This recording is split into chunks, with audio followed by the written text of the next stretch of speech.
great interior. Yeah, I charged the car to 100%. I reset the trip meter. It's gonna be right before 11. If I do this and then I go to Spekkerød, the car is being kind of optimistic. If you set it as anything, it will claim 40% at arrival. 290 kilometers away? Really? Okay, let's see then. Can we make it to Spekkerød?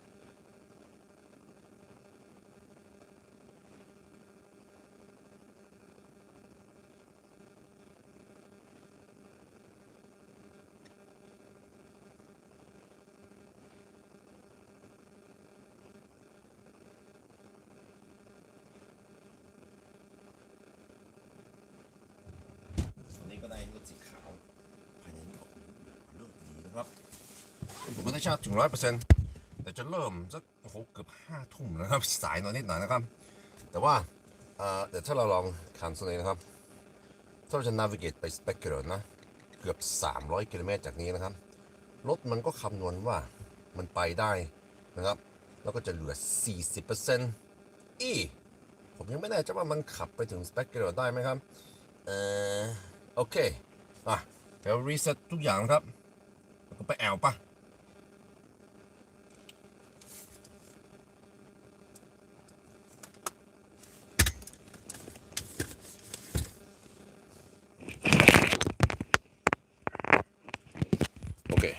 We might as well just start. Not sure when we're gonna start, but let's see. Start this. Okay, go. Speed off.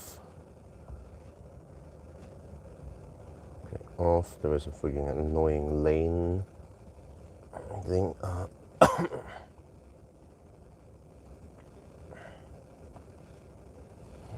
Okay. Lane departure assist. Okay. All right.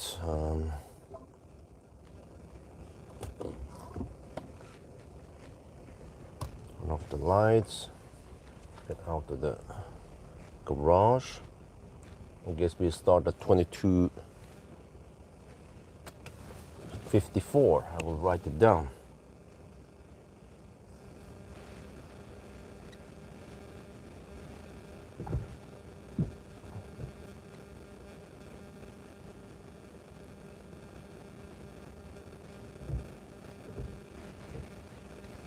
There, 54. It's time. Let's go.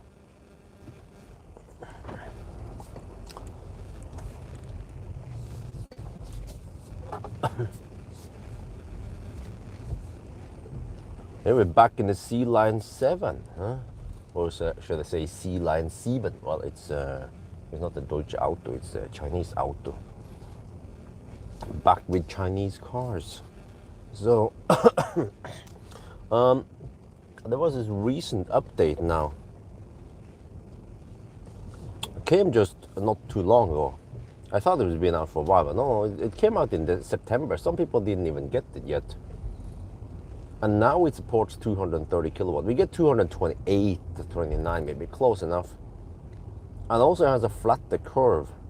And actually the 10 to 75% that I measured speeded up quite a lot. It was around 28 minutes, I think, and now it will do it in 21 minutes.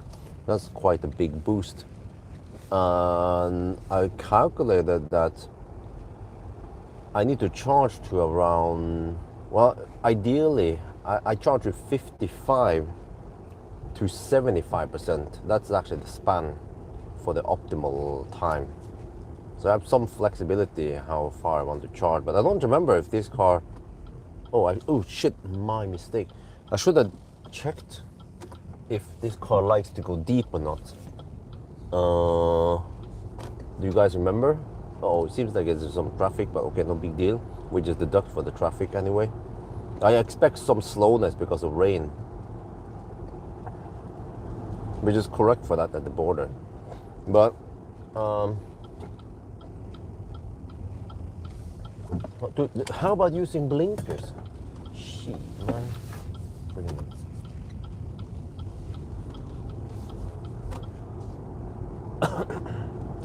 Okay. What was I gonna say again?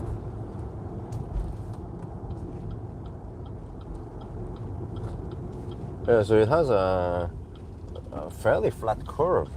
You can get 200 plus, you can get 200 plus kilowatt for a while.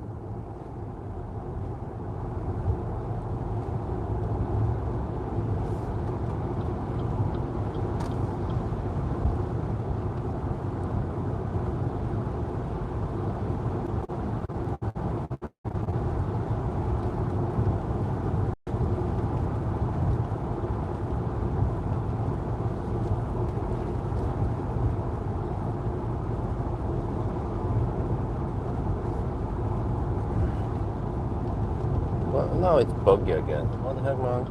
I can't use auto steer. It has happened a lot lately. I don't know if it has anything to do with the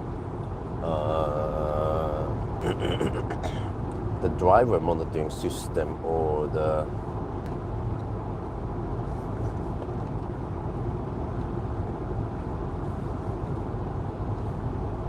lane assist that I disable, but it's super annoying to have it on. I cannot enable but now it works. Huh, interesting. Okay.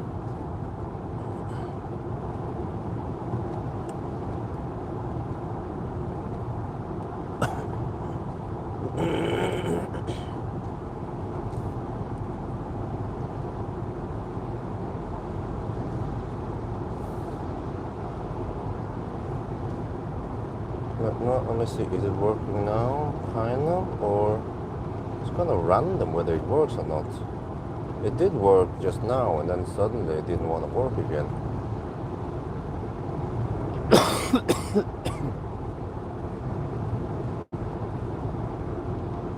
Can we just get some auto steer, bitte schön?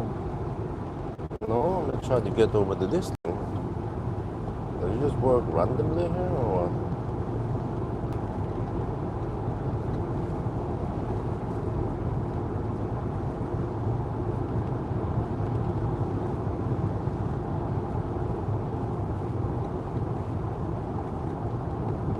Yeah, now it works. Okay, that's strange. Okay, well, if it works now, then let's not mess with it. Just keep it on then.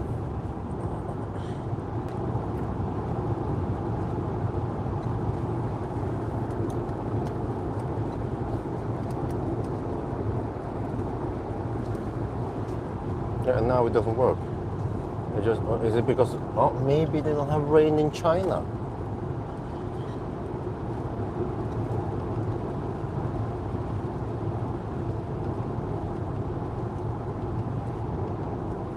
Oh, now it works, okay.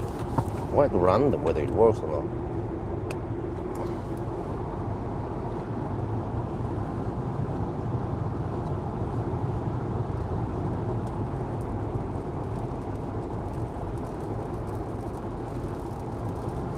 Okay, it actually turns on and off all the time. Seems like it's struggling now.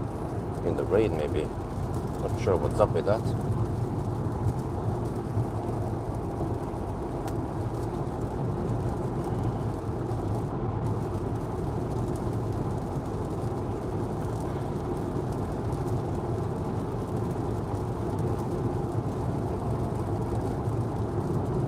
But yeah, at least I live close to the Autobahn. Just 2 minutes away, which is very nice.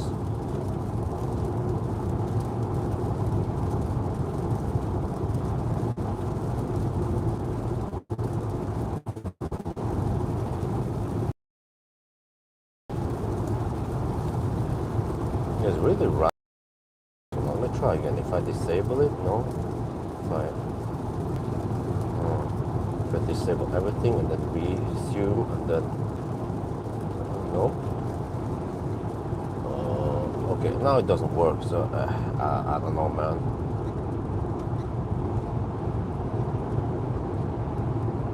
Why some Chinese cars are being so annoying.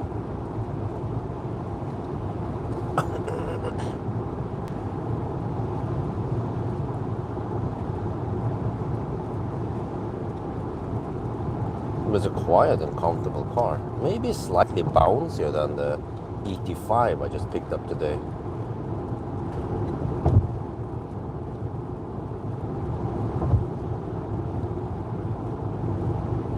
So I'll say goodbye to the EL8 for now. I'm already missing the EL8 because it's better equipped. It has head-up display. I was like, it has framed windows. Plenty of space, better comfort, and the fridge, of course. So okay,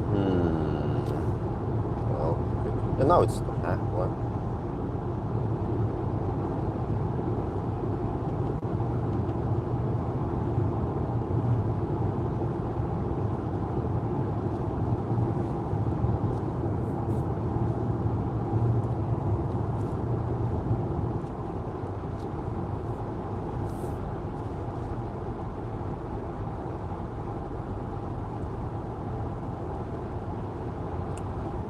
Well, last time we did the challenge, it didn't hit 200 kilowatt even. It was at around 150. I think it slowly went up to around 180 something, 185, and then it dropped again or something. And then it was also winter. The car was quite thirsty, so it consumed around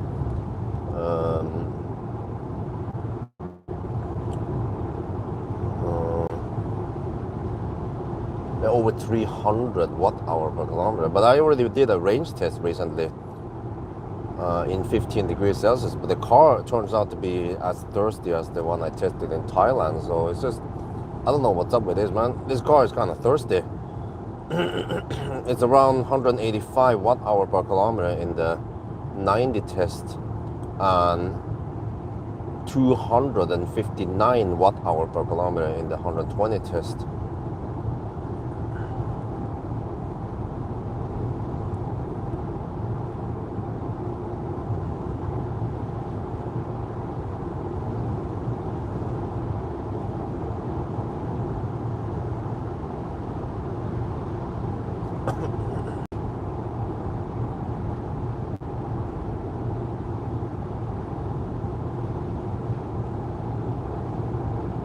But man, it is quiet in here. Maybe I need to do another sound test during summer with summer tires this time. Well, sorry, I caught another man flu from the kindergarten.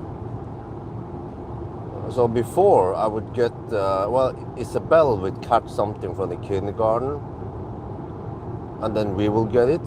Now it can come two ways, from Axel or from Isabel. And there's some kind of throat infection. And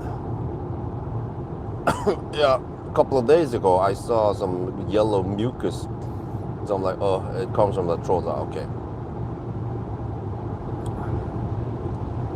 But at least I didn't get any fever.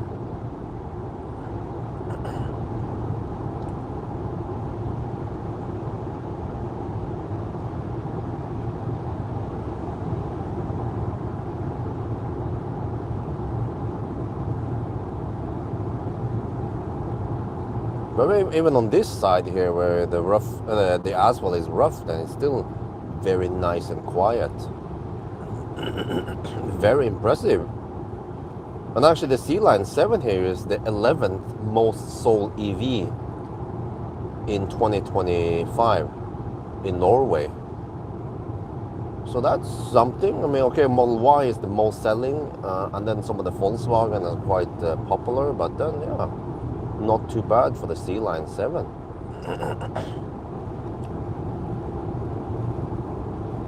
think the only minus with this car is that it is a bit thirsty.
But yeah, great news. Or yeah. Oh, sorry.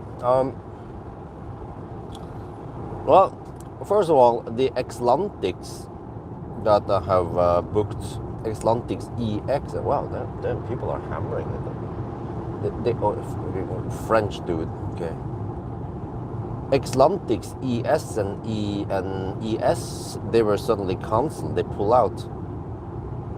So then I had a big gap in the thing. Plus that there was another car. Yeah, I booked that new Maxus pickup truck that they pushed. They suddenly it wasn't available. They needed it for some event, and I was like, okay. Next available time is in end of October and shit. So that okay. But so then I had some available time, and then I asked if they already booked cars from Bartlosten, Mercedes and Smart, if some of them could be pushed forward. And they suggested I can push forward the Smart the CLA will be coming earlier, but then they also tossed in G5. What's it called again? G560 was it? Geländewagen. I'm like, dude. I didn't dare to ask because I thought they didn't want me to test it. But yeah, hell yeah, I'm gonna test the Geländewagen. It's probably gonna be the in the 1,000 kilometer challenge. Will we go over 400 watt-hour per kilometer? Well, there's one way to find out. What about the stretch between Varberg and Halmstad? But yeah, in the future, is there any challenge to take towards north? North Cape was way too far.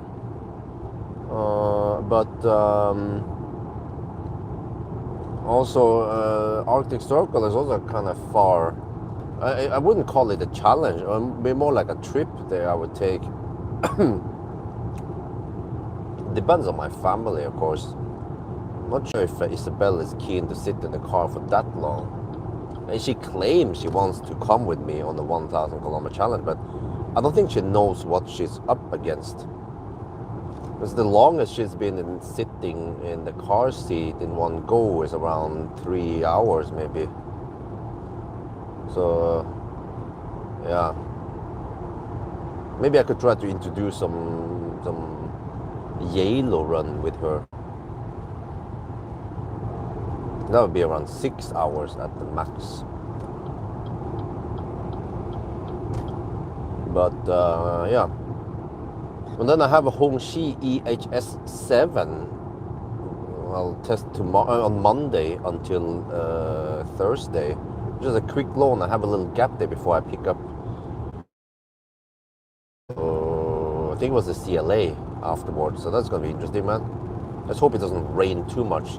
CLA could potentially be the fastest 1,000 kilometer challenge simply because it has so good range, but also fast charging. In the past now, it's either good efficiency like Tesla that doesn't charge that fast, or fast charging cars like Seeker 7X, but it's kind of thirsty. So you just need a very fast charging car like an Xpeng P7 Plus. Then it's game over. But now today I went to that EP or the ET5 with the EP mode event at Gardermoen Raceway, and I handed in the the EL8. I'm already kind of missing it, but I love the ride of the ET5 touring, and it's so nice to look at, but it's kind of cramped and a little bit stripped down in equipment. What was again? I was gonna say, yeah, maybe I want to do some challenges with the ET5 touring. And ideally, you need to do it with a regular ET5, but I guess the touring will work.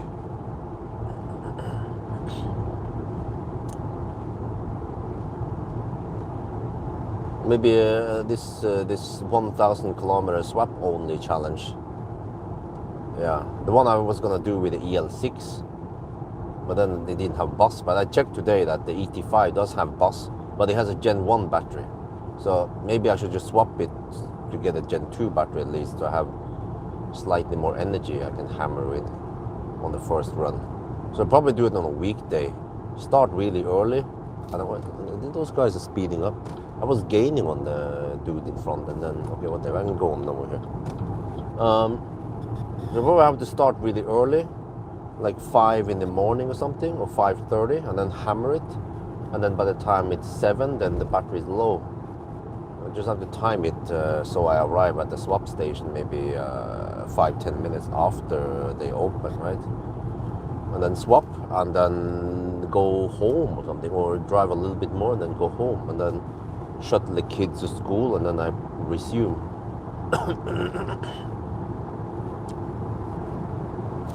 ET5 Tourer versus ID7. Oh, well, I can do that. Challenge with Pawel or someone else. Well, I got an idea. I haven't asked him yet. With the ET5, I talk about this this 24-hour challenge I want to do in Deutschland, right? If you guys know what I'm saying.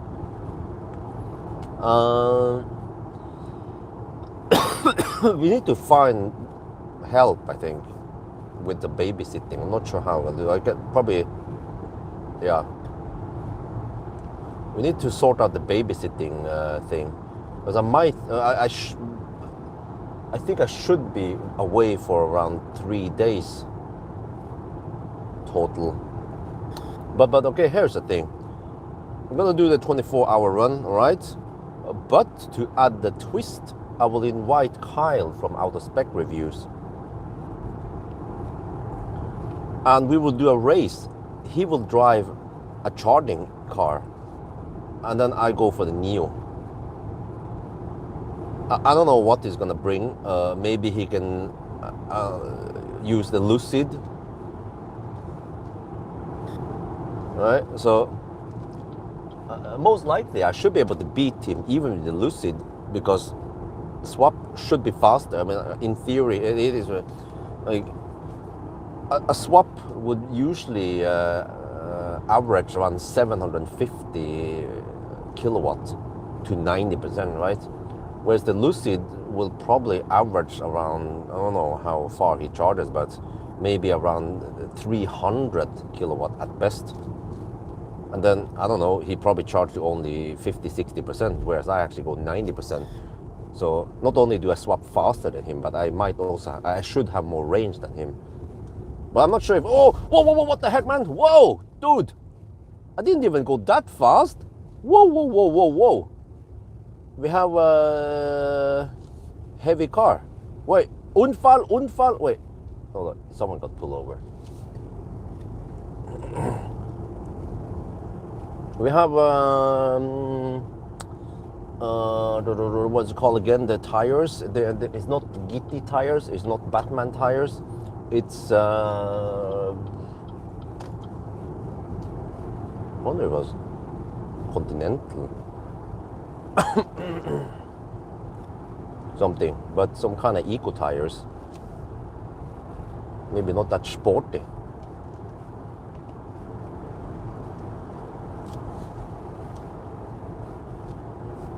But so the plot is that I will pull ahead. We're gonna start at kind of on my terms. Right? We start, or actually, we could start at midnight to make things a bit fair. Or ideally, we start. Well, okay. I'm not sure how we're gonna do it. Actually, it would be maybe an advantage if I just have to make sure I get a Gen 2 battery. We could start at midnight, and then we hammer it, and then eventually, he will most likely take the lead. But then once we hit 7 in the morning, I swap, and then I start gaining on him, and I should pass him. But then eventually, when the night comes, well, 10 is the last swap. But then I only need to charge one more time, and then it's over. And then we end it at midnight. So that's one way to start. Or we could start at 6 in the morning, and then we hammer it, and then we run into, and then I can swap, right? Something like that. But it sounds like an interesting plot. But actually, that could be more interesting, because what's going to happen then is that I get ahead. From the start, I take the lead. But then the last swap will be at 10, or right before 10, and then he starts gaining on me during the night. But let's see by the end of the night if he will be able to catch me or not, because that's also the moment of truth. The tension rises right at the last swap. But do I get a Gen 2 battery? I could actually swap half an hour before, and then I re-swap, but it's gonna cost me precious time. But if I re-swap, I could get a Gen 2 battery, because that will be quite big. If I don't get it, then I'm freaking screwed, man. Gen 1 battery through the night. So maybe in a way it's safer to start at midnight, because then I don't almost care. I will be able to run the first 6 hours or so with the Gen 2 battery, and then the last swap would be at 10, or well before 10, and then I do 1 or 2 cycles with a shitty battery if I am so unlucky to get it.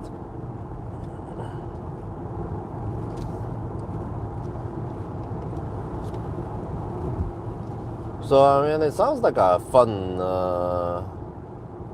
race. I know that Kyle, he's into that shit. Like he's into some kind of 24-hour run. Plus that I talked to Sondre Sande, my friend. He's up for it. He wanna hammer it. He said that he could even drive the car and then I fly down there. I was like, but then it's gonna cost me, and then he has to pick me up somewhere. Hanover somewhere. We might as well just drive together, and then I just try to sleep. We take turn on who's gonna sleep and who's gonna drive.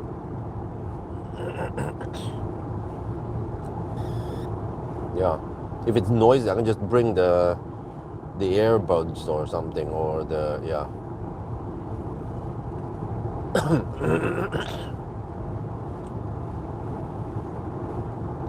But also, maybe I should ask Neo, or I'm not sure if they can open the station just for us for 24-hour. But that is gonna be game over, man. If we can swap all the time with that. But whatever, it's not that important that we can swap all the time. Plus that it's more realistic because they have opening hours and we just go by the opening hours, and it gives that level of tension in the race once I cannot swap anymore. So what do you guys think, huh? Does it sound like fun? I'm gonna try to figure out now. If we want to go there, well, if I hammer it, I know I can go from Home to Neumünster. I only did Neumünster in around 10 hours. Well, actually, if we swap, no, but we'll probably hammer through the night. Yeah, that's right. But eventually, it's gonna be a day anyway. But whatever, we just have to make sure we have a Gen 2 battery. Then we can actually travel quite fast through the night and just charge.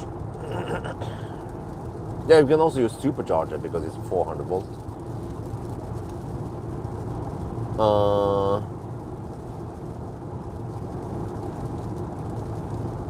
Should take less than 15 hours. But then we need to just get ready. But as long as we get enough sleep before we get there, then we could almost just maybe 1 or 2 hours before the starting time, then we get ready and prepare everything. Well, we need some support from locals, probably some friends in Germany who can provide with like a camper car, so we can slap down a mattress in there and sleep.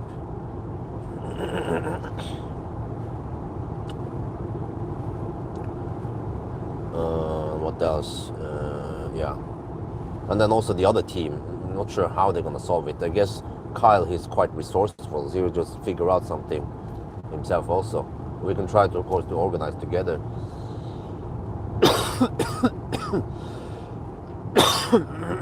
But there's supercharger V3 there, so if he goes for some Tesla, I guess also a Model S Palladium would do it quite well. Charger is quite fast and very efficient.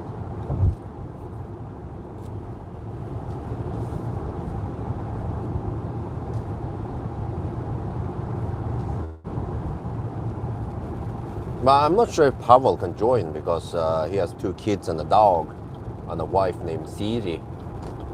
He's like, hey Siri, bling! The phone goes bling bling.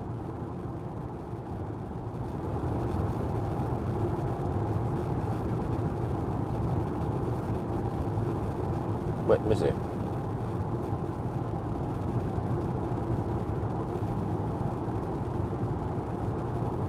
Oh, there's gonna be the 50 kilometer thing. 247 watt-hour per kilometer. We even passed Oslo. Wow, this thing is a thirsty beast from the east.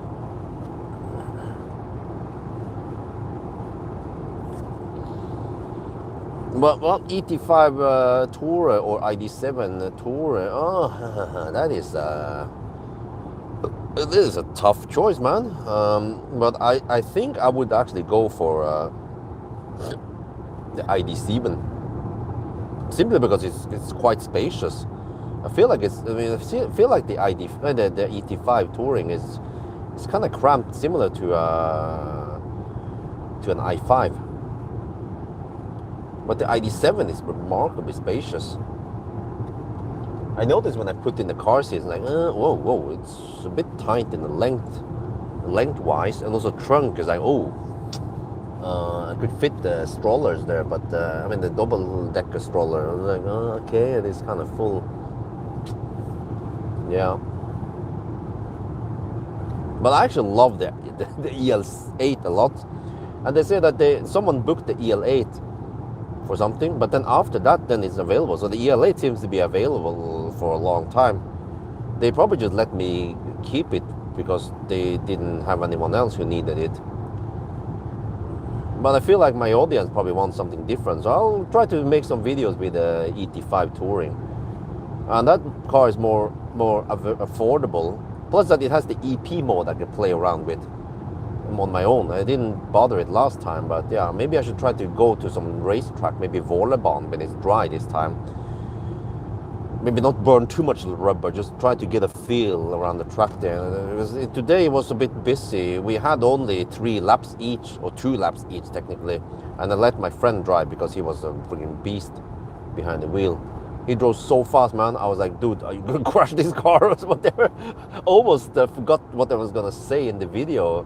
He was just tossing the car around the corner like a boss, like a Finnish racing driver or a Finnish rally driver.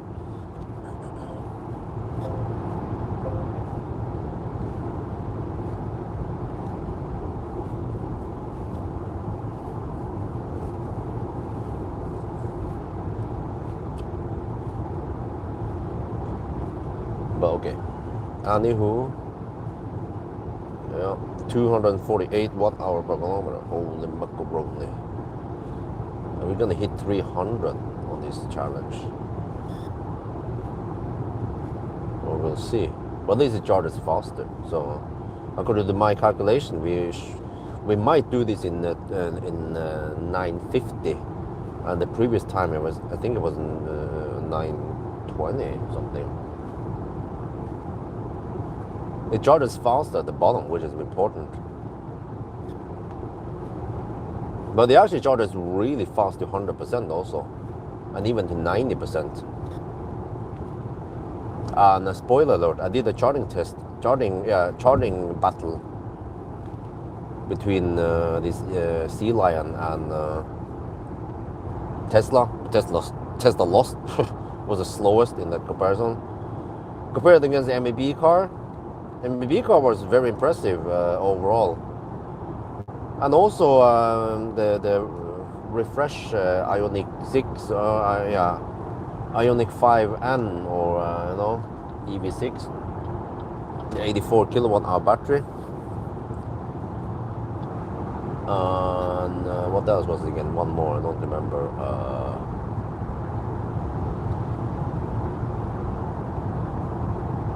Yeah, those are all. And yeah, the Sealion. Okay. Again, spoiler alert, or maybe not a surprise. The Ioniq 5N was fastest to 80%, but then it kind of just lost its oomph, and the speed more or less plummeted. Whereas the Sealion 7 could maintain some impressive speed, even past 80%. So then the Sealion 7 actually went faster than the Ioniq 5 to 90% and even to 100%. Even at 90%, it was pumping in. I don't remember. 70 kilowatt or something. You can see it in the test result, the one called charging curves. You can see all the data there. So they boosted it up a lot past 80%. What was it before?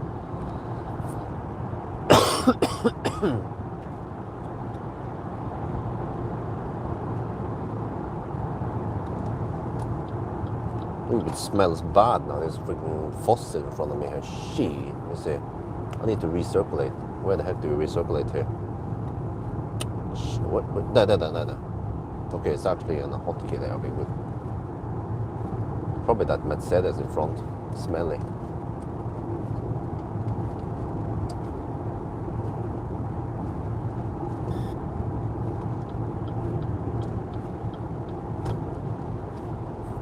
Maybe chip tune the car and modify the exhaust.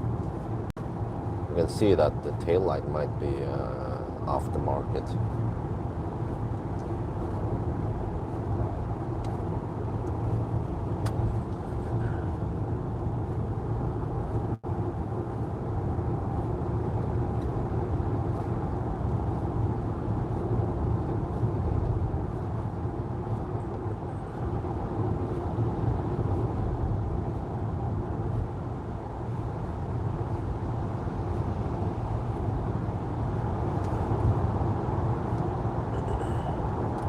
And the auto steer seems to struggle slightly. Okay, now we can turn off the recirculation.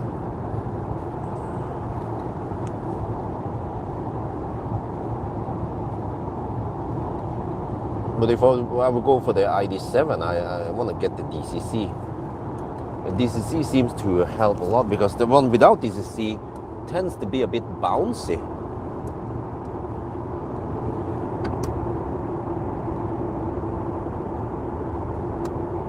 Maybe because they have to offer good enough comfort without being too harsh.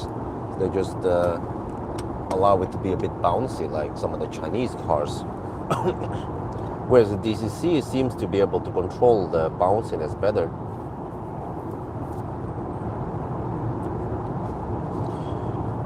But we'll see. I mean, if I get too bored of the ET5 touring eventually, or my audience mainly, then I could maybe request an EL6, because I also like the EL6 a lot.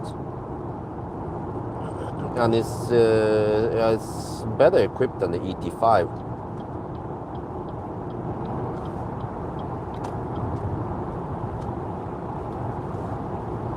Well, I should just hammer down all the tests with the ET5 I want to do.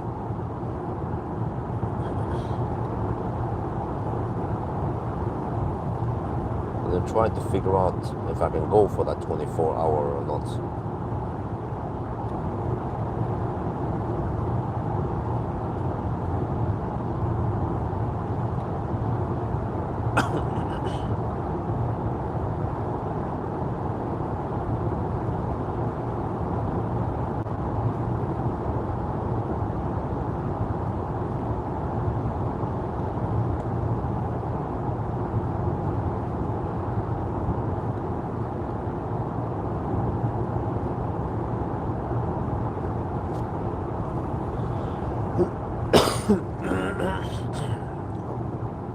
Well, it's actually not that rainy yet.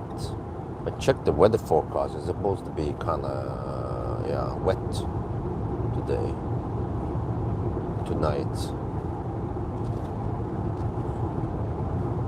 But that's the best we can do, and it's Saturday night, so traffic-wise it's the best. Also no Baustelle. Hopefully not in Sweden either.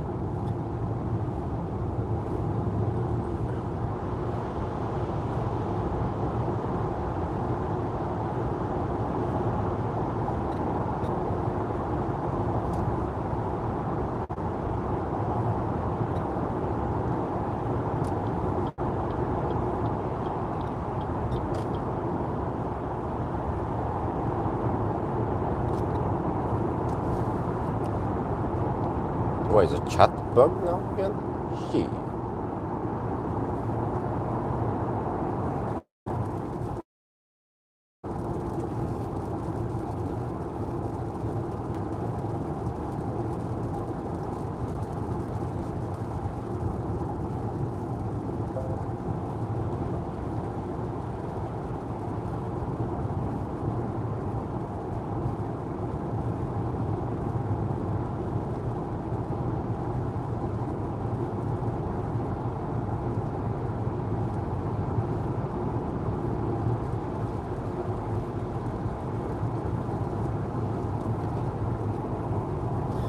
Oh shit, the chat is bugged. Didn't know. Let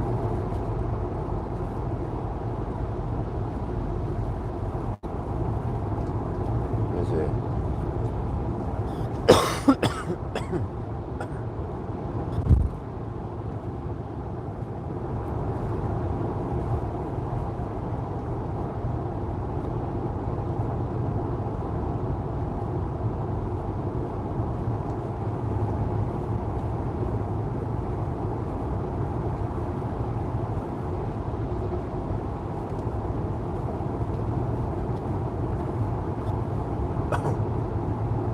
Wow, there's a lot of chat I missed here.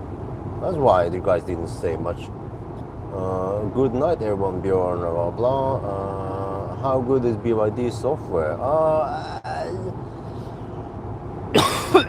guess it's okay. Challenge needs big challenge, not off-roads. Well, yeah, I just need some help with taking, shuttling the kids to school and back. Well, actually, wifey could do that herself. She has as long as it's not raining, you know. She has the bicycle trailer now. But still, it would be great to give her a hand. I want to check in my neighborhood if I can hire someone to help me a little bit in the morning, especially in the morning afternoon. Midday, there's nothing to do. Then the kids are at the kindergarten anyway. BYD swap station. No, I heard rumors, but I don't know if they have it. More cars. Any other YouTubers? Stable stream picture. Okay, always buggy chat. Yeah, there you go. I caught up with it now.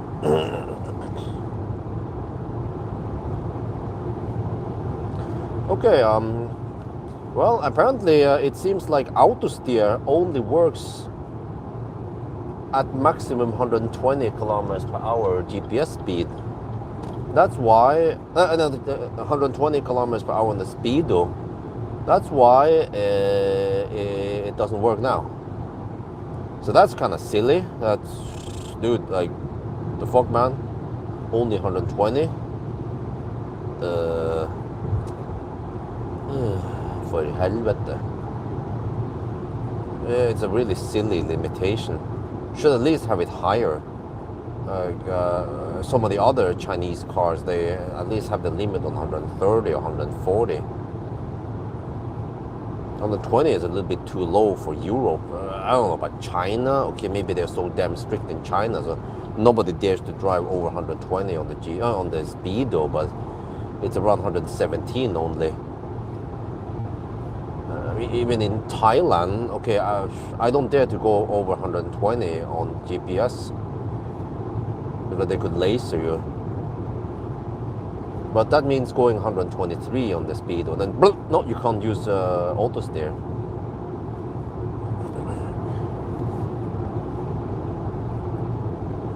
Okay, fortunately it's not raining that much.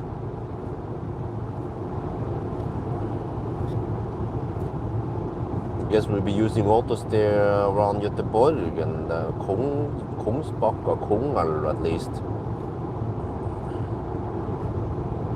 And also parts of, a Norway stretch here. Yeah.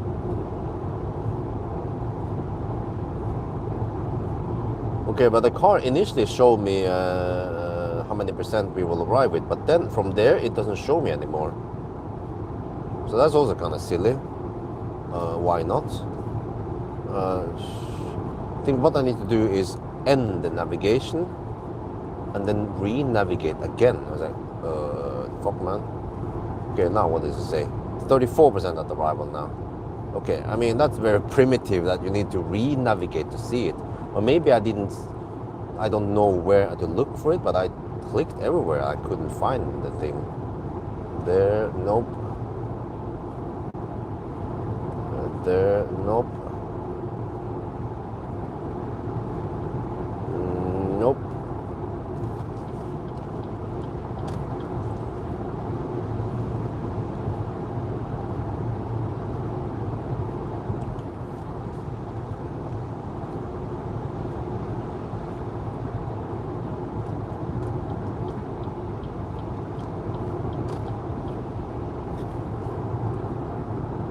I'm not very convincing to get the BYD with buggy software. Yeah.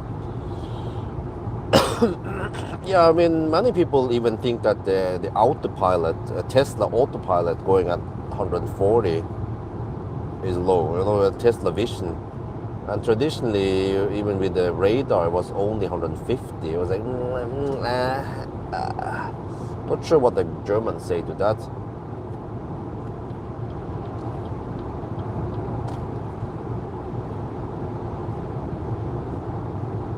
With the German cars, you can just set the tempomat to 200, no problemo.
Wait. As like you said, the need to have physical control. New X-Bang from Seeker. I agree. Couldn't live without physical button. Oh, I see. When do you think you will get that IX? Ich weiß nicht.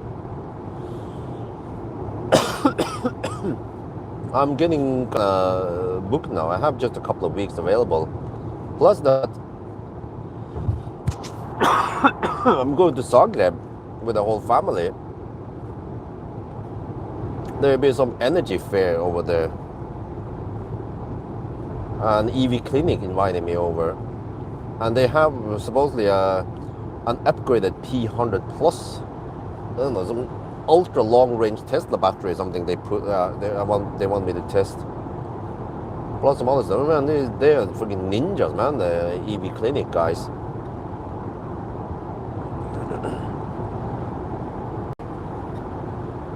Maybe I could ask if Valdemar is interested in going over there, but I guess he has to cover it on his own company then, Bill. I know they have talked together before, Valdemar and Vanya from EV Clinic. But that will be in the end of October. But I'm not sure if I mentioned this, but I have purchased ticket to Thailand. It was kind of expensive. It's 37,000 NOK. I was like, oh shit, man. They're gone. The time when I could pick up a flight ticket to Thailand for 5,600 NOK. That time is gone. GON. Nowadays, seems like 10,000 is more like minimum.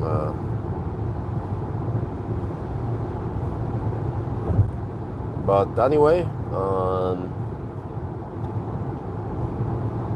yeah, we're gonna travel on November 25th, but then we'll be back in February 9th.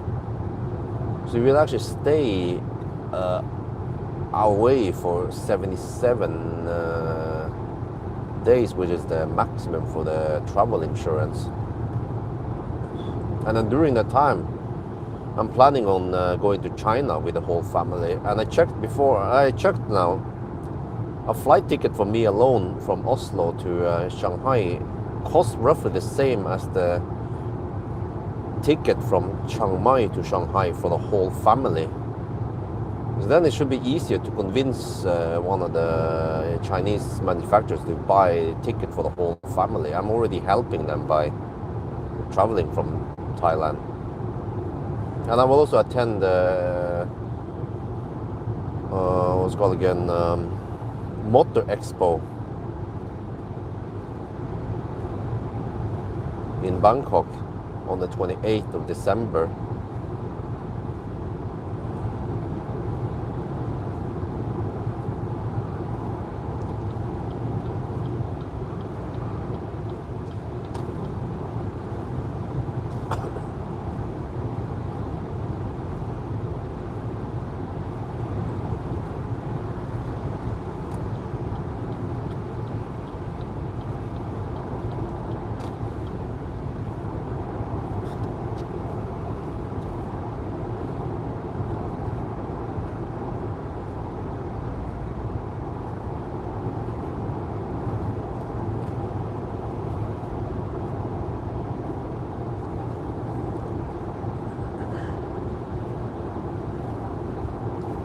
But I'm in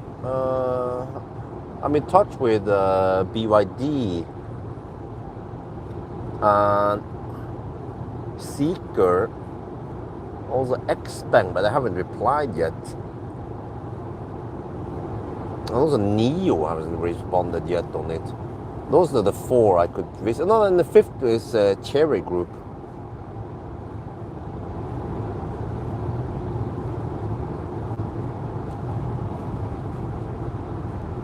No, I cannot go without family. Not sure why you would suggest that. We will combine it as a family trip, but also the work trip. And wifey wants to visit Shanghai and China, so we go there together.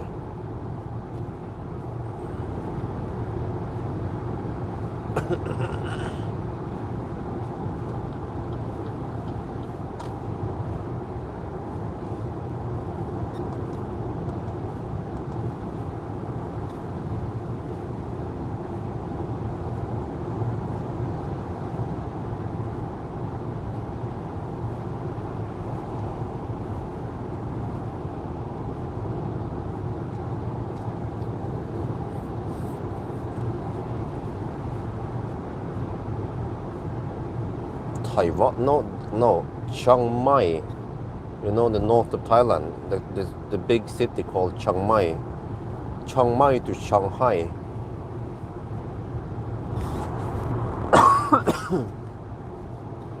Yeah, the Han Island, the mega. Yeah, that would be pretty cool. So I bet BYD has some cool stuff to show me. There's a Neo, of course. Well, I want to check out the ET9. How about this? Well, and then Cherry Group, they want me to test drive the Xlantics over there. Okay, I'll check it out. I'm not sure about the X-Bang, what they have there. But we'll see. But there's supposedly, yeah, there's going to be some kind of expo in China. I don't remember which city it was, but it was happening in the 21st to 25th or something, November. And that's right before I'm supposed to travel to Asia. So I was, okay, that's a bit bad timing.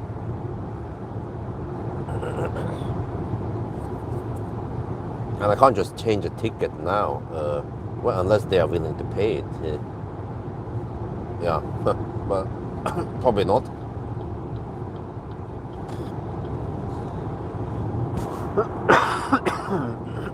Oh shit, man. Took an e-books. Hopefully it will help.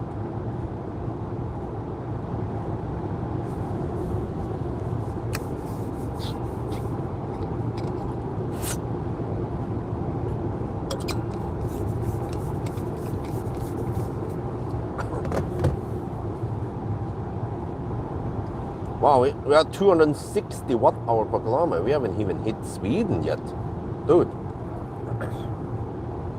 This thing is a thirsty beast from the east. Even in Thailand it was thirsty. What about today with wet roads? 12 degrees Celsius.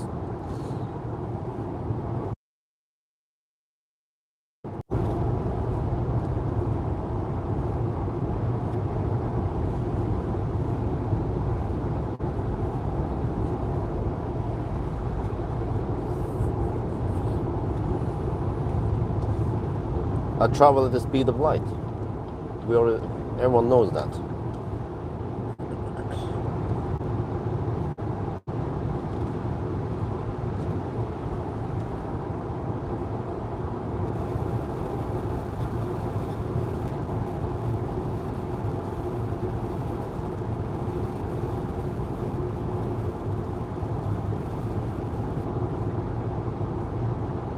Well, in a way, it's good that we see it in the last 50-kilometer consumption. Well, I need to check the distance there also.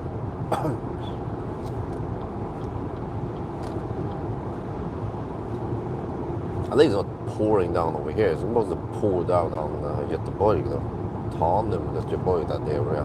Speckar. Man, maybe I should stop talking.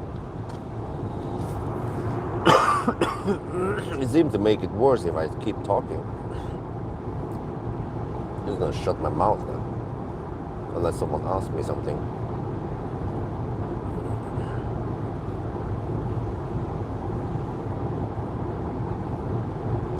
Could play some music maybe.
Hey, the car claims 30%. That's accurate.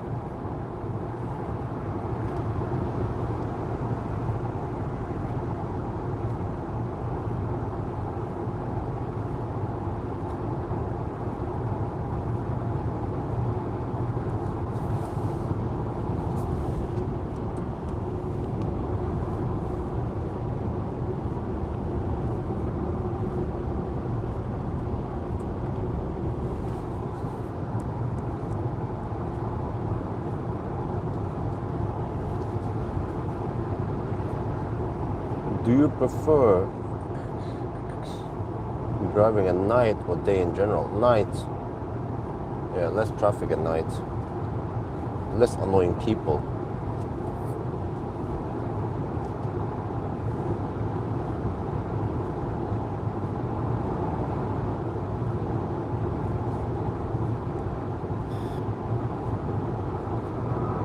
Baby, how's the weather tonight? I hear Arizona's pretty. I guess I'm not surprised, but I'm not showing up in your mind.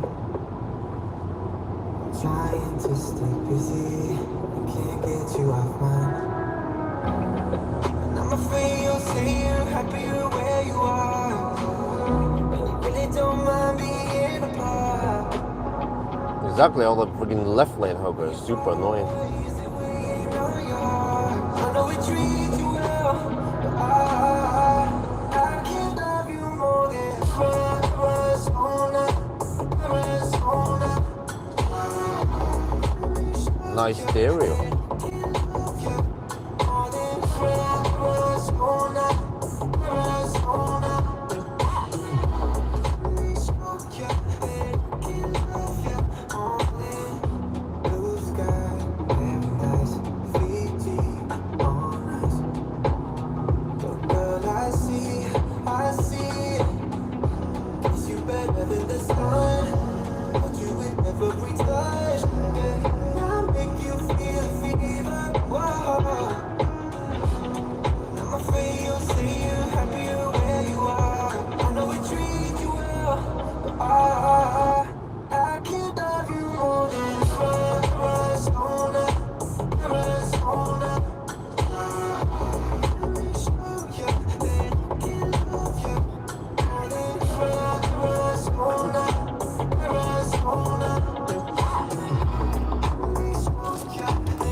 How the heck does it choose songs?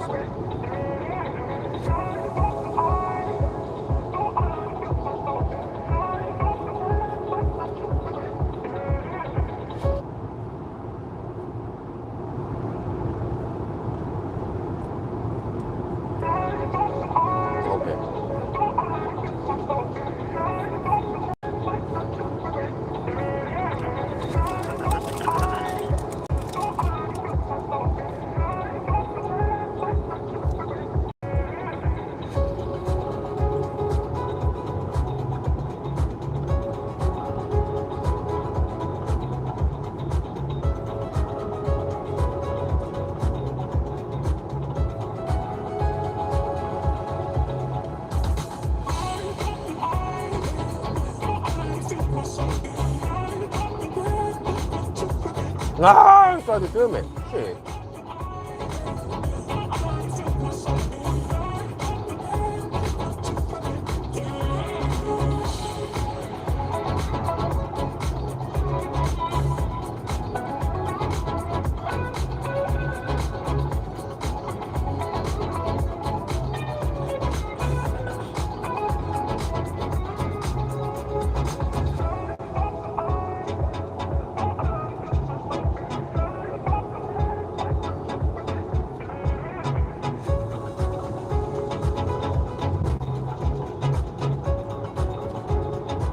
all the shit balls, the consumption is 297 watt-hour per kilometer. Does it even show more than 300? You have to check for that also. Might be capped.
Here's the rain as forecasted.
on. The thing steers like a insecure teenager.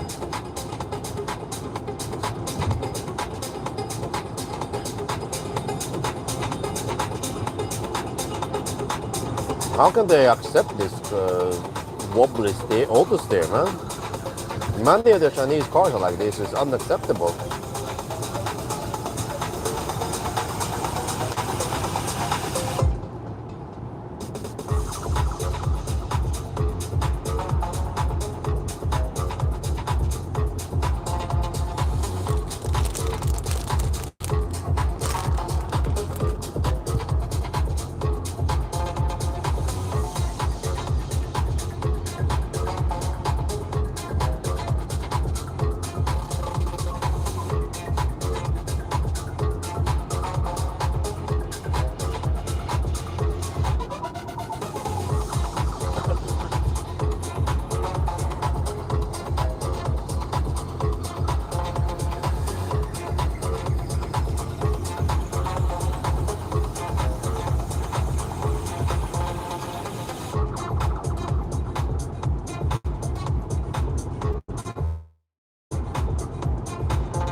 Wait, is this a coincidence? The consumption is 299 watt-hour per kilometer. I wonder if it's capped at that level. Huh. Doesn't dare to show you higher, huh? What are you trying to hide there, huh?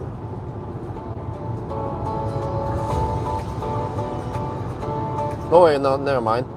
301 watt-hour per kilometer now. We haven't even hit Sweden yet. Now what about a stretch from Varberg to Harstad?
BYD sure thirsty. Yeah, it is, man. Holy crap. Many of the BYDs I tested, they are quite thirsty for some reason. I suspect that the drivetrain is inefficient. But maybe also the drag coefficient.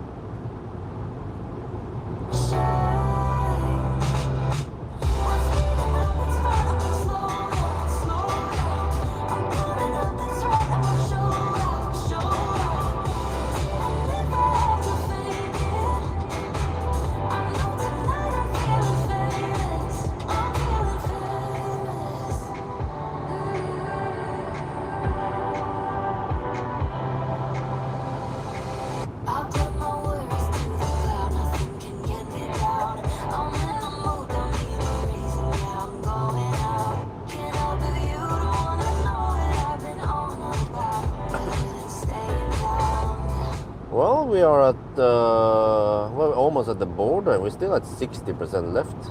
Well, GOM claims 270 kilometers. That's highly unrealistic. But if we can go around 150 more, then we can reach Spekkerød. Okay, we'll see then.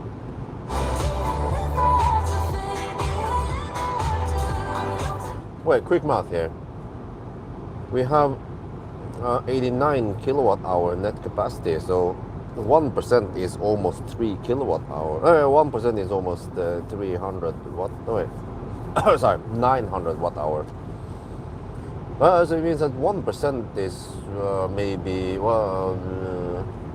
almost 3 kilometers. But I don't remember if it's linear or not. So 59 kilometers left. That's what was that? Toyota Prius. It's kaput. We're not gonna help a Toyota Prius, right? Wow, 310 watt hour per kilometer. Holy macaronis. We might get 2.5 kilometers per percent then. So with 59 kilometers left, that's roughly 150 kilometers plus the 140 we've done now. Ooh, we might be able to barely make it to Spekkerød. But if I must bail out, I could go bail out at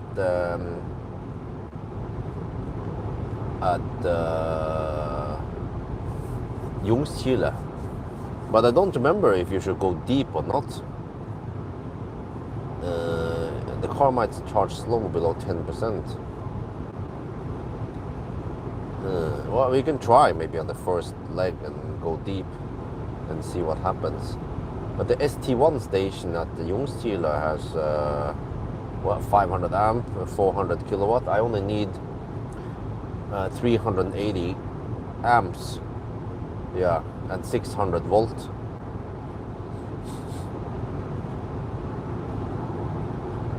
So even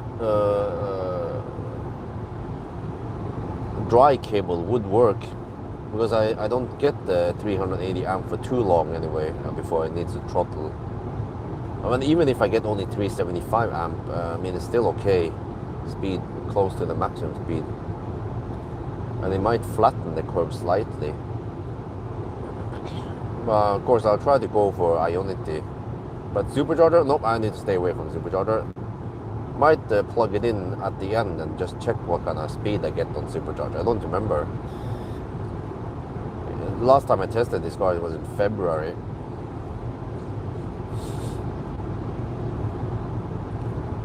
Okay, first distance checkpoint. Under the bridge is supposed to be 146.5 roughly. It's showing 144.2 right now. Okay, so we underreport.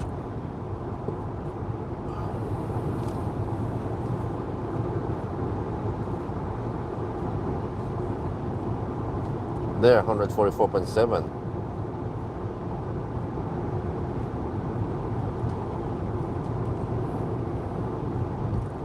So it's around 1.2% underreporting so far. We have to check once we stop.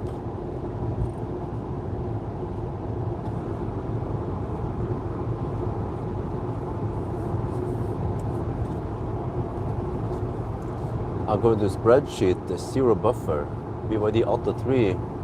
60 kilometer only has 1 kilometer. Yes, the mostly linear part. Okay. Well, thank you very much for checking. Right, but I never tested the Sealion 7 down to 0, but I could expect it's likely it has similar proper behavior.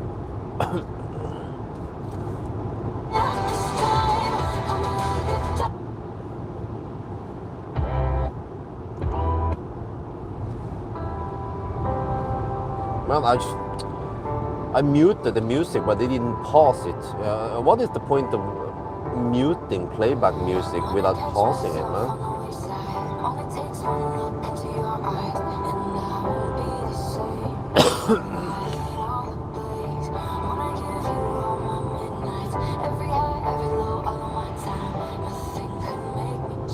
But even though I love the BYDs, especially the Sealion, how it feels. But wait, let me check here. Time. We didn't get that much delays. Started 22:54. Yeah, 1 hour and 19 minutes. That's spot on.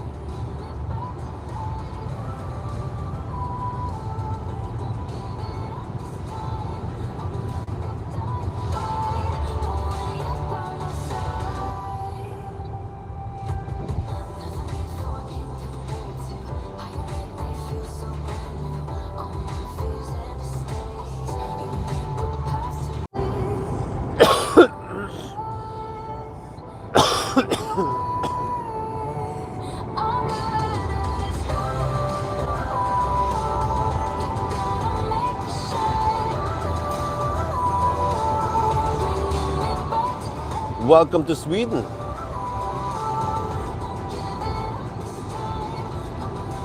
Yeah, now with Telia we have a more or less seamless switch between countries. So Telenor was in fact quite bad. And a nice bonus is that with the Telia subscription I use for the live stream, I get 20 bonus I can give to others per month. And I give 10 gig each to my other subscription, right? My own the main phone and the wife's phone. So we actually have plenty of data then. We just have to remember to do it manually every month. But normally we actually don't need that much either. But I think I could even gift it to other people. I guess as long as they have Telia themselves.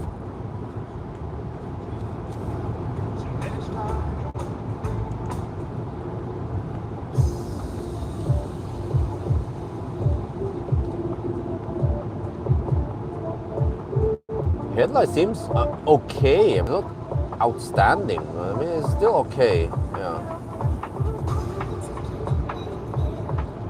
But I still feel like Neo has better ride, more premium ride than the BYD. Neo themselves, they say that they don't try to compete against BYD. They compete against the Germans, BMW and Audi, Mercedes. That does not bad at all, huh? BYD Sealion 793 kilowatt hour, 10 hours and 35 minutes. Whoa, really? It was that slow? Damn.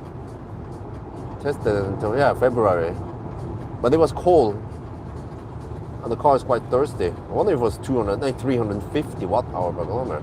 We are currently at 317. Damn. On the last 50 kilometers.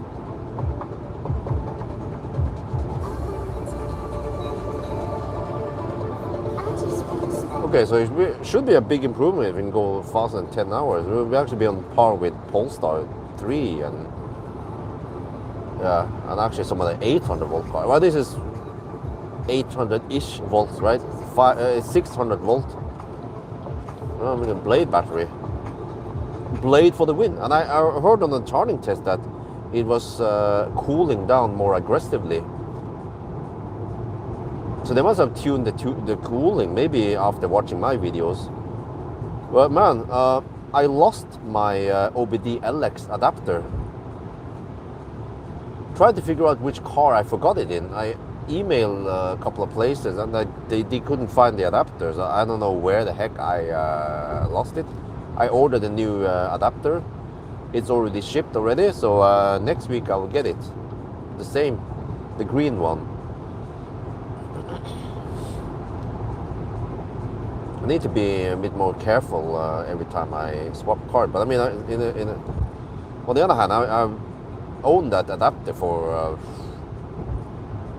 I think it was around no, I bought it for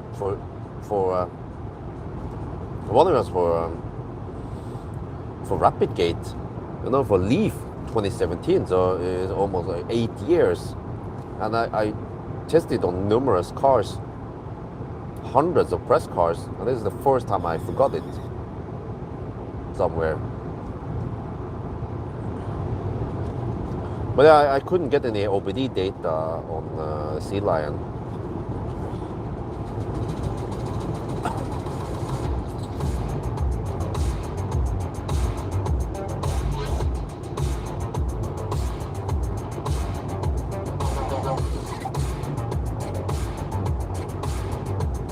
Well, I already checked with the Jack E30X, they couldn't find it. I checked the Volvo, couldn't find it.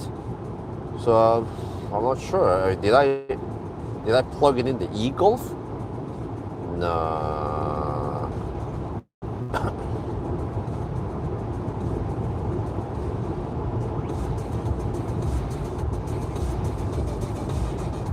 I don't think so. I just did a quick run with the e-Golf. I didn't bother with any of the OBD stuff there. So it's a big mystery where it went. Well, if I watch my own videos, I can see that at one point I used it.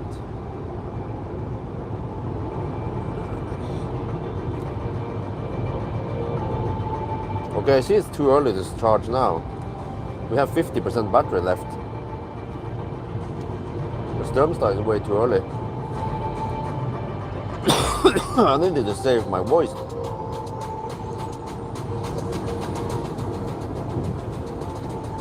Huh?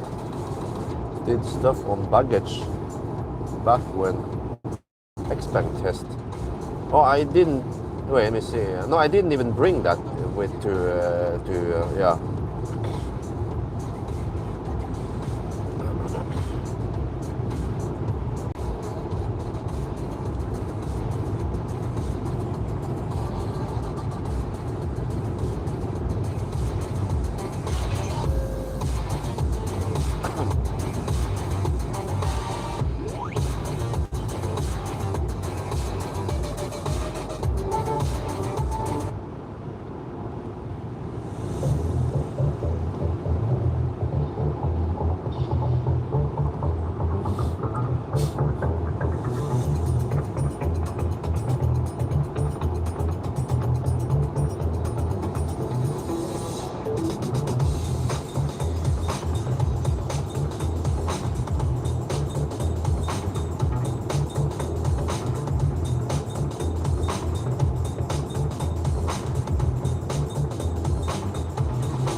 It sounds okay.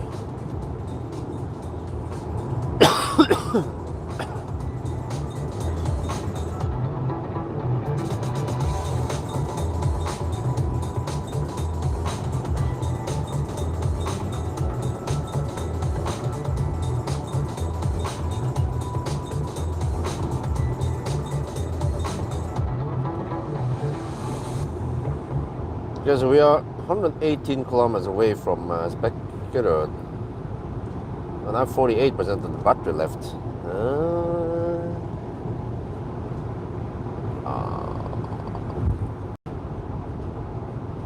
That's roughly 45. No, it left around 40 kilowatt hour left. Yeah, maybe it's possible.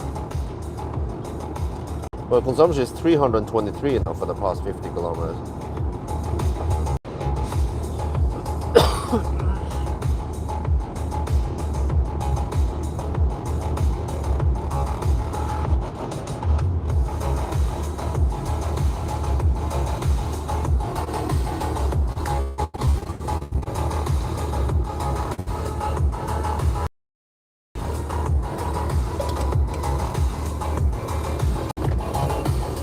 I need to talk my voice. I have a slight headache also.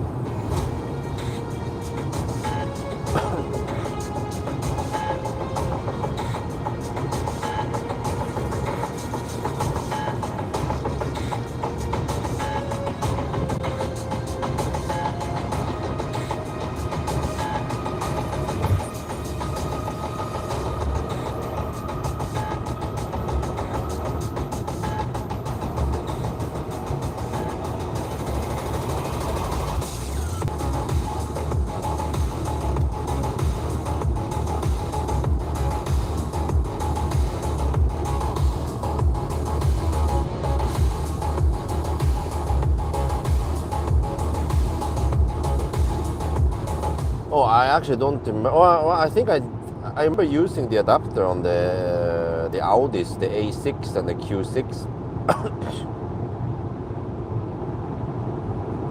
But I already asked Audi.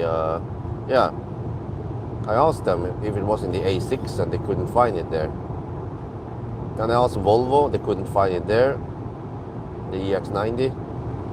And also none in the EX, the Jack E30X, and I haven't really tested anything else before that.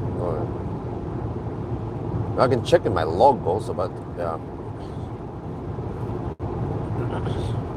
Whatever. Early next week, the new adapter should arrive.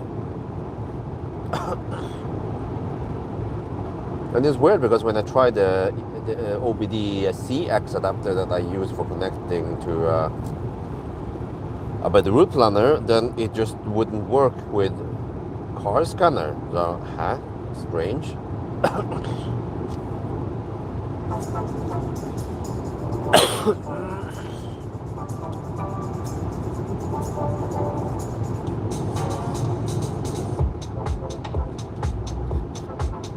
Nice bass.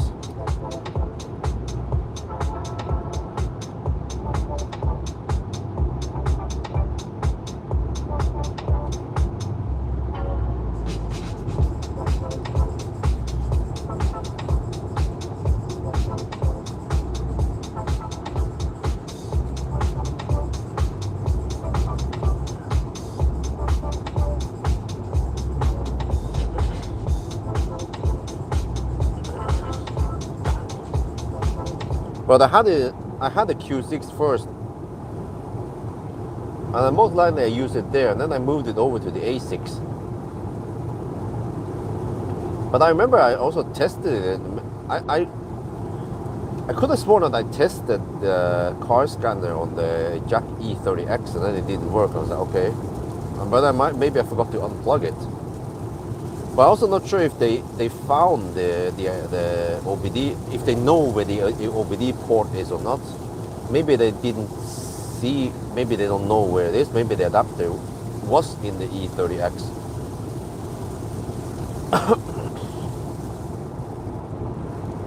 I guess I could check it out on Monday. I'm gonna return his car and I could just ask, okay, can I just go just check, just see for myself, see if it's there or not.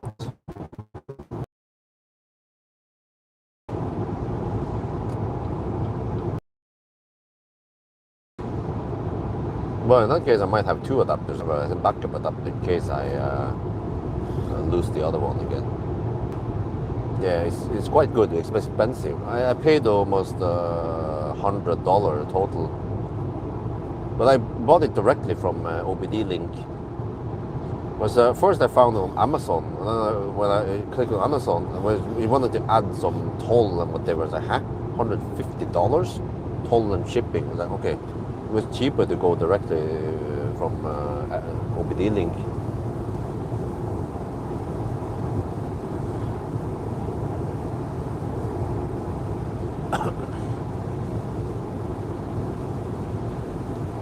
You just need to have better routine for every car I test. I thought I had good routine, but yeah.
Seems to be a slight fogging problem here. What's up with the Chinese cars and fogging in the rain, man? Yeah, look at that shit.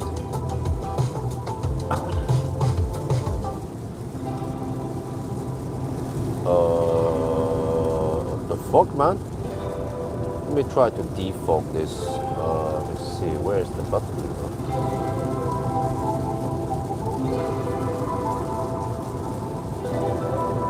Why do we need to defog in a very modern EV? Ich weiß nicht. Maybe they don't have rain in China.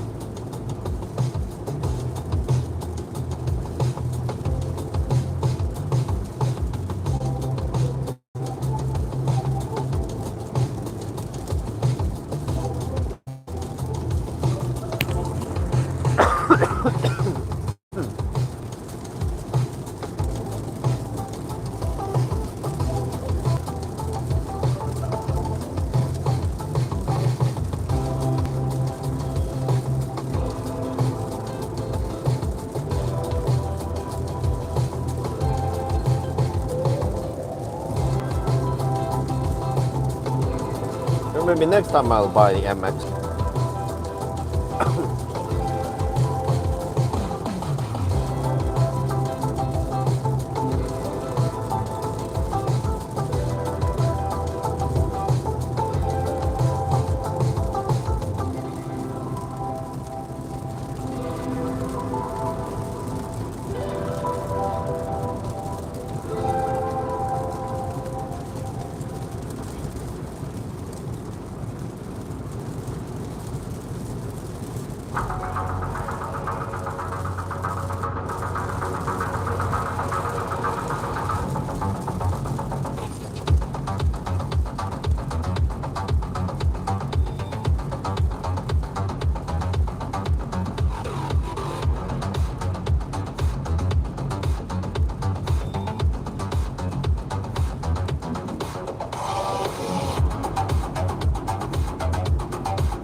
trying to keep defogging here, man. Shit. Freaking Chinese cars, man.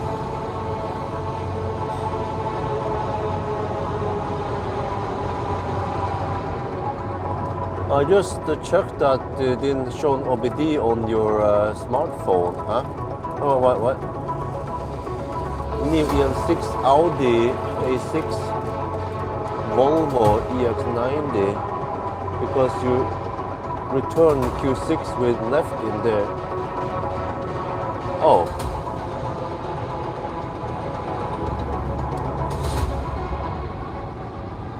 Well, I mean, this is a bit strange. Wait, huh?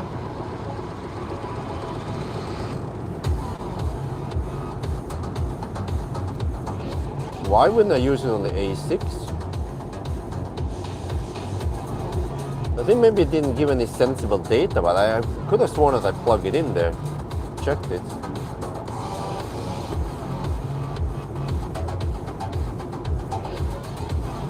Okay, whatever. No big deal. I ordered a new one.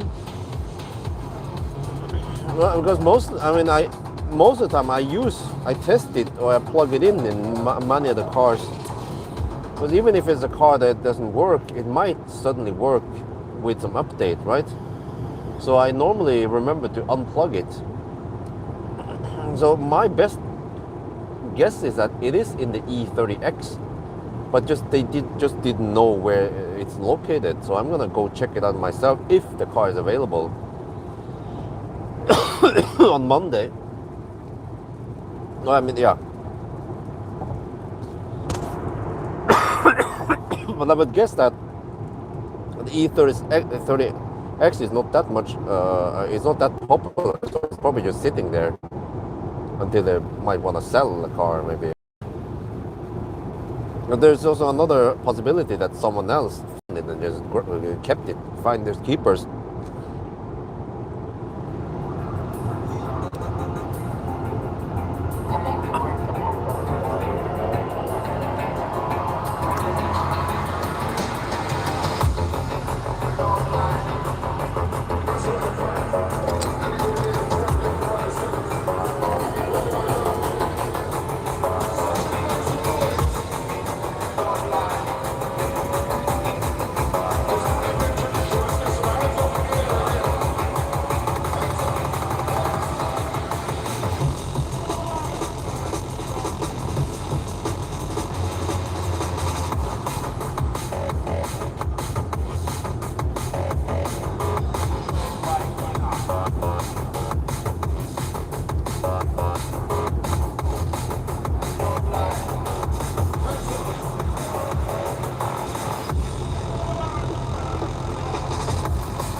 Well, consumption is 356 watt-hour per kilometer now. Holy macaroni, this is a thirsty beast from the east.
Also, I think I remember testing the adapter on the EX90.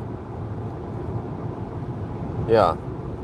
I think I just plug it in and I connect it to one of the profiles and I just check it out and I was like, okay, it didn't get any data. All right, whatever, give up. But they already checked the EX90, it wasn't there.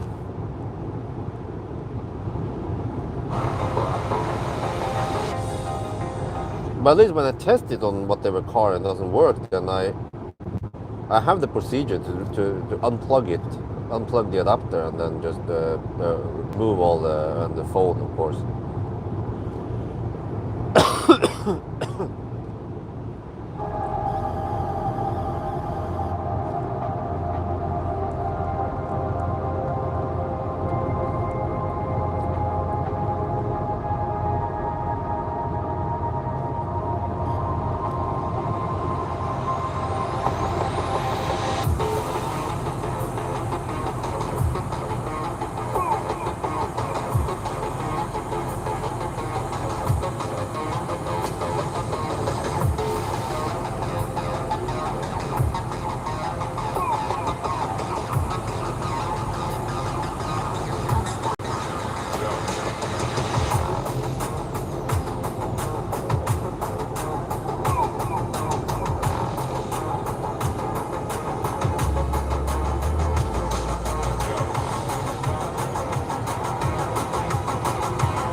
Oh, you like it?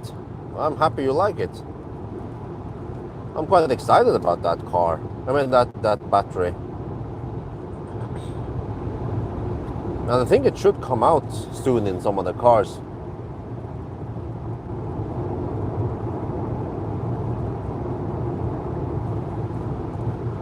Well, actually, it was a coincidence. I just looked in my YouTube feed and there was some... I think it was the Electric Viking was talking about that and the sodium battery. Like, huh? What was this? What was? Huh? What? At IAA? What? I was like, ooh. And I watched some YouTubers who would talk about that that live stream. They made some summary.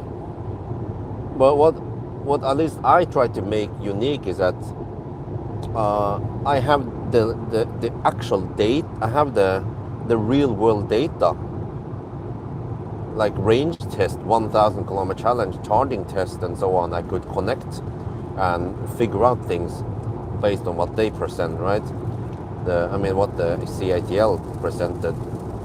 The Electric Viking and the other guys, they just kind of just sit there and talk about their opinion, of course. Also, they tend to just repeat what was already said. So it's like they just made a summary of or a shortened down version of the long live stream.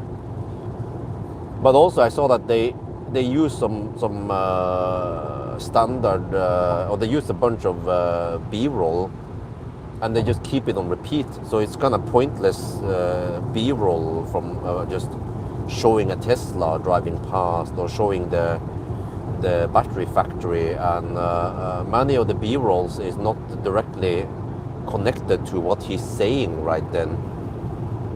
And it keeps repeating the same B-roll over and over again.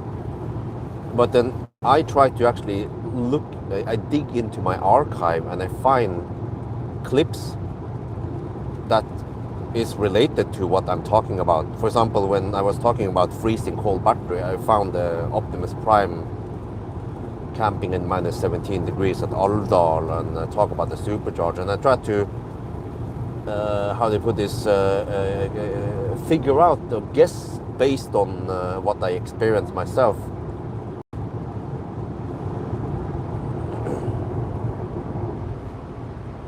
Model 3 Performance, new battery on Tuesday. Cool. Charging curve would be, well, if they get the Fremont car, then you get the Panasonic battery. That is awesome. CTL, but yours is the most on real. Yeah, exactly. So I feel like I try to not just talk about that thing, you know, just not just a repeat of what was already said, but actually try to connect that stuff with my own data, real world data, and my experience with things. So I actually think it is gonna, based on what I know myself, getting that kind of charging performance in minus 20 degrees Celsius is quite kick-ass. However, as someone mentioned, like, it would be useful if they go somewhere in Lapland and then they stay there for a week, and then the battery cools down during that time, and then they go back. But even in Lapland, it's not likely that it will stay in minus 20 degrees constantly, you know? Because in order to hit those temperatures, you usually need clear sky, clear weather. And that means that you will hit the low, like extreme low or low at night, but in the daytime, it's gonna be warmer. So that the average during the whole 24-hour span might be minus 10 degrees only, right? I expected Kyle out of spec also to make a video. Oh, but he was probably too busy. Huh? Well, as from Shanghai, as the... But even if the battery could chill down to minus 20 degrees Celsius, I mean, how clumsy are you? You know, because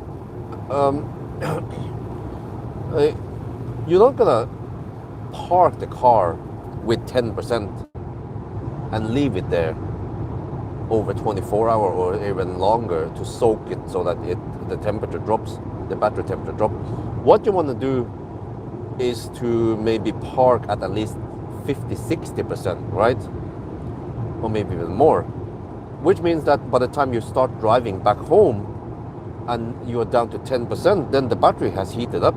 At least most modern, I mean, even if the battery is dumb like a e-Golf battery, it still self-heats up, especially because of physics, that a cold battery has higher internal resistance, so it heats up more in the beginning.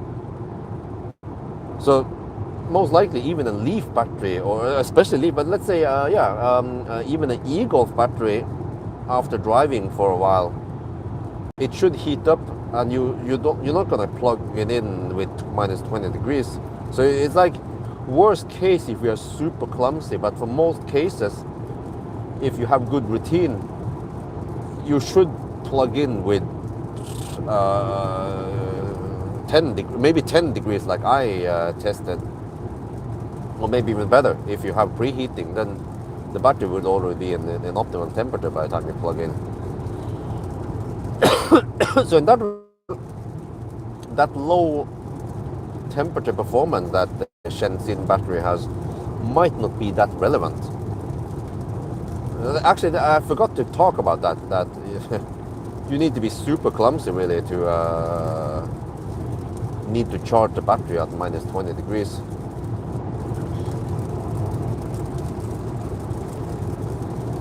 Well, it is still, but it's a bit thirsty. 349 watt per kilometer right now. Hello, did you hear that rapid most charging in Europe, Portugal? Oh, huh? Yeah, I heard about it.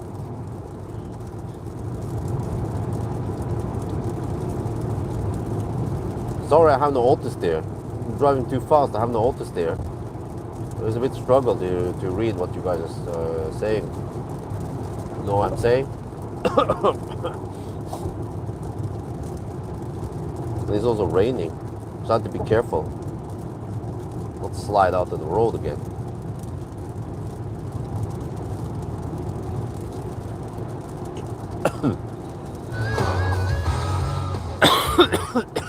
Man, it's super silly, huh? But when you pause the music, when I mute the music, it just keeps playing in the background for no reason.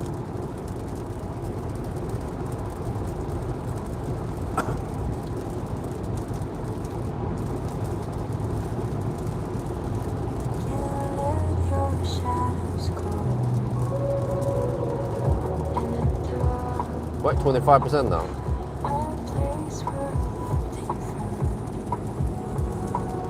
Well, I need to pay attention here.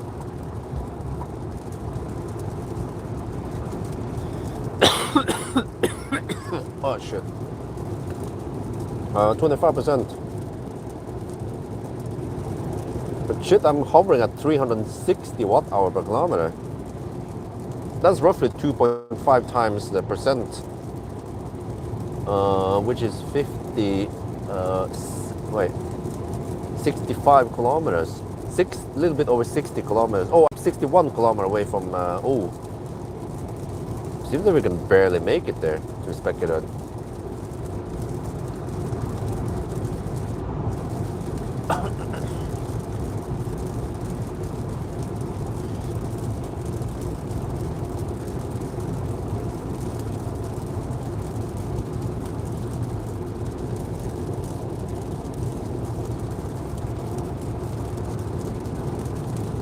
Okay, the last bailout point would be Jungstile.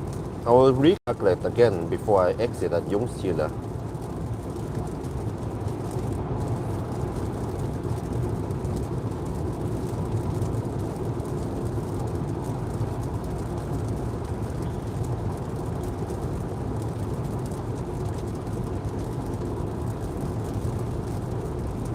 The car is being way too optimistic.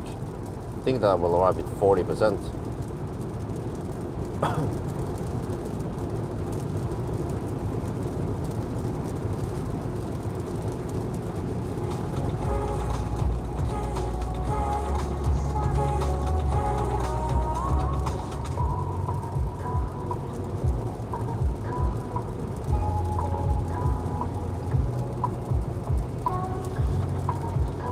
Xlantix ET, okay.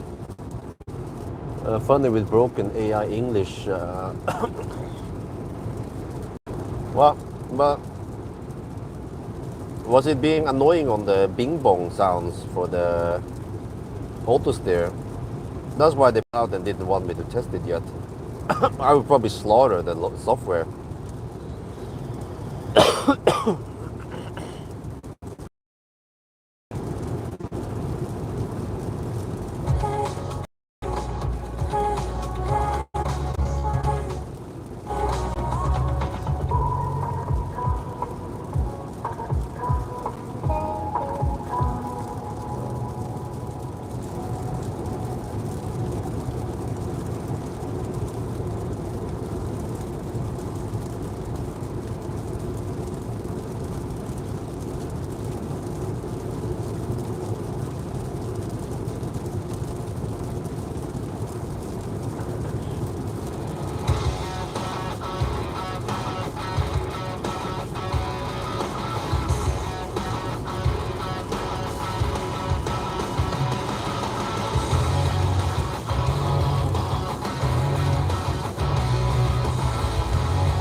Yeah, we are currently at 350 watt-hour per kilometer now. Holy, oh no, 356 watt-hour per kilometer. Holy macaroni!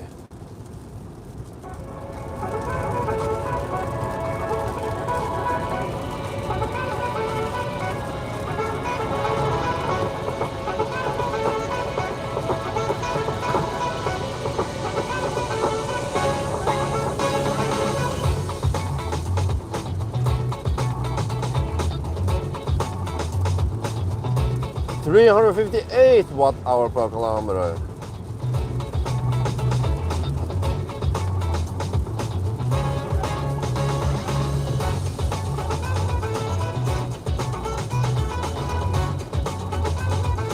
I don't think we can make it to Spekerød. We had to bail out at Ljungskile.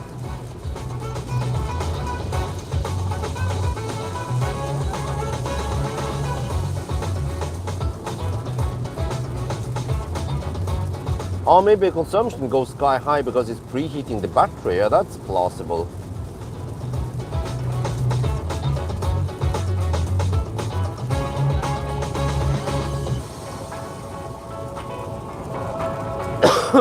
Hogstorp, well, yeah.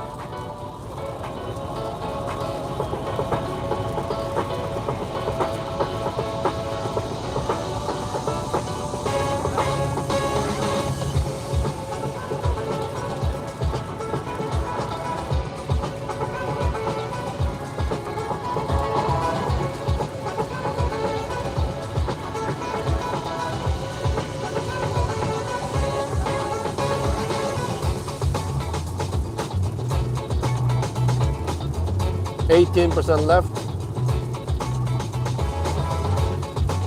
Most likely we're gonna stop at Ljungskile.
%17.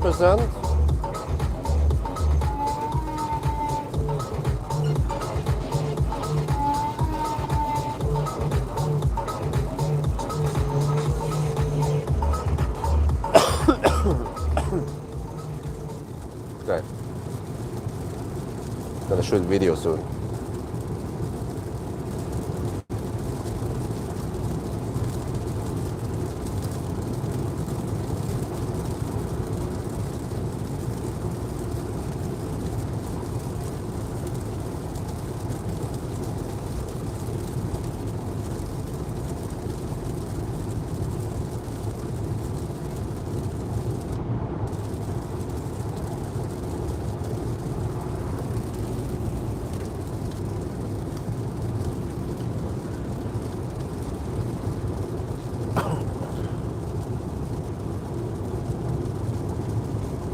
We are now at Uddevalla. We have driven 245 kilometers and we're down to 16%.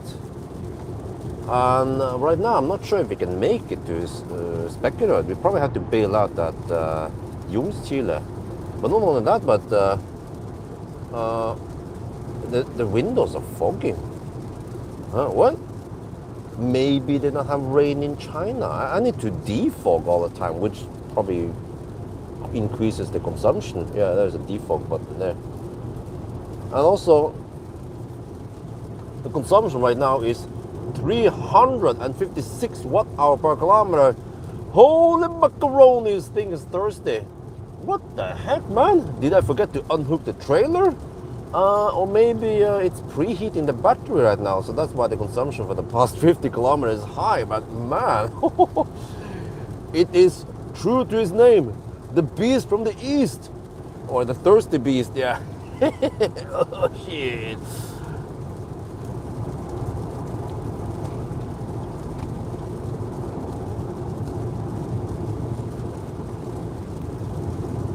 OK เราเพิ่งจะผ่านอุดรแล้วนะครับขับไปได้250กิโลเมตรตอนนี้เราเหลือ16%นะครับแล้วก็ผมก็ไม่รู้ว่าเราจะขับไปที่สเปกเกอร์ทำไมเราจะต้องจอดก่อนนั้นนะครับแต่ว่าตอนนี้นะครับไม่ค่อยเห็นชัดมั้งมันมีฝ้านะที่กระจกนะแปลกแล้วมันทำไมมันเป็นอย่างนี้อ่ะมันที่จีนมันไม่มีฝนหรือว่าอย่างไง ผมก็ต้องกดอันนี้อ่ะ defroster ต้องใช้ตลอดแล้วนะครับมันก็อาจจะทำให้มันใช้ไฟเยอะขึ้นมั้งแล้วตอนนี้นะครับมันเป็น345 วัตต์hour ต่อกิโลเมตร โอ้กินไฟเยอะมากแล้วนะครับปัดท่อ348 วัตต์hour ต่อกิโลเมตรโอ้นี่บ่เฮ้ย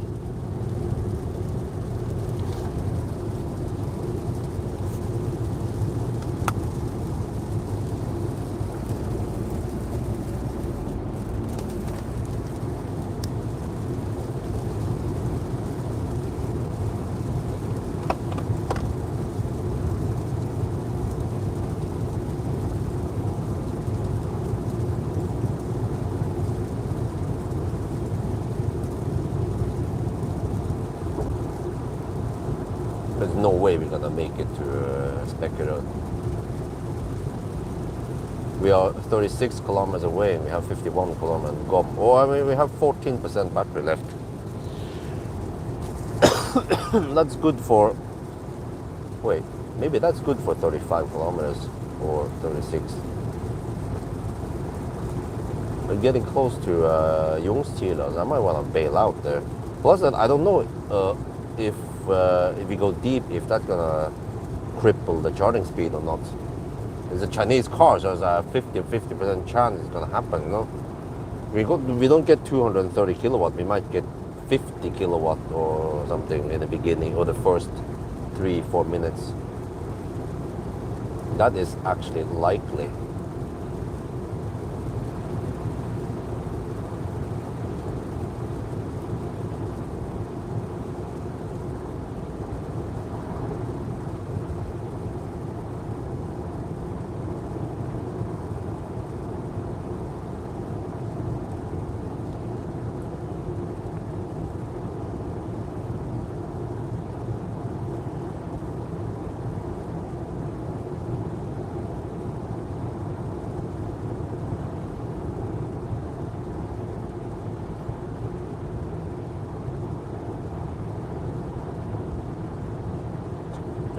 Okay, it was a bit headwind, really. It slowed down a bit then. Alright.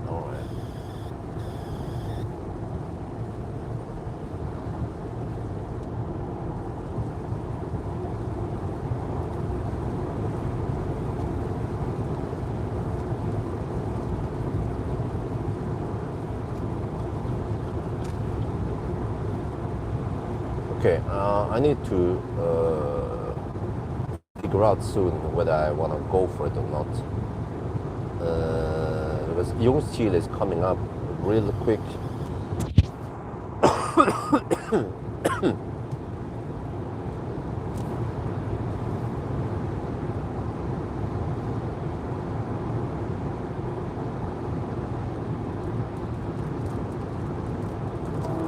Right.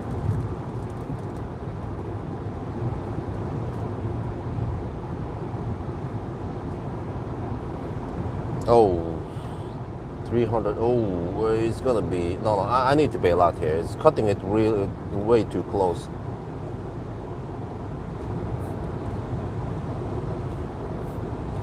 We need to bail out here.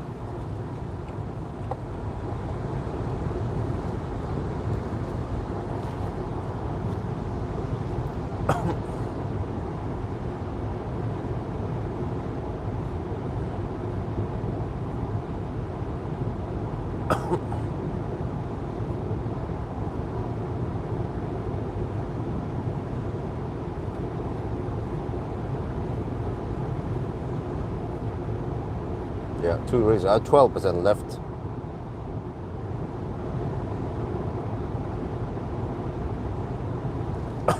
But no big deal. We charge here and then we go straight to Wildbike. And I can even stretch it to 75% if I need to. But I probably don't need that much.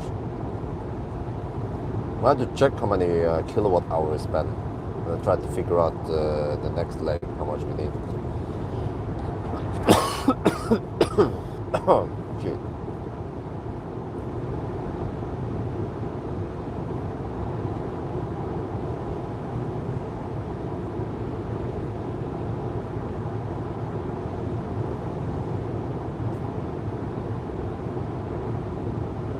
%. Yeah, well, at least it's safe now. We arrive at around 10%.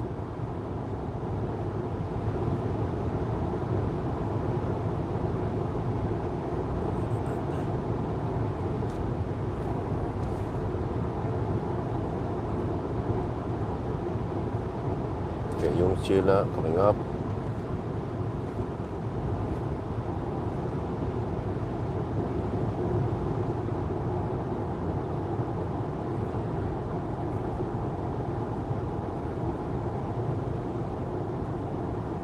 Good, now it's getting really slow. Good. I'm sure they're hammering front of the Audi. Whatever. You know, it's going to be that slow. Okay, it's bail out here. Not the worst place to stop at. There's actually a gas station open there, but I brought some food with. Oh, I have to be careful here.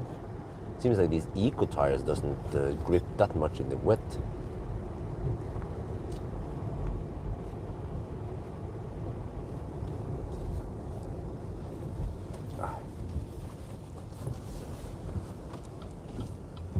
Let me see here, ST1. I think they have set the credit card, so that's quite easy. Okay, you guys can just check out the cab power link. Let me see. Charge port is on the right side, there's a wrong side, the left side is the right side. There's this first charger, 400 kilowatt hour per hour. Okay, awesome. Man, I'm gonna annoy that. Actually, let me just get over here. Because I think the lights are gonna be on. It's gonna annoy that dude parked over there in the car. He's just like trying to be considerate. Okay, there we go. Park. Distance was 260.9. Okay, Jungschile. See.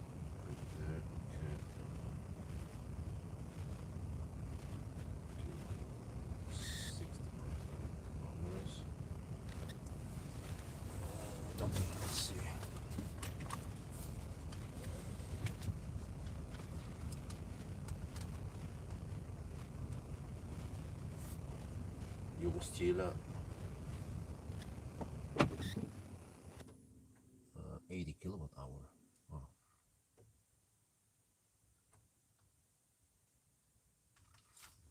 Okay, let me plug it in.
See?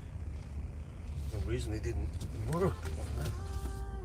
Okay, let's try the other one. And then, dude, the freaking Chinese car starts the music when I get in there.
Dude, we arrived 6 minutes.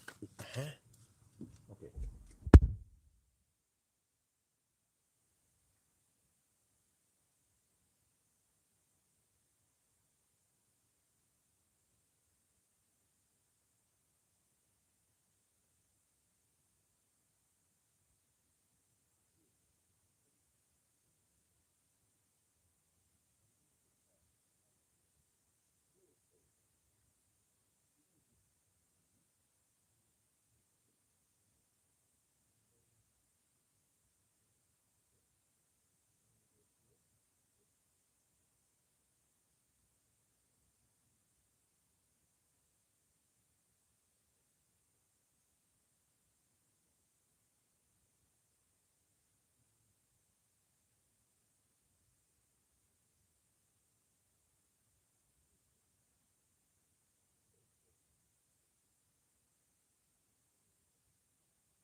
Man, are you serious?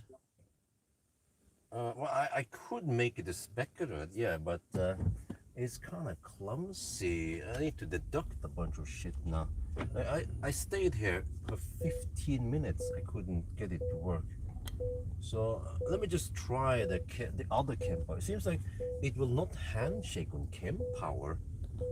Can I at least try these? It's a bit faster because not only am I struggling with the handshake, but I also have a problem with the card payment. So I probably reserved 3,000 NOK already that is locked on that account. Fortunately, I have plenty of money in there, but well, not plenty, but enough. We're gonna try again over here. It's super clumsy, man. Here I can try the RFID, so it's a little bit faster, but it's only 150 kilowatt here. So I'm not sure what I'm gonna do.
But we should have enough now to get over to Specular, and we just correct probably around 20 minutes delay.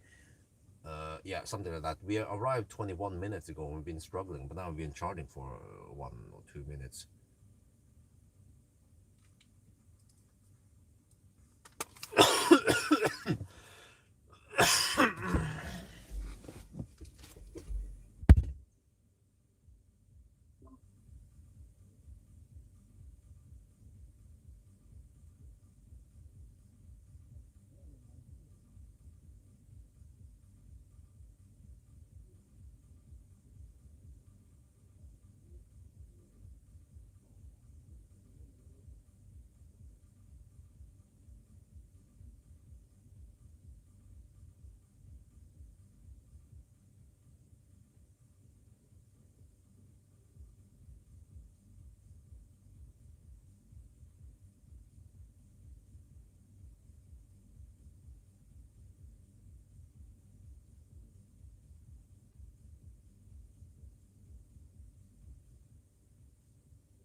Okay, that was big, but a mess.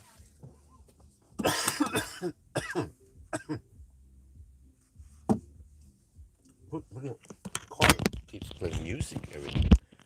Okay, we stayed at 23 minutes, but we did charge a couple of minutes, right?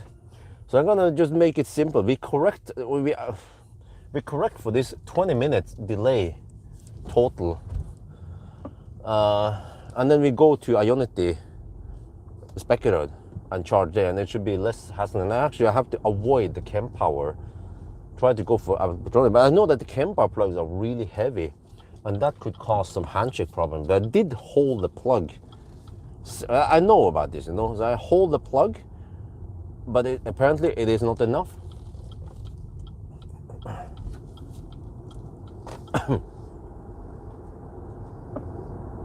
But we should have enough now to get over to Specular.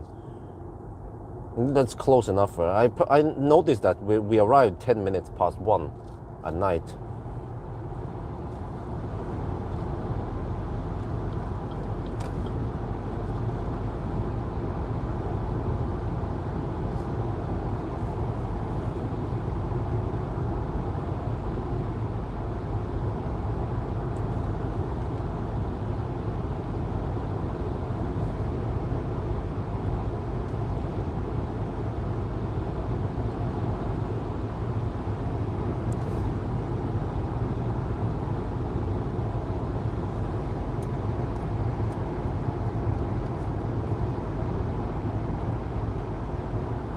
This is freaking clumsy, man. Okay, but at least now I know I need to avoid chem power in the future with this car. But Alpitronic and the Ionity charger should work with the tritium and so on. That was strange, man. Also, okay, I had problem with card payment also, and GL5 no, EX5 no, I know. The SD1 station, I don't know why. Is it because of water or some shit? It kept failing. It wouldn't accept it wouldn't notice my card. I wonder if it's problem with water on the card. Like, it kept failing all the time. It didn't register my card. And I tried various stations, and then randomly it will work again. And then it failed on handshake, and then it stopped working. I was like, it kept messing around there for the longest time.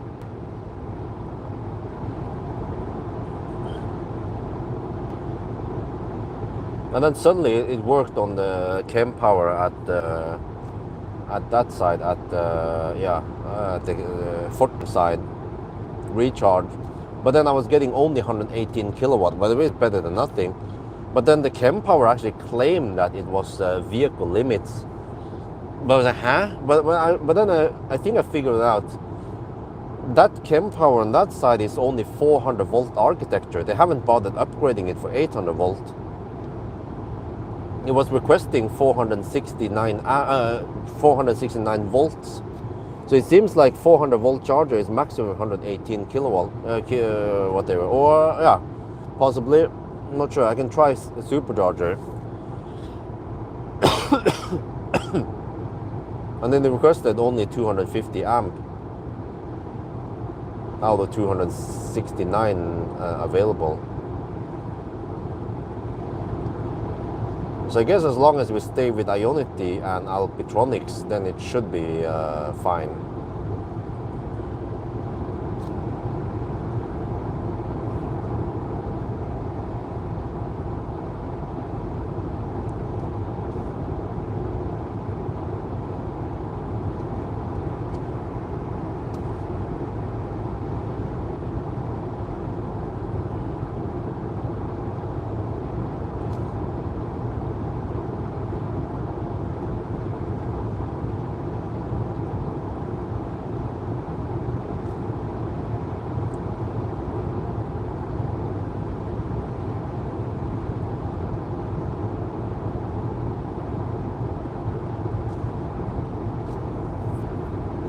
Now we're freaking fogging problem again.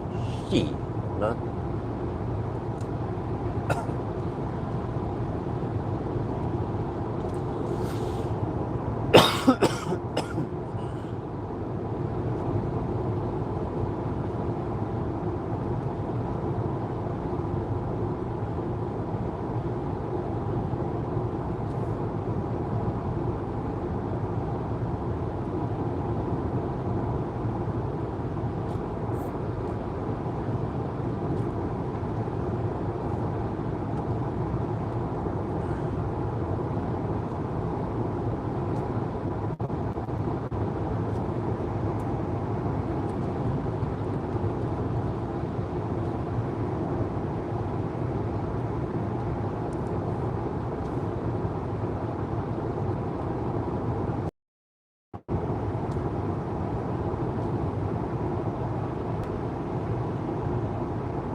I'm actually not sure if, is it correct to count 20 minutes? It's possibly more. We stayed at 32 minutes, but there's also this overhead and stuff, but okay. Well, I mean, ideally, if everything was working fine, I would charge there and then skip Specular and go straight for Varberg. So actually the detour to Specular and so on is also an extra. I normally wouldn't go there afterwards. And actually, if the card payment worked in the first run and the handshake would work, then I would just charge to 60 whatever percent and go straight for Specular. I mean Varberg. So I'm probably gonna correct 25 minutes total. That's more realistic. We lost a lot of time on the handshake problem and moving cars around back and forth.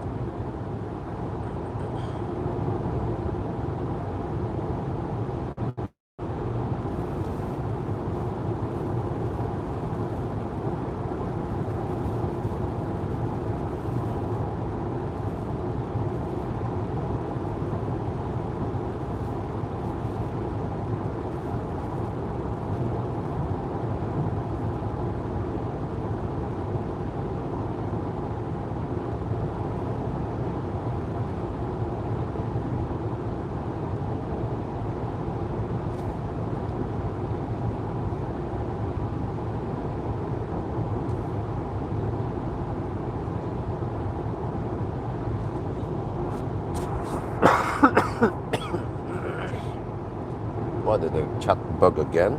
Sheep, man.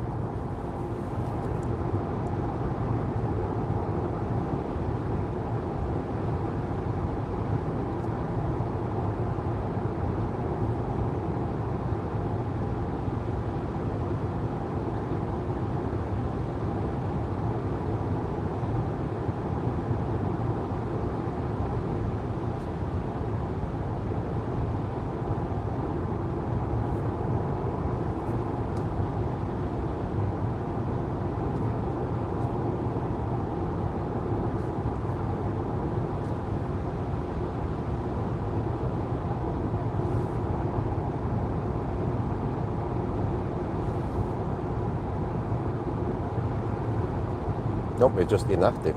Okay. Now if I can just get a little food break at the Spectator, that'd be great, yeah.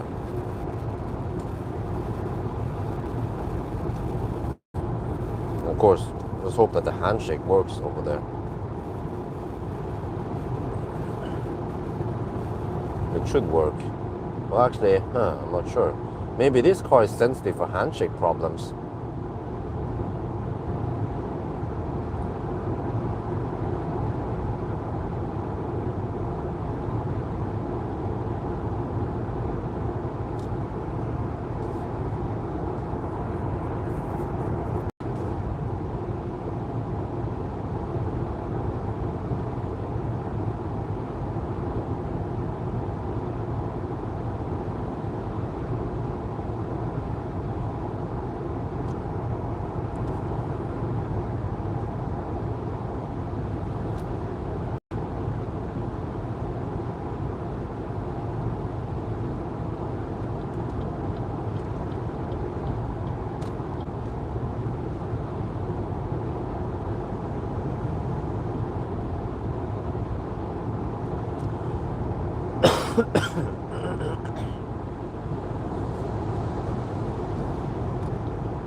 Check how many kilowatt hour I needed to get here. When I spend 80 kilowatt hour, I should be able to get another, well, at least another 8 kilowatt hour from the battery. Not sure how much loss I had. I measured 89 kilowatt hour at some point. I feel like we could have made it straight through here, but it's kind of tricky. It's fine.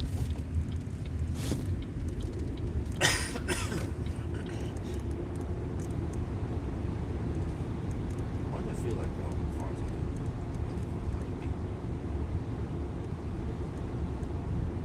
are okay, but at least from here on shouldn't be any delays, right?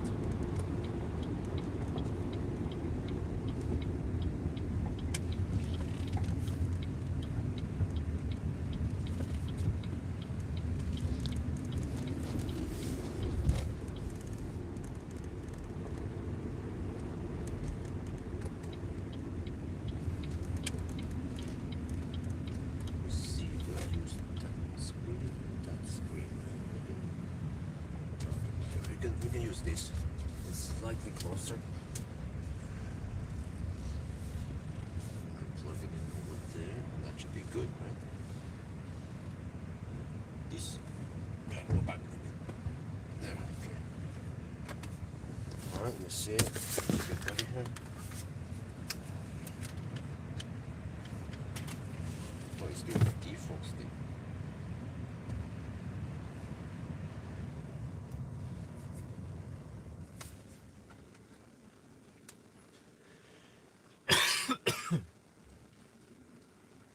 Expected 8.6 kilowatt hour. Oh, that would have been cutting it real close.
Just stop the music. Okay. Finally, some action here, guys. It was not a failed handshake, but at least now we are hammering it. There, can you see it? Okay, let me see if I zoom in. Oh shit. Dude, the zoom here is so bad on the YouTube. Dude, come on. There. Okay. Alright. There.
look at.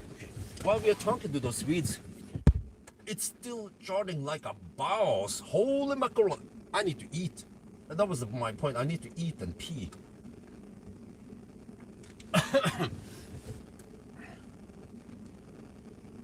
โอเคผมคุยกับพวกวัยรุ่นนะเขาก็บอกโอ้ยไอคนนี้ดังจริงๆว่ะผมไม่ได้โชว์ช่องเนี่ยนะโชว์ QR code แล้วเขาก็ไม่รู้เขาก็อยากจะอยู่ในวิดีโอโอเคแล้วคุยกับเขาหน่อยแต่ว่าระหว่างเราคุยกับเขานะลดชาร์จถึง 34% แล้วยังรับ202กิโลวัตต์นะครับโอ้สุดยอดเลยผมยังไม่ได้เข้าห้องน้ำแล้วก็จะกินข้าวนิดหน่อยนะครับโอเคจบ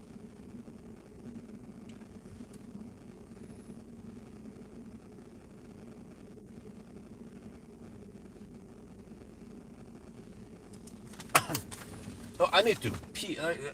There were some Swedes. They wanted to be in the video, so I kind of interviewed them a little bit. But I had to hurry and grab some food. But let me see.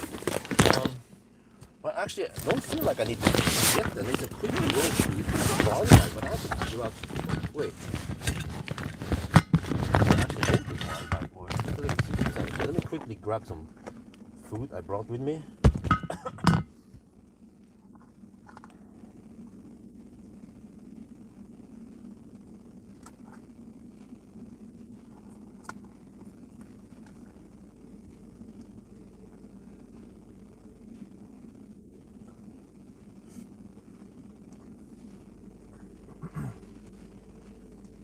Well, how many percent?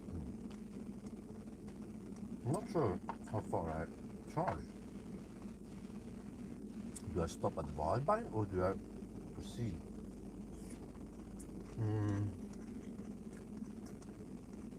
Or do I go to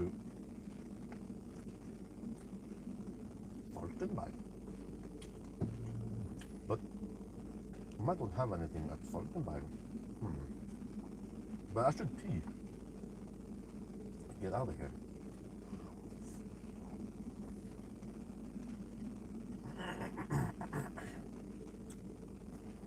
I'm quite hungry.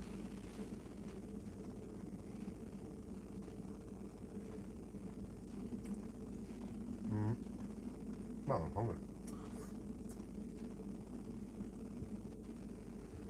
I need to figure out, wait. I don't think Valbein.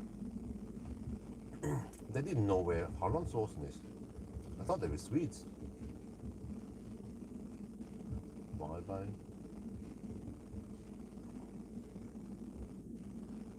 Seems like I added Google now. 107 kilometers. If I expect 3 times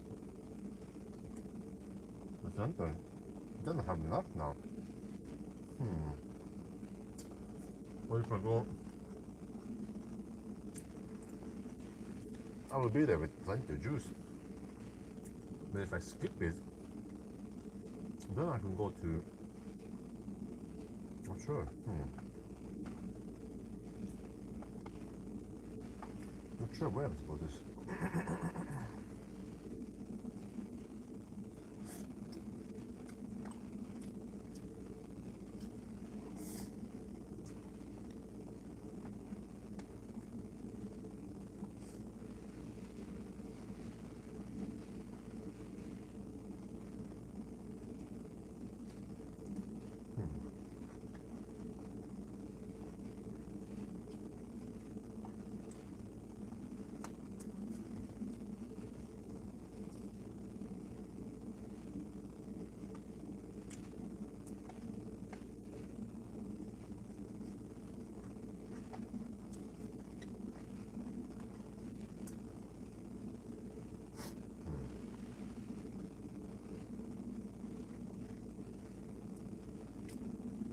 Wait, but do I go 55% and then hammer it to my bike?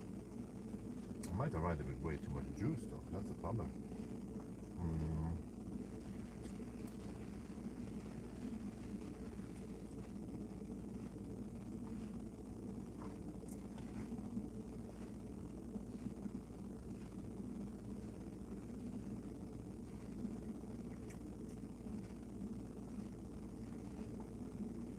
What do I stop at Himla? Right. 짭짤해. 하면서 나도 좋아 보여.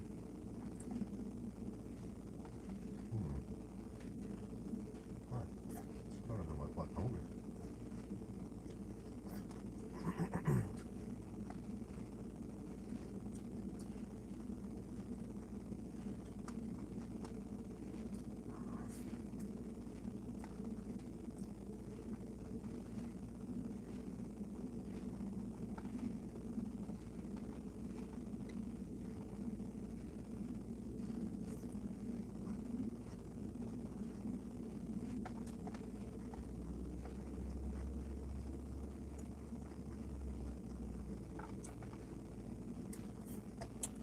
Done. Deal. And now I need to get rid of some garbage, and then we're almost good to go.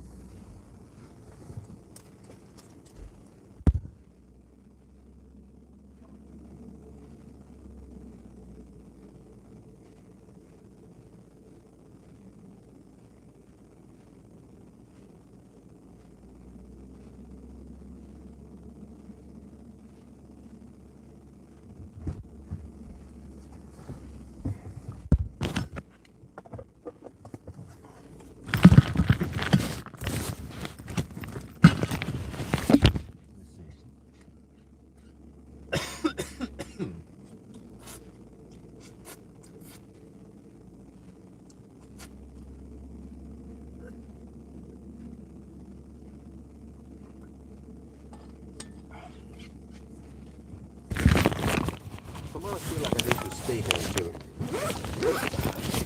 70%. Well, I want to buy some more food. Grab it.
Okay, I think I'm gonna go for 75%. And then just see how far I can go. Yeah. But I kind of need to fire up HVAC now. Is that gonna mess up the cooling?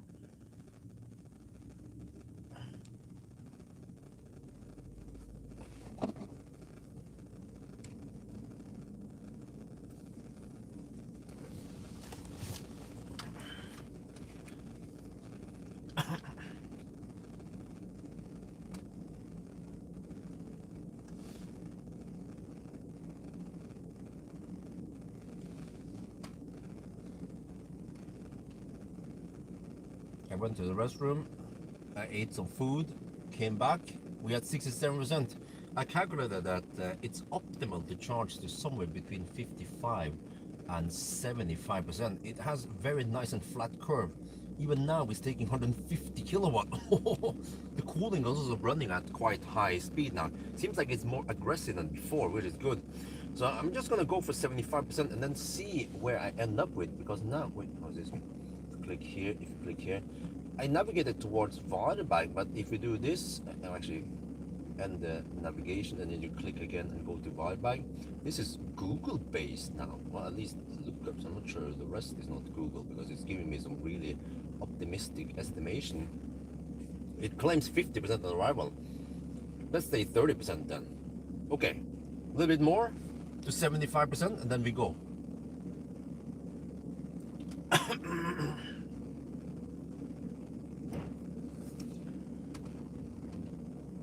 โอเคเรากินข้าวแล้วก็เข้าน้ำนะครับเข้าปั๊มแล้วก็กลับมาแล้วก็ยังรับ150กิโลวัตต์นะครับนี่ 70% ผมได้คำนวณนะครับว่า 1,000 กิโลเมตรกับคันนี้นะมันจะเร็วสุดถ้าเราชาร์จถึง55หรือว่า 75% ทุกครั้งนะครับมันก็จะเร็วนะครับเพราะว่าจอร์จเคอร์มัน flat นะครับแล้วก็ถ้าเราจะไปVarberg นะครับมันคำนวณว่าเราจะเหลือ 52% อันนี้มันไงเดี๋ยวมันคำนวณผิดนะเราอาจจะเหลือสัก 30% แล้วผมก็คงจะชาร์จถึง 75% แล้วก็ขับไปเรื่อยๆแล้วก็ดูว่าเราจะไปชาร์จที่ไหนนะครับยังไม่ได้แพลนเป๊ะนะครับ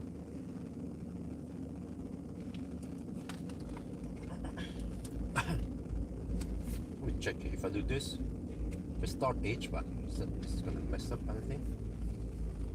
Holy shit, man. I'm gonna play music over here that loud. I'm gonna shoot video outside.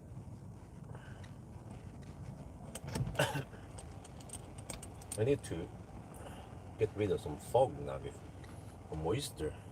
I need to start the HVAC. 73 now. Uh-oh, I see there is some slight moisture problem maybe.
Now I need to restart this thing because it might mess up the thing. Okay, and then turn off. Oh, it's here. Drive routing off. Okay.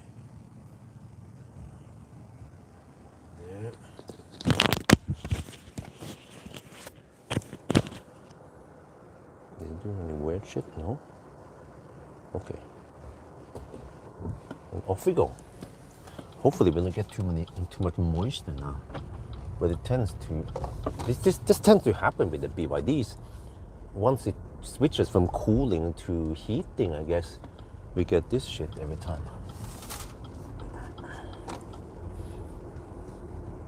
Okay, let me fill this.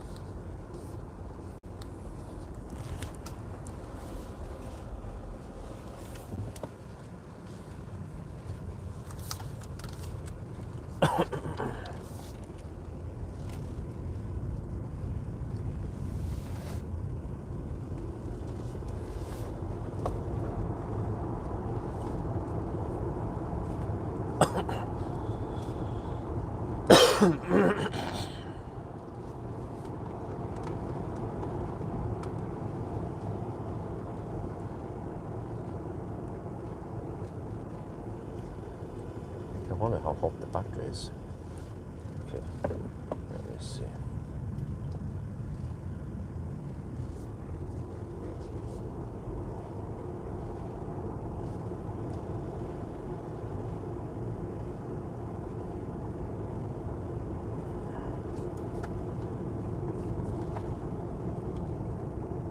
Okay, with 75% battery and maybe hot battery, how many kilowatt do we get? Look down there.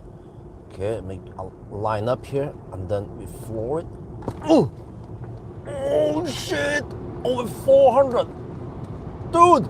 This is the beast from the east!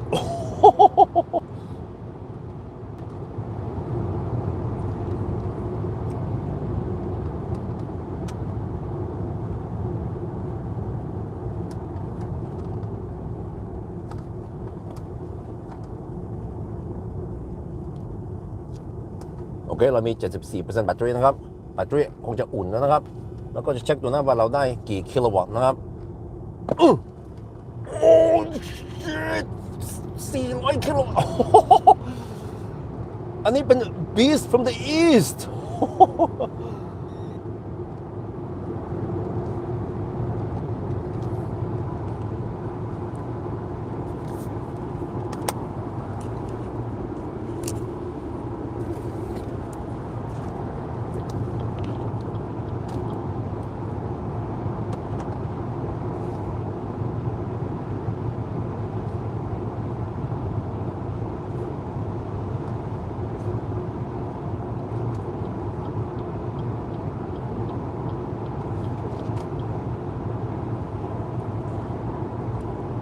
Okay, Bjorn, from all EVs you've tested, what is your favorite, most impressed by? I wonder if it's Seeker 7X, or actually one of the Neos. I really love the EL8. I mean, I would say the EL8. I mean, it's an SUV, it's big, but man, it is super comfy. It goes like a rocket, very spacious, has nice features. And I think also great value for money if money matters. Because the EQS SUV that I tried, similar class, it's just, I don't know, so expensive in comparison. Yeah, EL8, hands down, man. And that's even the second gen only. Third gen is gonna kick ass for the Lord. Is this the Ragnar we saw at? Yeah, we did. Oh, the same. Yeah. Wait, no, it's different. This is Norwegian. Well, it was kind of funny. At Spekerud, when I was filming, there were some teenagers, Swedish teenagers. They were wondering what I was doing. I said, like, well, I'm a YouTuber, and he said, well, maybe he's some kind of famous YouTuber. And then I quickly found my QR code. I showed them, and they were like, dude, he is freaking famous. They probably saw I had over 300k subscribers, and they wanted to be in the video. So I just asked them a little bit, just chill, like, what's up with you guys? And then, is it called Spekerud? They said, no, it's Stenungsund. And okay, yeah, yeah. That makes sense. It is Stenungsund, but for some reason, Ionity called it Spekerud. But it's not Spekerød, it's Spekerød, yeah. Stenungsund. And then I also they asked me what I'm doing, and I said I'm doing a test at night. I'm gonna go to Hollandsåsen, and they didn't know where Hollandsåsen was. They are probably not that locally known. I tried, close to Skåne, or I'm not sure how to explain where it is. And then, yeah, I mean, it's somewhat far from here, so local dudes over here, they wouldn't know what the heck is over at Hollandsåsen. And then I asked them what they're doing at night. They said they're drinking. I'm like, they're holding some alcohol bottle there. I was like, okay. Shouldn't show that in video, because in Norway you're not allowed to show alcohol bottle or drink container in public. And they said that is the same in Sweden. I'm like, okay, you need to hide that. We didn't see nothing. So they're cool, they're chill. And then some other guys came out, and they had the French hot dog in his mouth. And I said, I go for the double penetration. Oh yeah.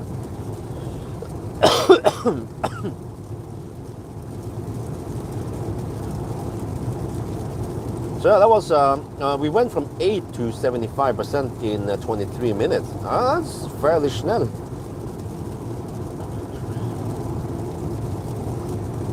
I wasn't sure how far I want to go, but I mean, if the 1,000 kilometer time is not that much difference, then I might as well go for a long run, go for 75%, and then just see how far I can go, and then try to cut down on the charging stops.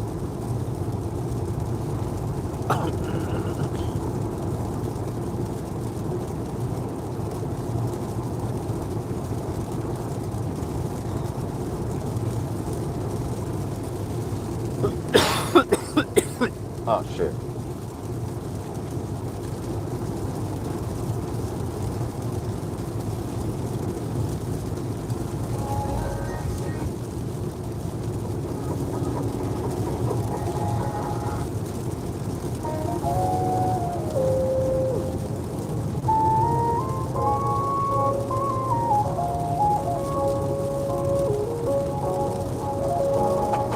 Are you listening?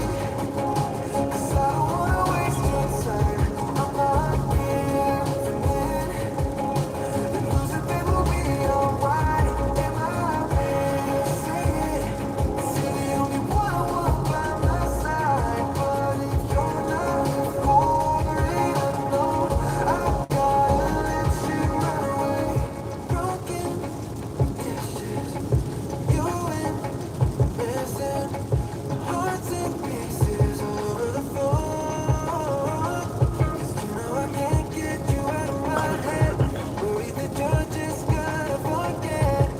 Oh baby, did you hear me when I said, are you listening? 'Cause I don't wanna waste your time.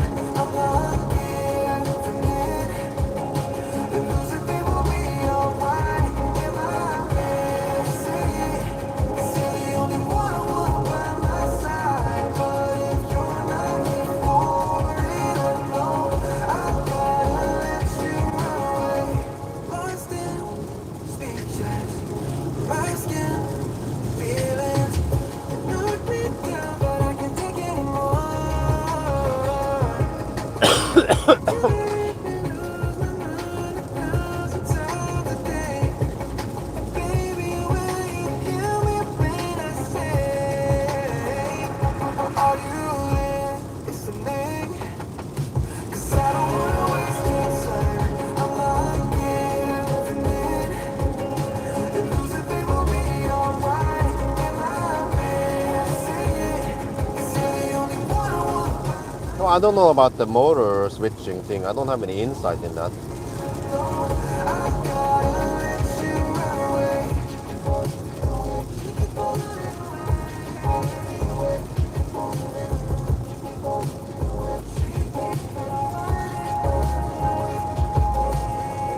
You make me lose my mind 1,000 times a day.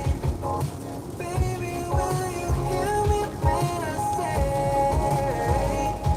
are you listening? 'Cause I don't wanna waste your time. I'm not giving in.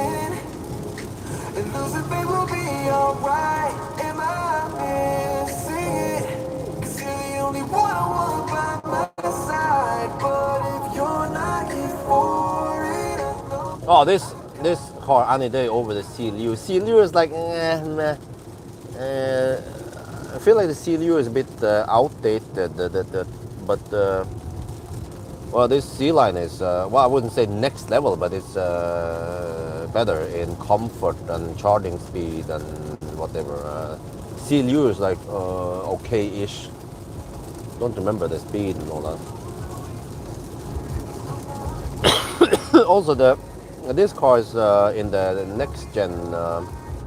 Don't remember what the heck it's called again. The third gen platform, whatever, with better cooling, and I feel like the cooling is better on this versus the CLU. That was probably the second gen.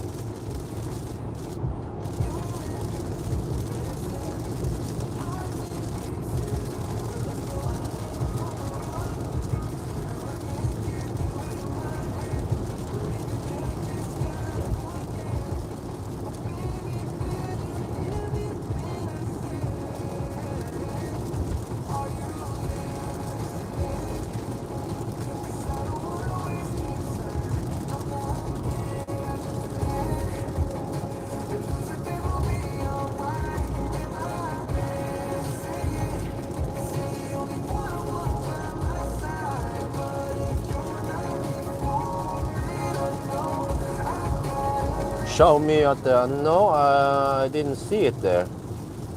Maybe I missed it, but so all the IA videos have been uploaded now.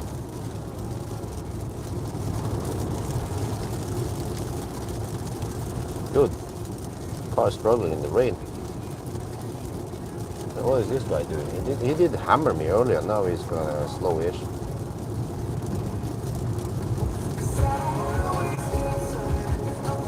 Are you gonna hammer it or what? The Danish registered Mercedes. First of all, kind of suspicious car coming from behind. But then I found out, okay, it's a Dane. It's not Polizei, it's not police.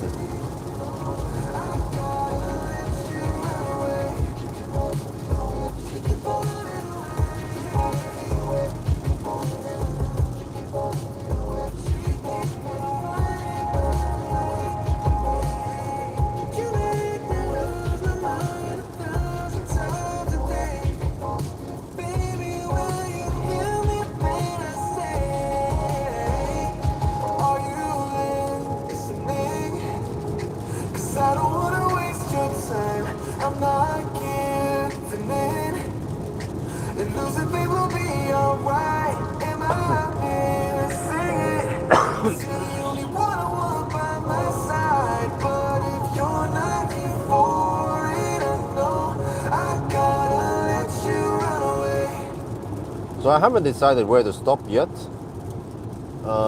Just charge it 75% and then we have the opportunity to go far if we want to. I want to try to ride on 230 kilowatt again.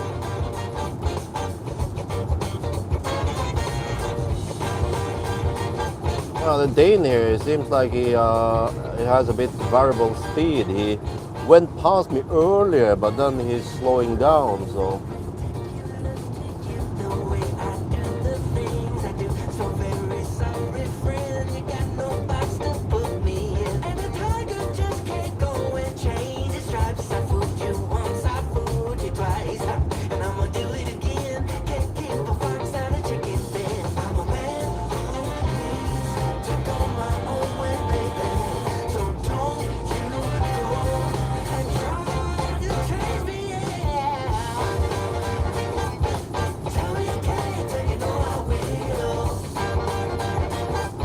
The rain is supposed to stop around Varberg, I think, and then I avoid most of the rain for the rest of the challenge.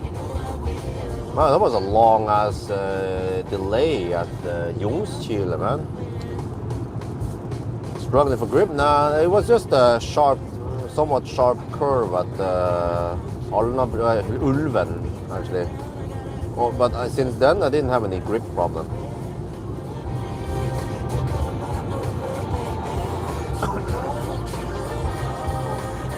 Well, where was it? But on the other hand, the UI. Okay, okay, I missed it then. It was a bummer.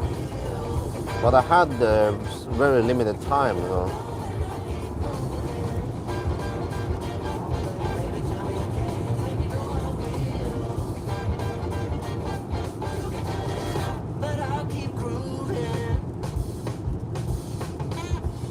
I mean, this Dane, doesn't he follow speed limits or what? It seems like it doesn't change his speed based on the speed limit that changes. It just goes with a fixed speed. Yeah, like now, he's driving slower earlier, then he wants to hammer it now. I know what the problem is. He doesn't dare to drive too fast in the wet, that's why. Yeah. But then suddenly when I slow down because of speed limit, then he wants to go faster. Well.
Yo, what's up?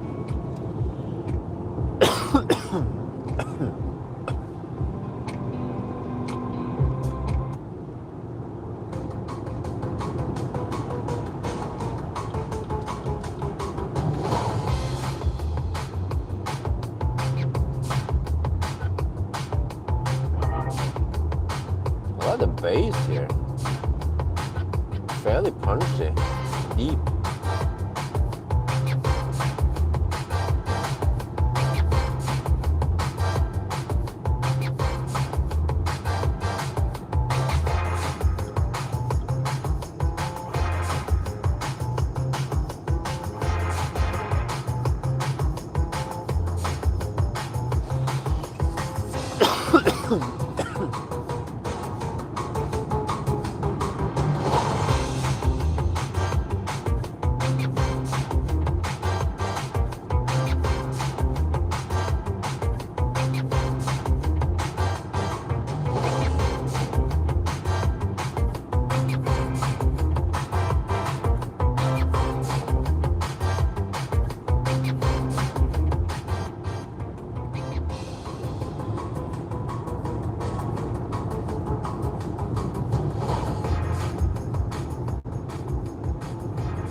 Sound system is okay. I mean, yeah, it sounds good, but I feel like maybe it's missing some details in the mid-high tones, unlike the high-end systems like Pawel. But it still sounds okay.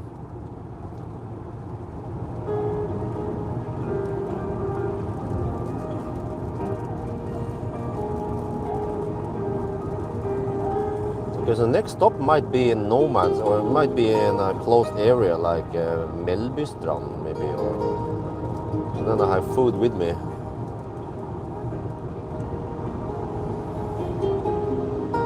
just have to restock when I can.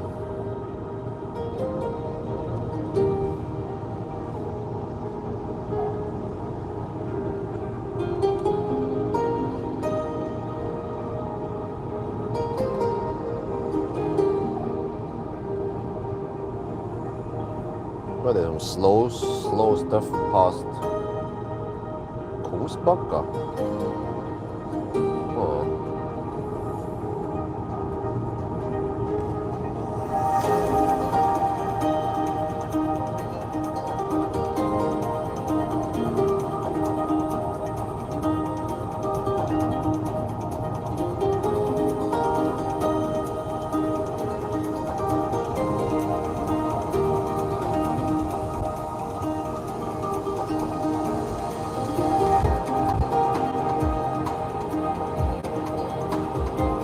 This thing is way too bright at night. It's a waste of electricity.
Nice face.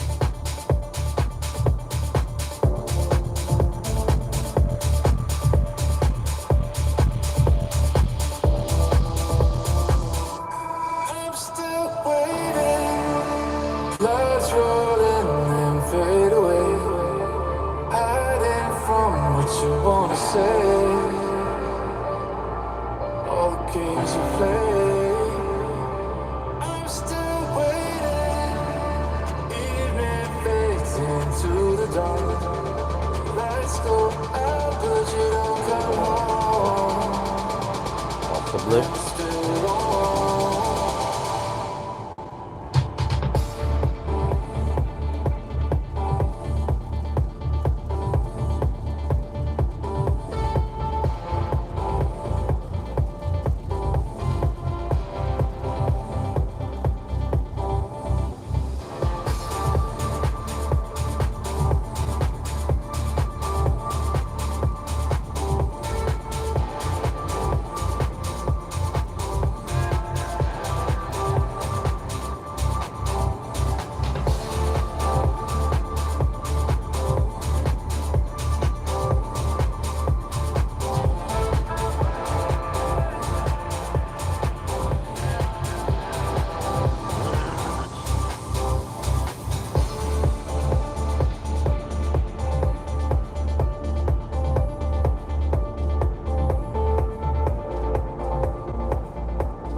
Clouds rolling and fade away. Hiding from what you wanna say. All the games you play. I'm still waiting. Evening fades into the dark. The lights go out, but you don't come home. I'm still alone. I'm still waiting, waiting, waiting, waiting. I'm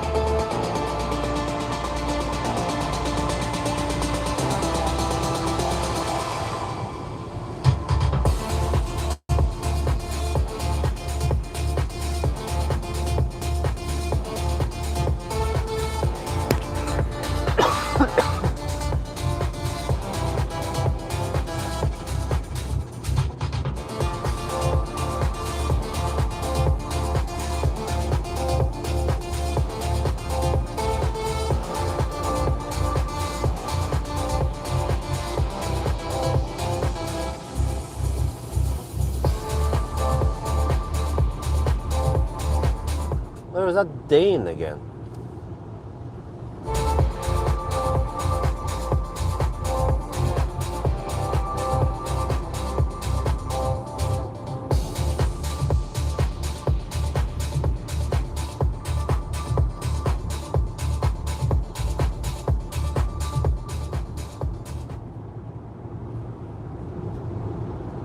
Well, I need to mute while I'm shooting videos so that it doesn't shake the windscreen.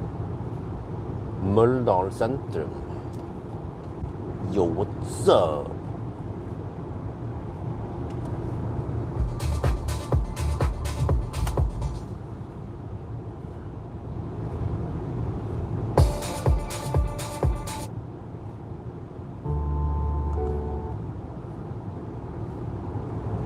It would be great if it stopped raining now for once. I think I had enough rain for the challenge.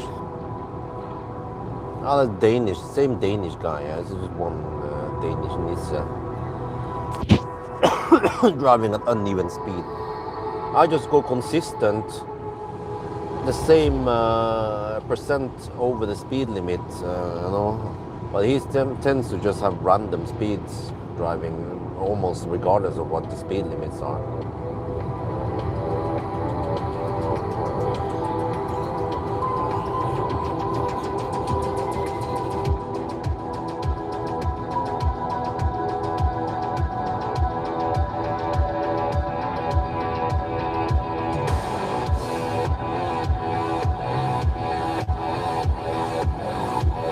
Man just want to slam some doors.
So when I mute it, it has a slight fade off, fade in.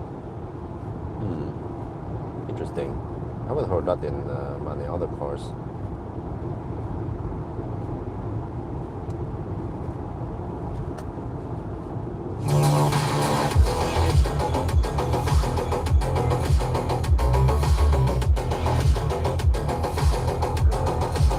That is a taillight of a Volvo C40.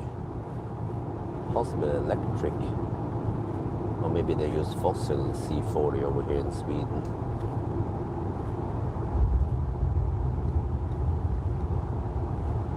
EC40 is called.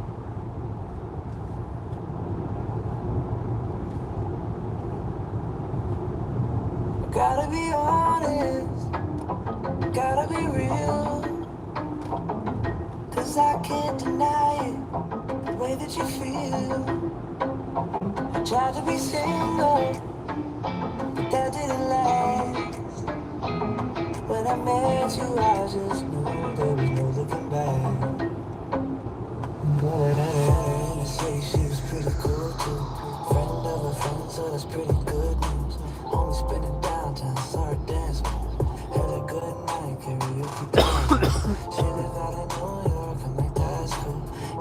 have a good time all about you.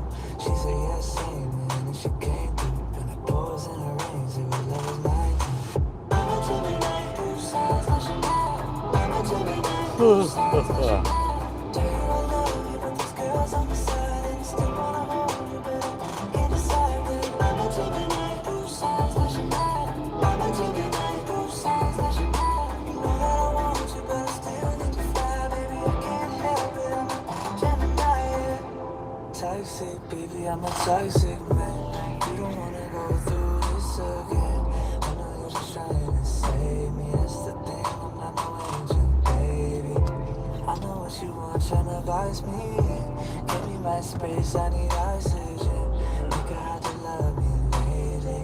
So baby girl, you gotta be honest, gotta be real. Cause I can't deny it, the way that you feel. Tried to be single, that didn't last. When I met you, I just knew there was no looking back. I'm a Gemini, who sounds like Chanel. I'm a Gemini, who sounds like Chanel. Tell you I love you, but those girls on the side, and I still wanna hold you, but I can't decide. I'm a Gemini, who sounds like Chanel. I'm a Gemini, who sounds like Chanel. You know that I want you, but I still need to fly, baby. I can't help it. I'm a Gemini, yeah.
Baustelle. 11 kilometers. Shit.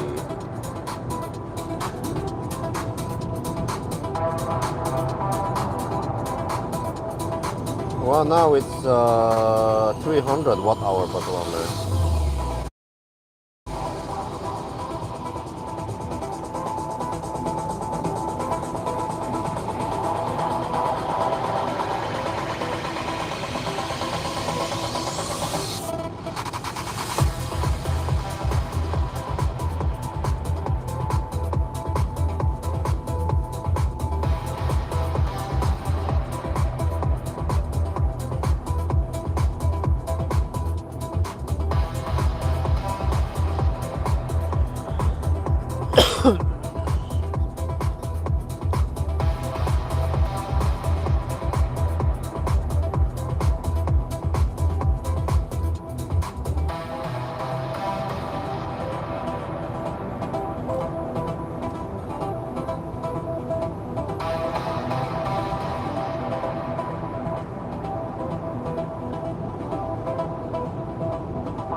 Okay, now it's getting heavy.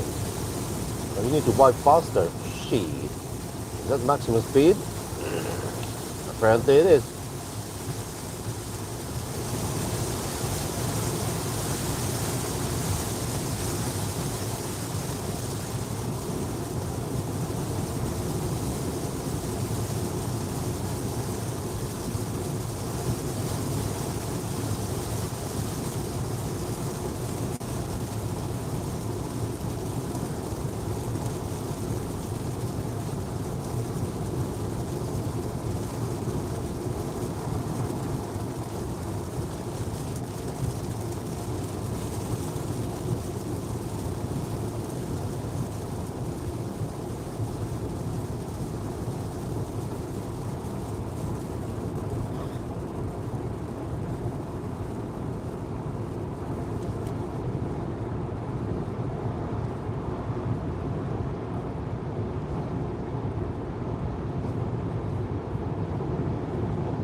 Well, that sound like, huh?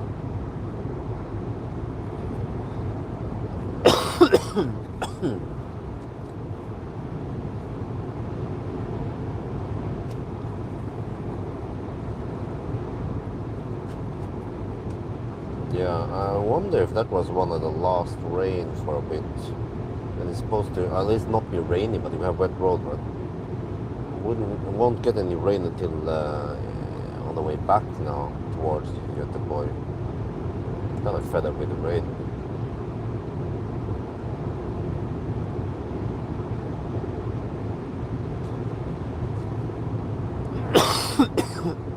I still haven't had time to calculate the distance ever.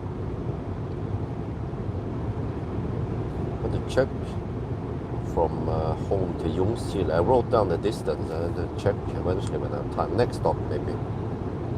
It should be around 1.2% underreporting.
Oh shit, man. Guess I'll try to get some rest tomorrow.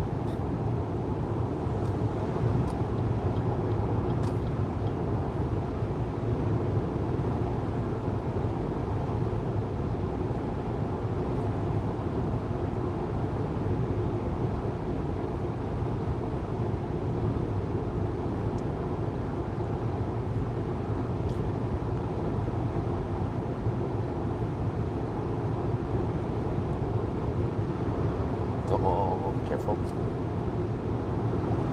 Water on the road.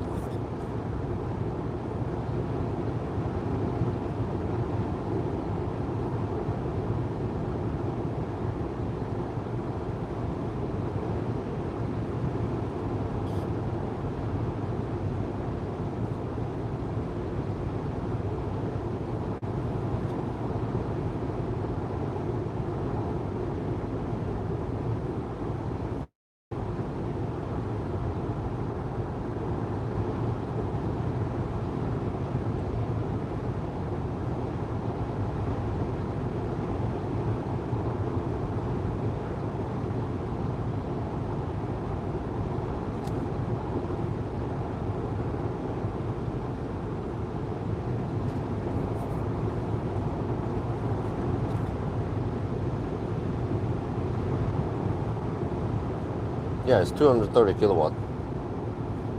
I think we hit that speed at Spectre, or at least 228, close enough. And you can actually maintain it for a while, unlike Tesla.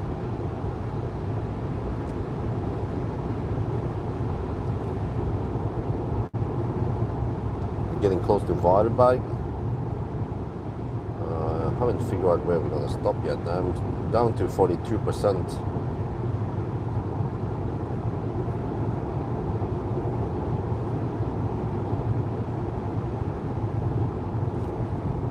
$332 watt-hour per kilometer.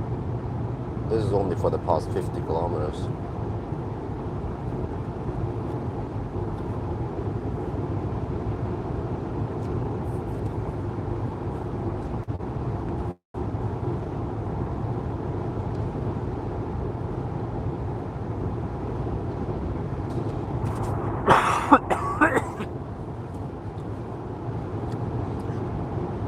Man,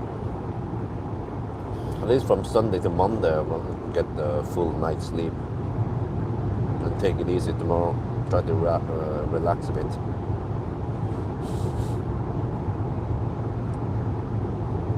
Today, or technically yesterday, on Saturday, I had a NEO event going on. Fortunately, they had it at Gardermoen Raceway, which is very close to my home. Just 10-minute drive from home.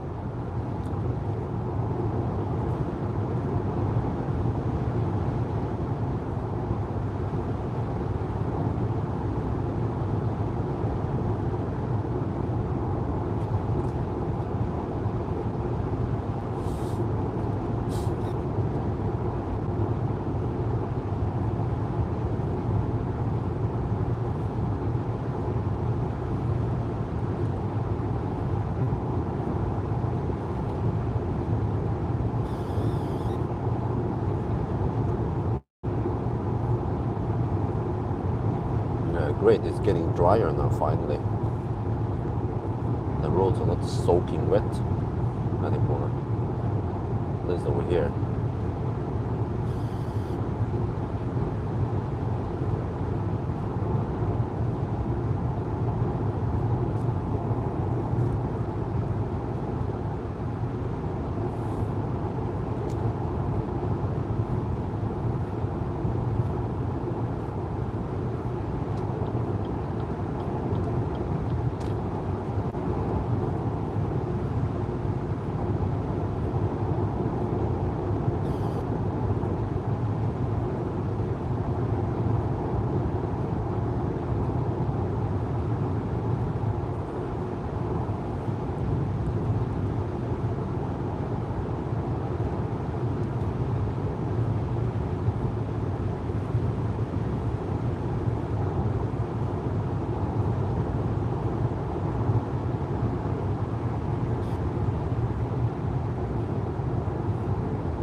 Well, here's Y-bike, we're gonna pass through it, 37%.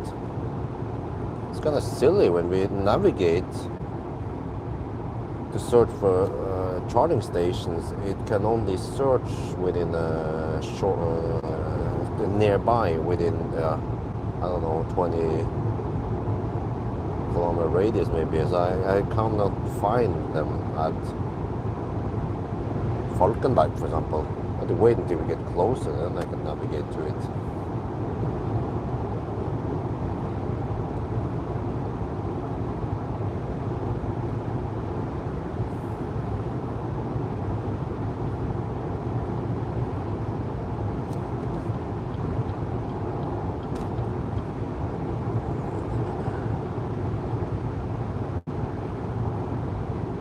The poles are got flashed at.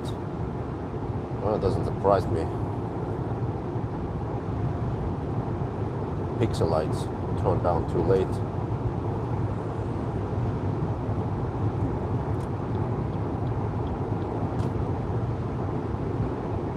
Poles are too. That way.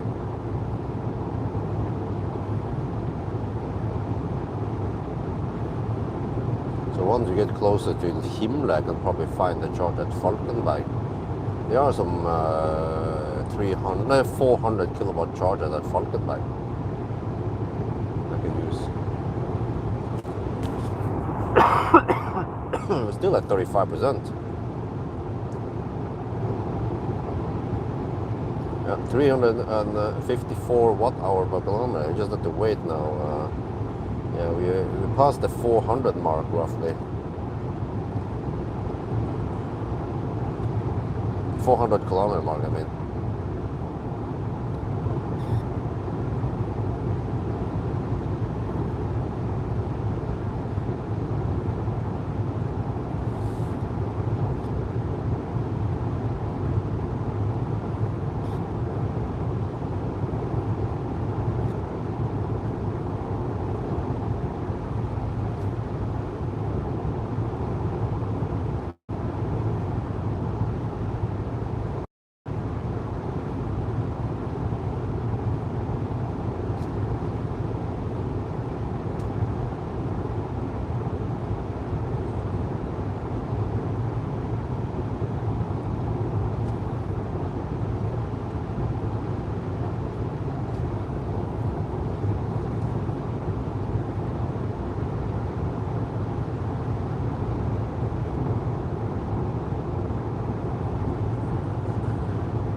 Oh, we have clear sky over here.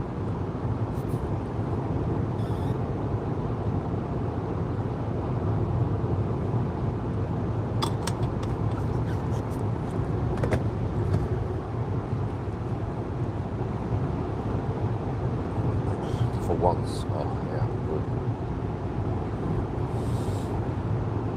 Maybe we can see some dry asphalt here. 13 degrees. Still relatively warm for a mid-September night.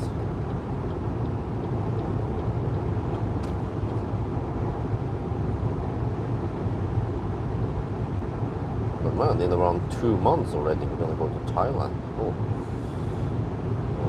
better get ready for Thailand then.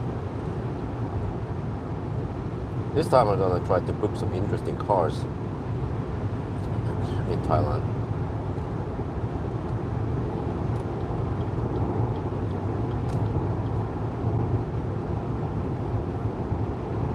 There's Himla, right?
I wonder if I have tailwind now. Let's check.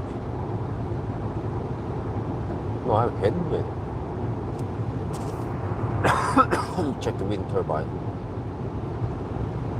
Yeah, seems like we have headwind. 379 watt-hour per kilometer. Holy macaroni!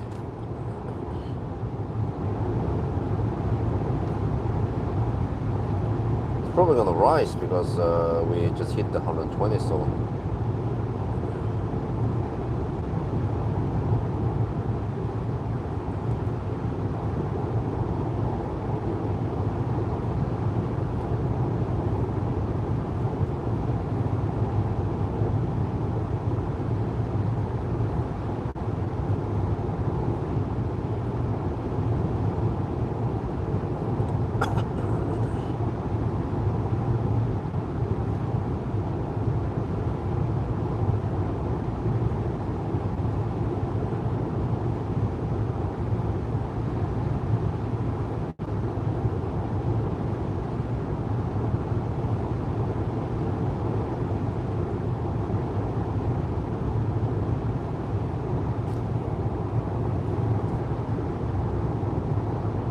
Jacob 5, yes, I'll book it.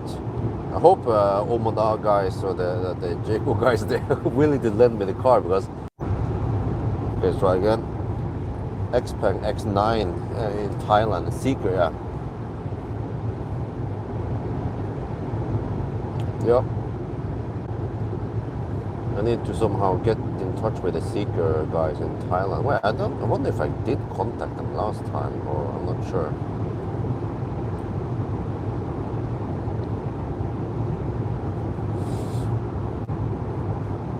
Series 9 is kind of old in Thailand and it's been existing for over a year.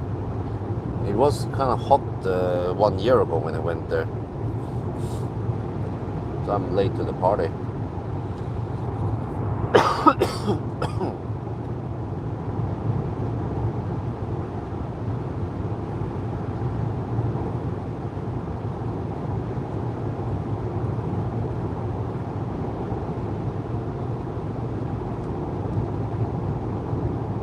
In 2 kilometers we have Baustelle. Hopefully it's short.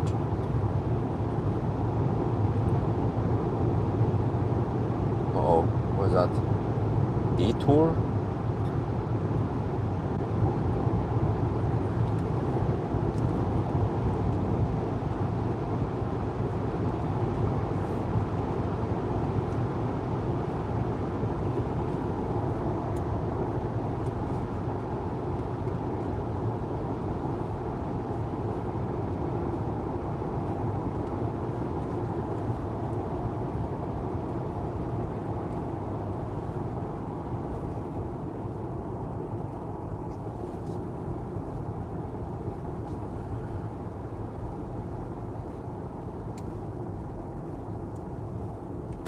20 it occurred. Let me see. I need to measure the delay here then. Because we need to measure time, we don't have to care too much about distance.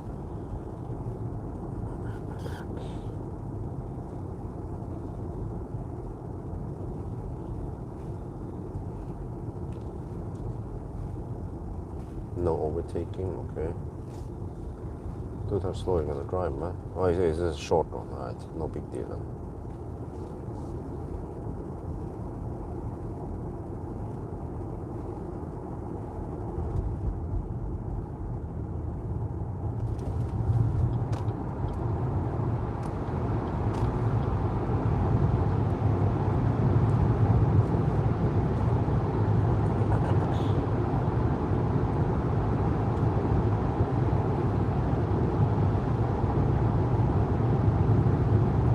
Here's the concrete surface.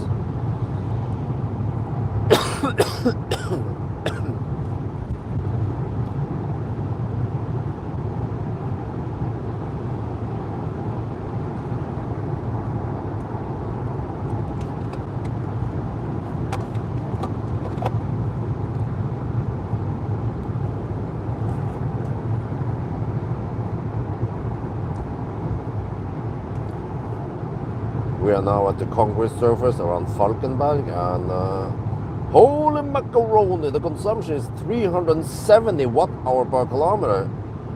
I think I forgot to unhook the trailer. 373! Oh shit!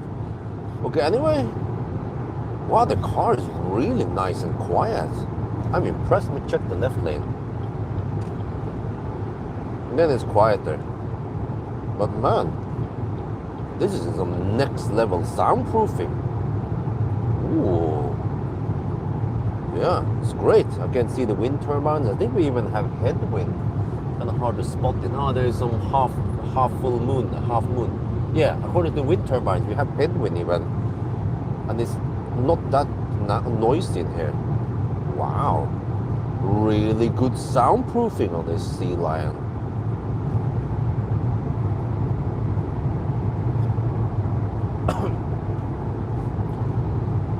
ตอนนี้เราอยู่ที่ถนนคอนกรีตนะครับแล้วก็ฝั่งนี้นะเลนขวานี่มันจะปกติมันจะเสียงดังนะครับแต่ว่าคันนี้นี่ผมรู้สึกว่ามันเก็บเสียงได้ดีนะครับเดี๋ยวจะเทสเลนซ้ายนะครับมันจะสมูทกว่าเพราะว่ารถบรรทุกไม่ขับส่วนใหญ่มันก็ขับคันนี้โอเคเลนนี้ก็เงียบดีกว่านะครับแต่ว่าถ้าเรากลับไปเลนขวานะครับ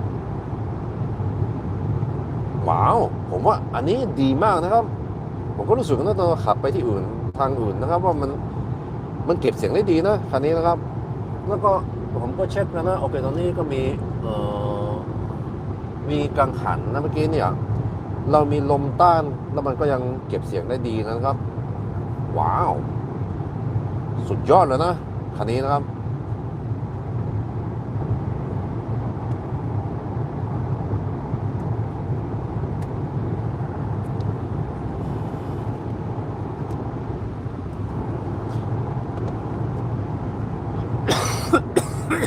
Oh shit.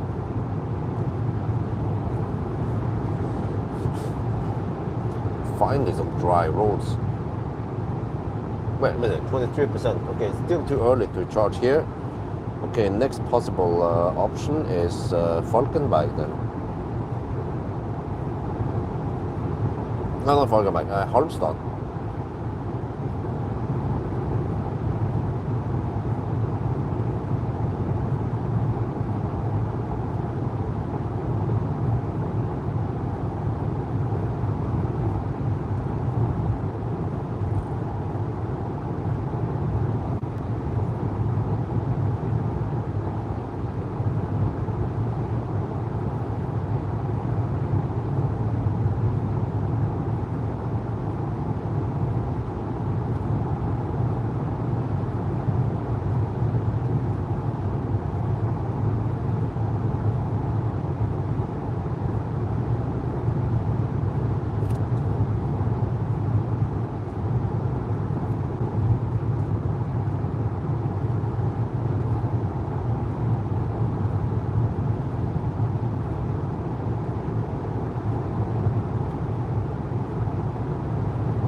Okay, I'm gonna go for Circle K Harmston.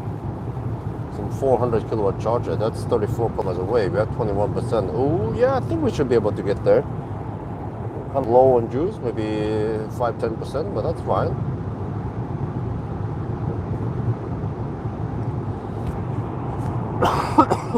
Then we should be able to charge there, go to a turnaround point, and then probably end up at Vardeberg.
Wow, really impressed with the soundproofing here. I think if I had the opportunity, I will check and measure the noise with the summer tires. This is really good.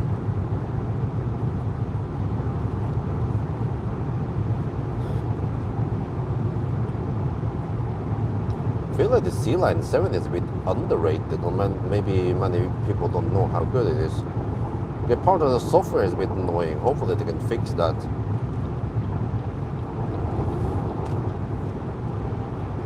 Well, it's performing really well overall.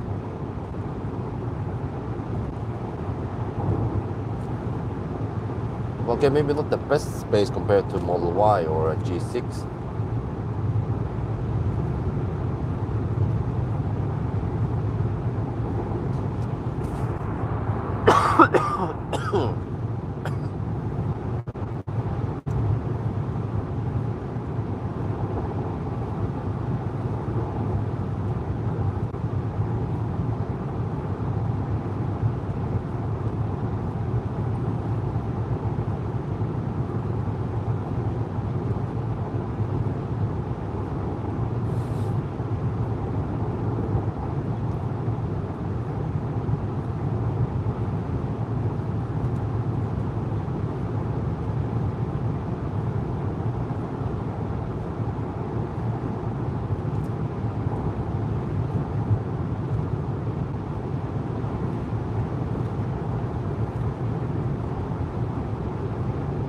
Well, the percentage goes down fast now.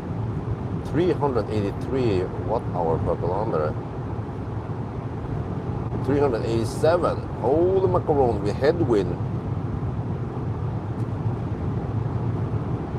Hope we have enough juice, right? 26 kilometers left. Quick mod 17% left. That's roughly 15 kilowatt hour divided by 25. That's fine. It's like 500 over 600 watt hour per kilometer budget. We might arrive at 5%.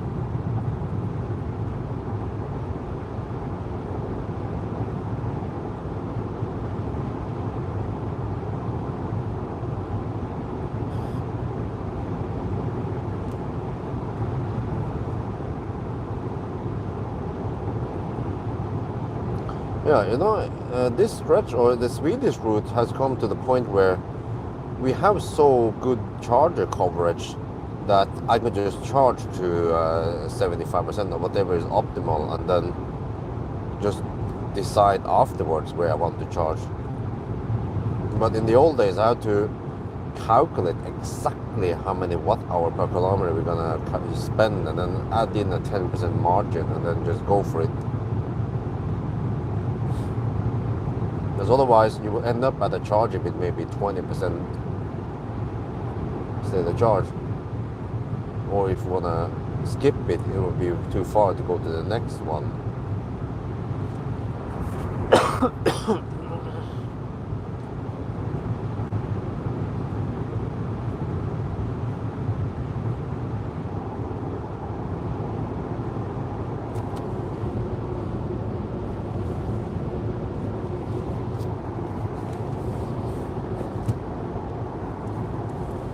Will you be able to test the new BZ4X soon? Oh, what? Yeah, I guess I could. But I booked cars until a while now. But there's a little gap, 3-4 days I'm available by the end of the month. What's new with the BZ4X then? I feel like if I test it, I need to do 1,000 kilometer challenge with it. That means more punishment points for me. Why the heck did it start fogging suddenly? Oh, the heck, man.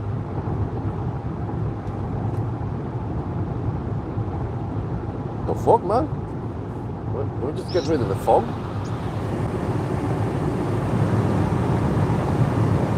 Now, please?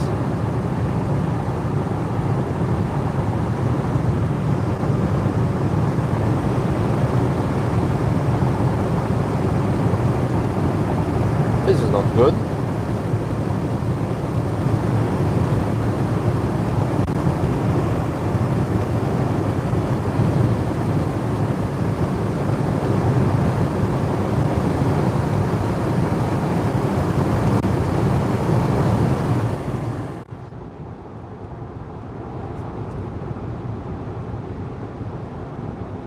I don't know why Chinese cars they have problem with fogging.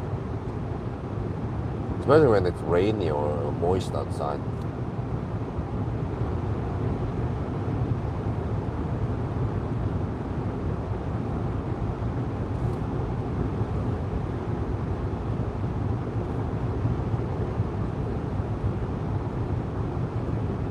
Okay, yeah, we should be fine. 17 kilometers away and 13% now.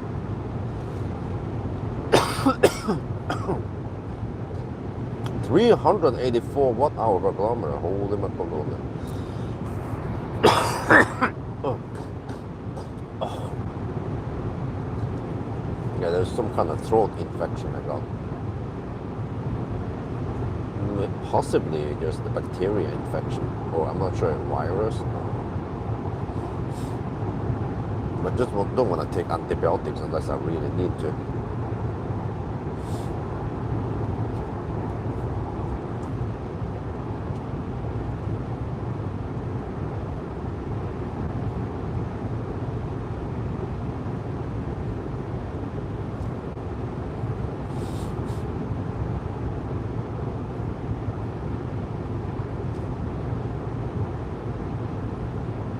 So we're aiming for a Circle K charger at Halmstad. I'll go for the Halmstad north, not the south, because that's kind of clumsy to enter from the north now.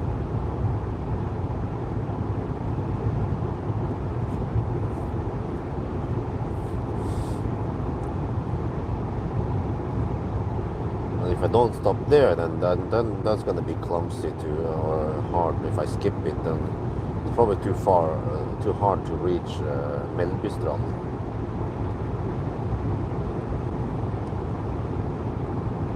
Now 12% now. We are 13 kilometers away.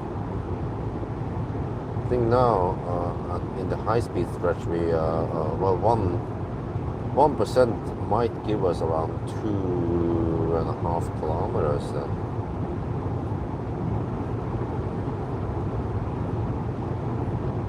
So we should arrive at maybe 5 or 6%. And we'll see if we get full speed, or if we need 10% to get full speed. I don't remember if this car doesn't like going deep or what.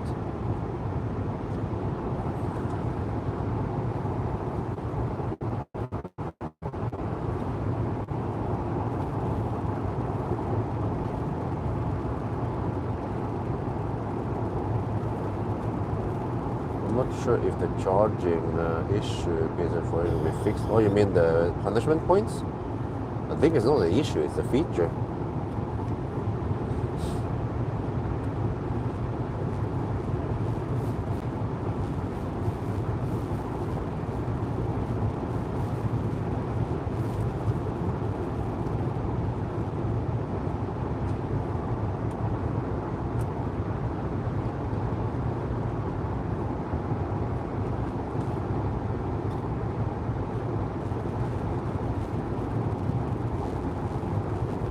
Oh, 10%.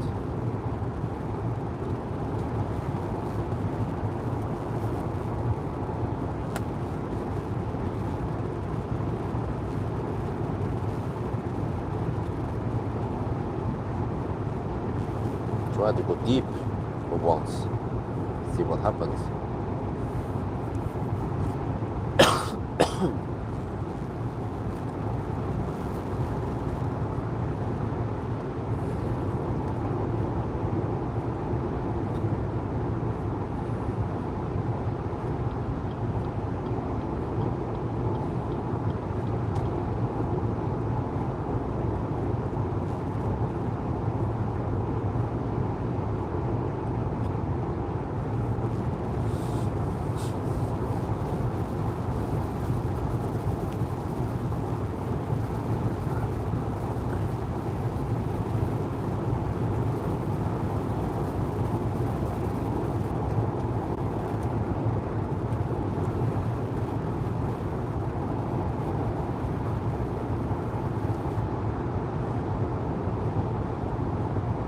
Welcome to Harmstone.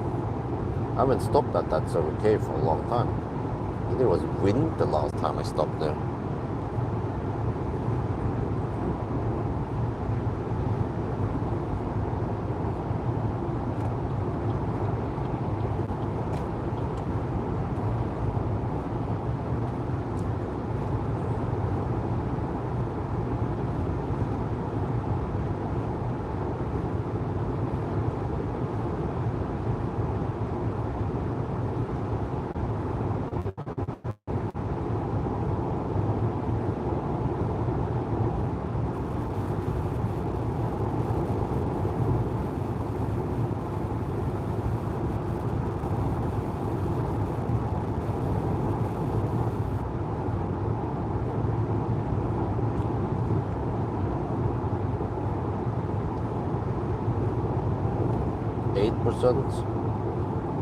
Well, it should be deep enough, right?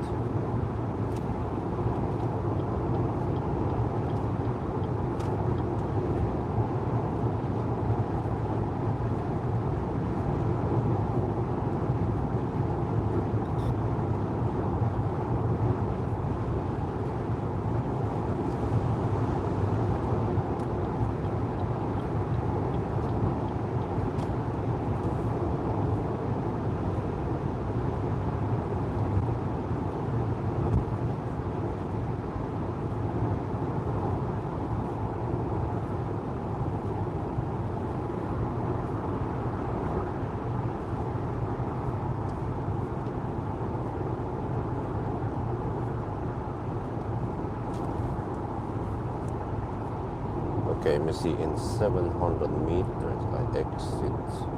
Yeah, it's here. Okay.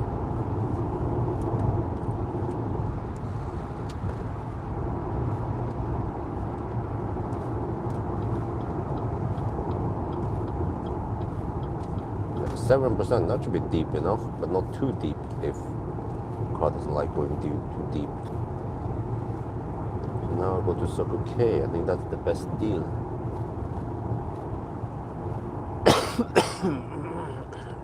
They have 300 or 400 kilowatt charger, which gives you enough speed, and it's 800 volts. A stoplight here, but yeah, it seems to be sensor based. So at night we don't have to stop for no one.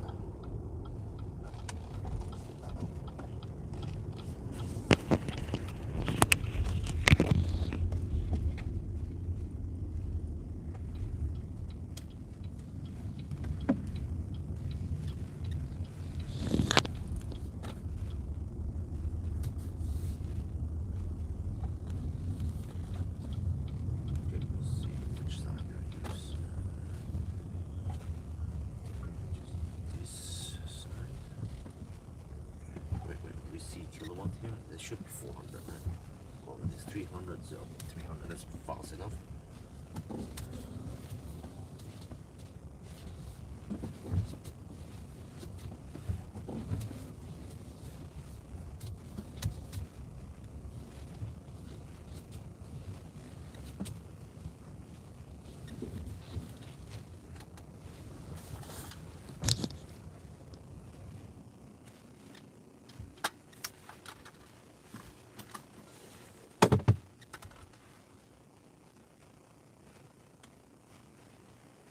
Halmstad. 61 kilowatt hour used.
I rarely come here. I'm not sure why, but yeah, still a nice place.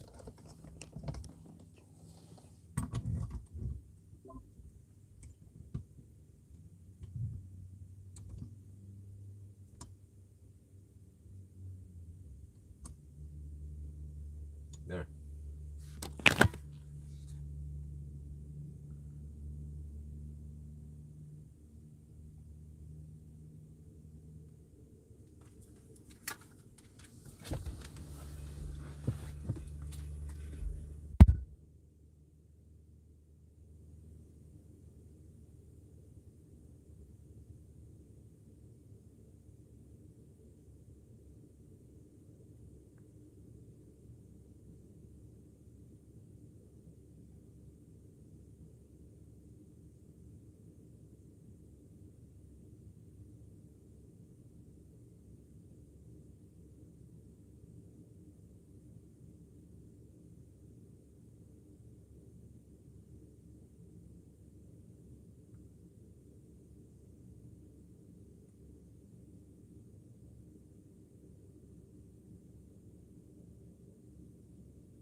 guess I'll just charge to 75% again.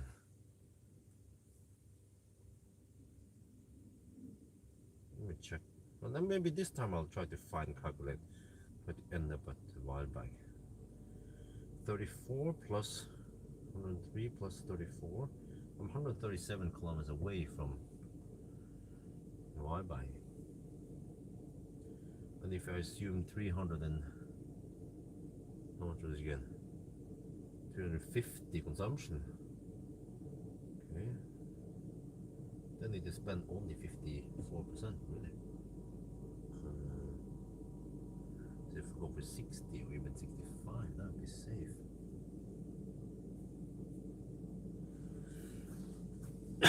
Okay, let me check something here.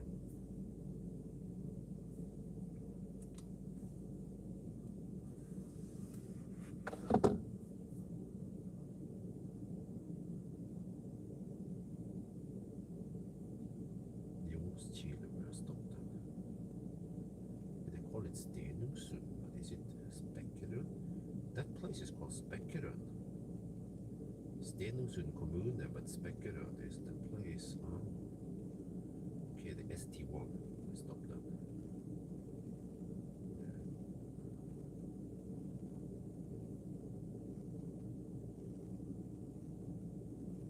264 kilometers.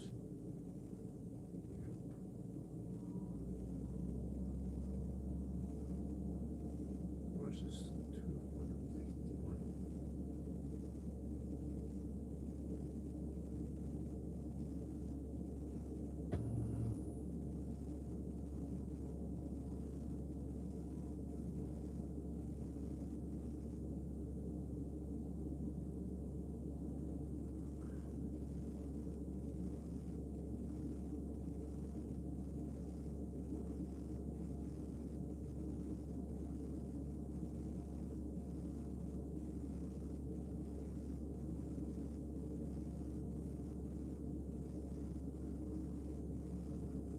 At 2% underworking.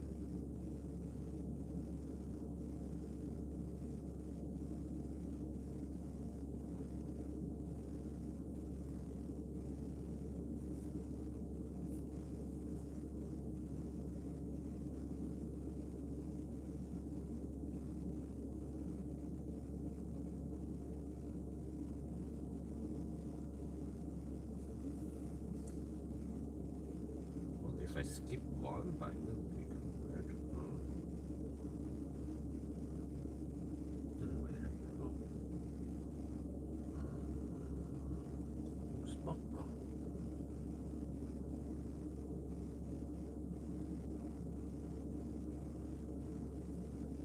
maybe I'll just go 65% this time, but oh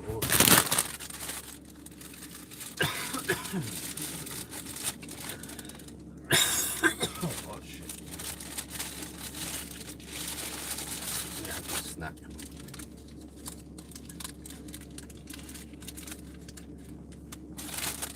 So we called it 9.8.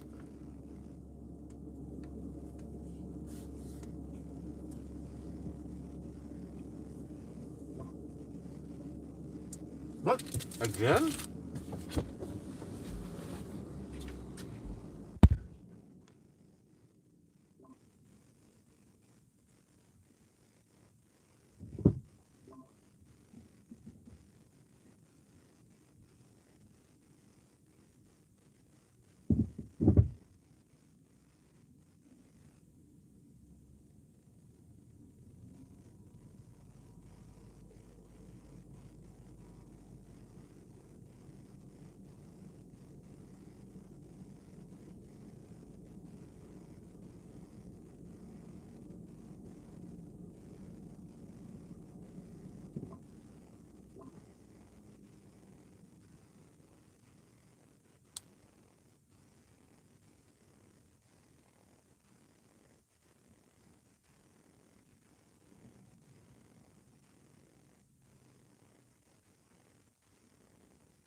this seems to be an unstable charger.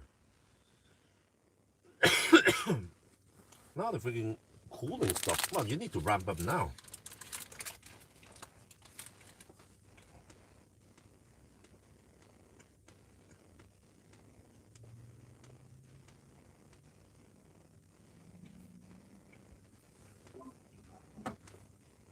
There.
The bee, what bee?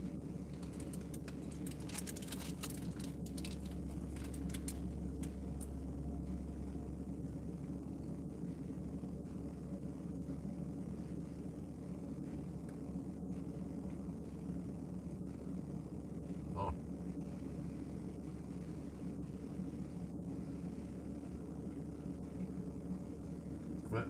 Where can I get that new battery? Which cars have it? So I can request a press car, test it.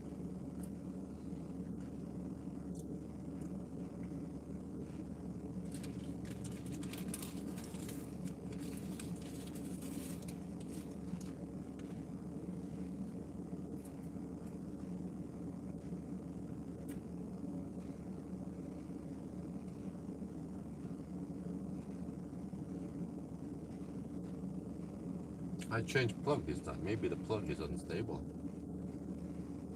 Model Y Performance and Model Y Long Range. Model Y L. Oh.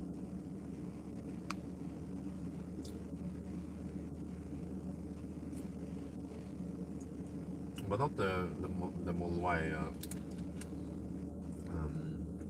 Uniper Long Range, I mean. Oh, you mean the Model Y Long Range? Oh, you mean the YL from China? That is not in Europe yet.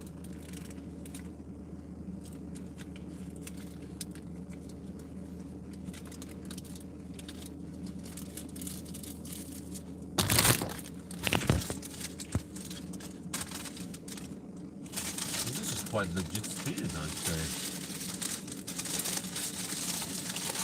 Maybe I just go 75% again, just see how far I can go.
Actually, the Model 3 performance or the Panasonic battery in Model 3 was charging really fast, like similar like this, but it's gone.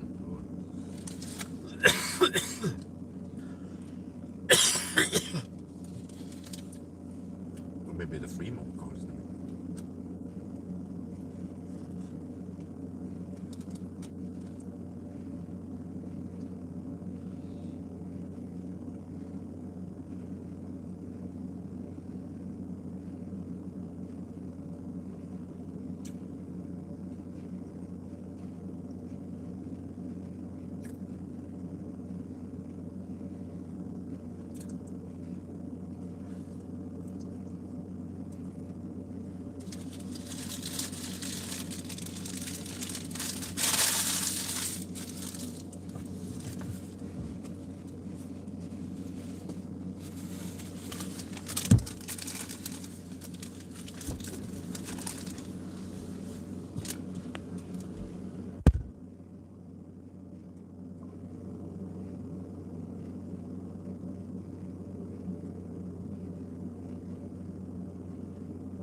Dude, this goes so schnell. This is goes 75%. Let's see how far it goes.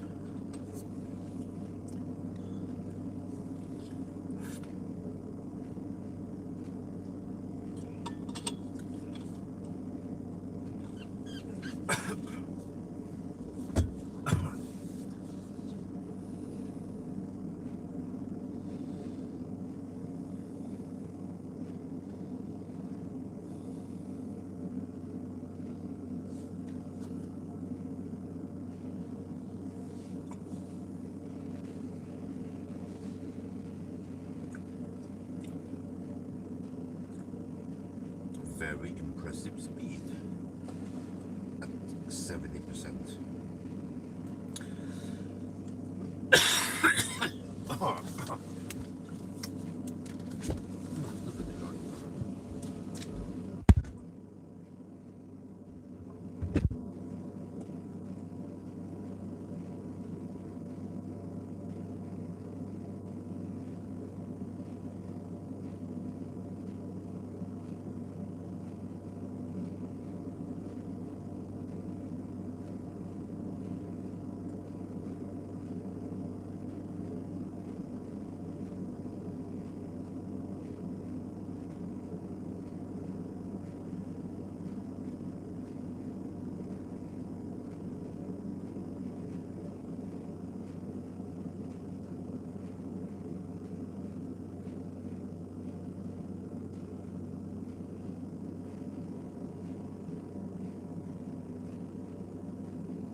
Okay, it just dropped now.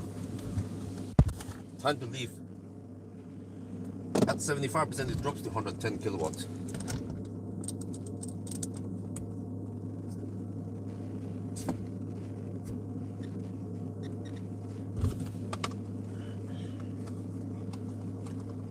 I think that also happened last time.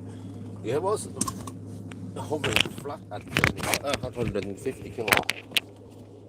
Now we leave. Wait, let me see. Fire up HVAC.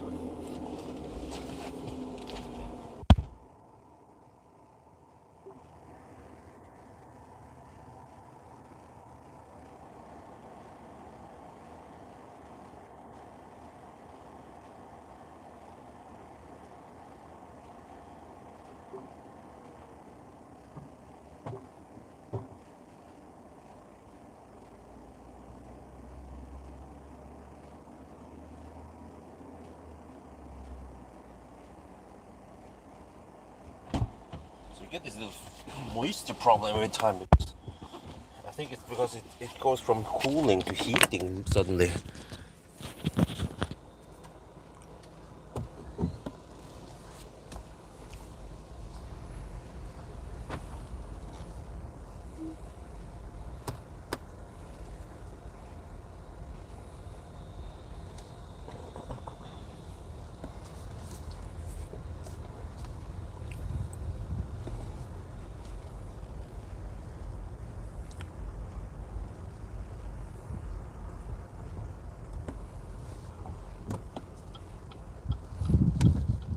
Oh, LED light. Oh. Well, the car is like a beast. Beast from the east. Okay, but this time I have to pay attention there. We're gonna go towards Malmö. Okay, left. No, wait. Yeah, left, and then we're not gonna cross the road. So it's a relatively quick, at least in the day, and at night, it's a relatively quick exit and entering again.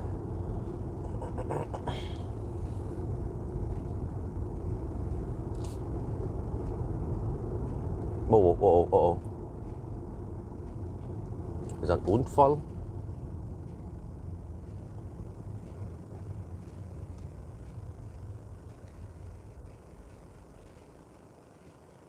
Oh, there's a... It seems like there's some kind of police control here at night. Interesting, never seen that before. Okay, at 12 it stopped.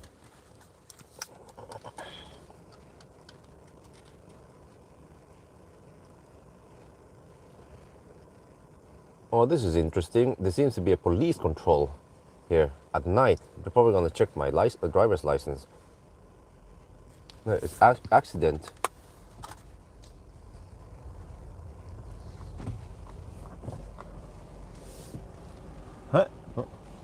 Hejsan! Okej, hej. Det var... Vi är en älg på vägen där. Åh, älg, okej. Ja. Pass på. Den är inte riktigt död än, så att smyg förbi 30. Ja, Sen okej. kan du köra igen. Älg här borta, wow!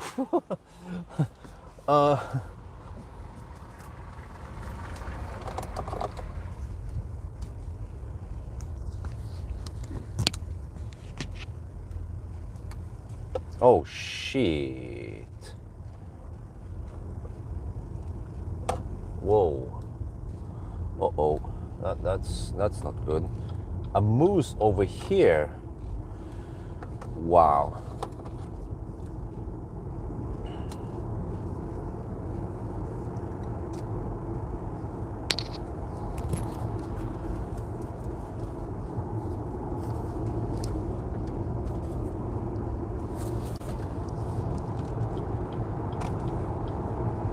Well, unfortunately, it's at night and there's not much traffic.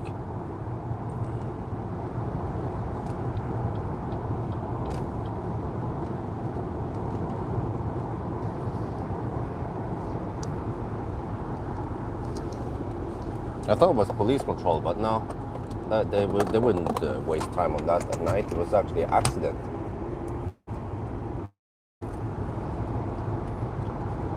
Unfall.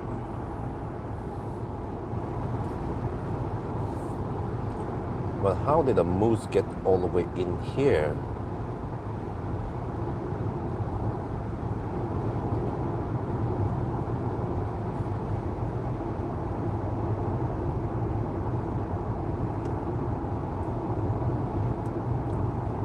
Wow, that's scary, man. Next time I pass by here, I need to pay attention. There could be moose here, but it's quite rare.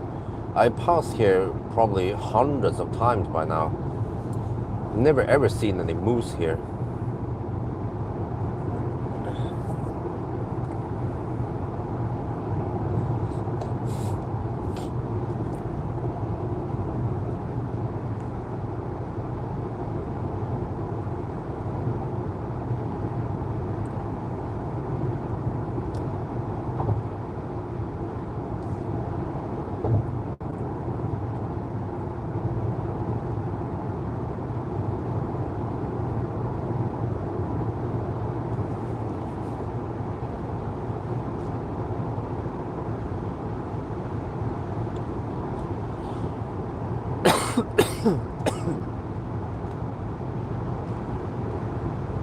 Okay, now we go to a turn-on point, and then we see where to stop.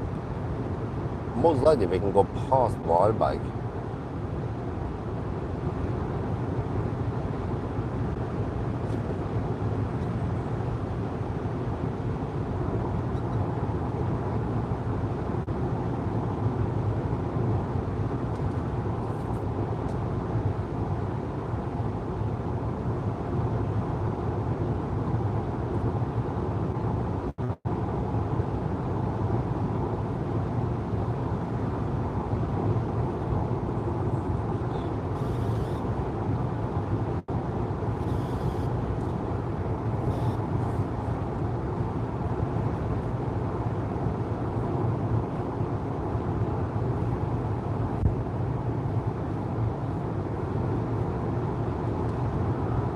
Baby, how's the weather tonight?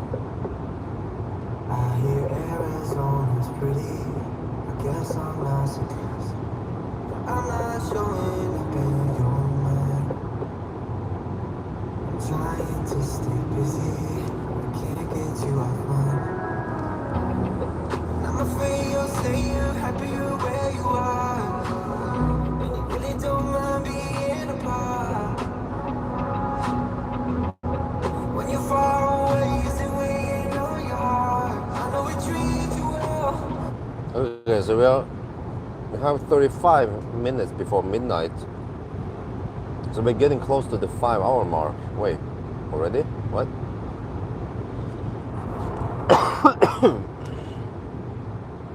Why do I feel like it was a bit slow, huh? We're not at the halfway mark yet. Well, we did charge, yeah, that's true. We did charge at 75%. I hope I deducted correctly.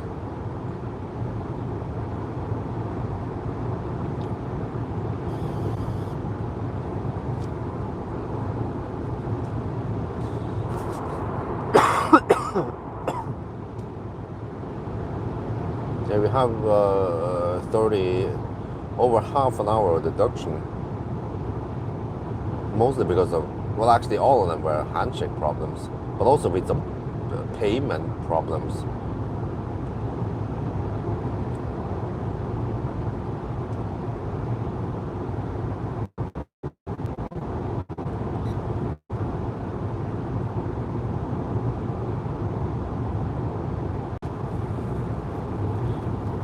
Okay, so supposedly in 6 minutes we'll hit the 5-hour mark, but we won't be at 500 kilometers. But we can drive quite far before we have to stop again.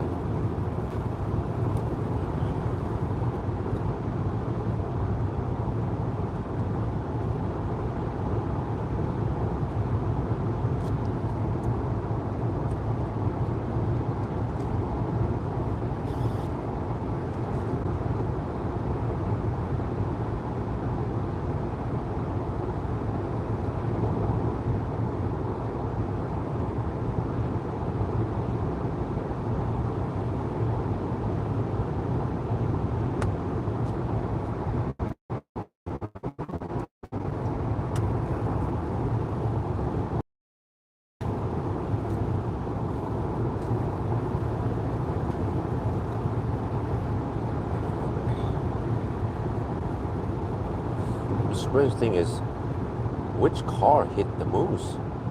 I didn't see any cars there.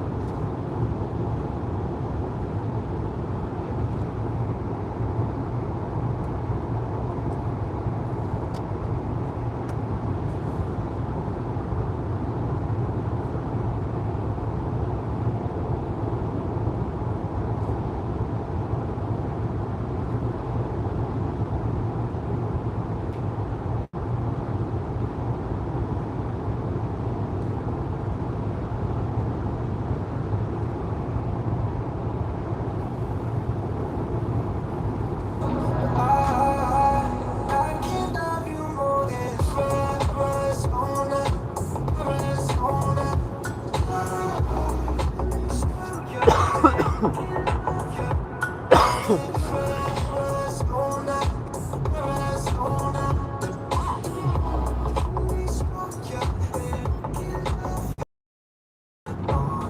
Highway like this, Finland, most of people suddenly go very slow.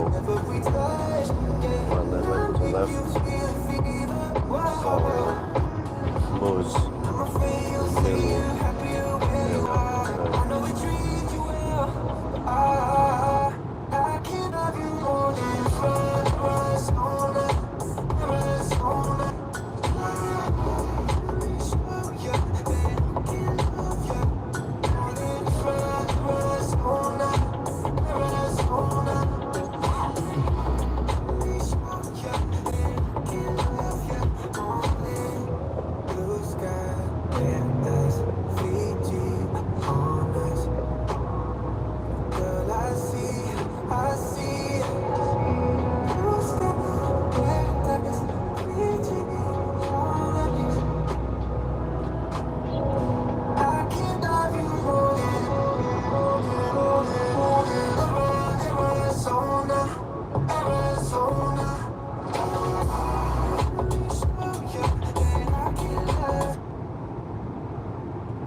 Mellbystrand. Let me see, I used 9% to get here. I wouldn't be able to make the Mellbystrand. So that was the right decision to stop at Halmstad. But yeah, in 2 minutes we will hit the 5-hour mark. It's not, well, 100% correct today because of all the deduction, but I tried to nail it down at least. But we are not at the halfway mark yet. Let me see, we are 1% error, so we are at about 490 kilometers then. Well, close enough. We can drive quite far now. We have 66% battery left.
Okay, Ion divide by arrival with what, dude, that's freaking there, 37%. Alright.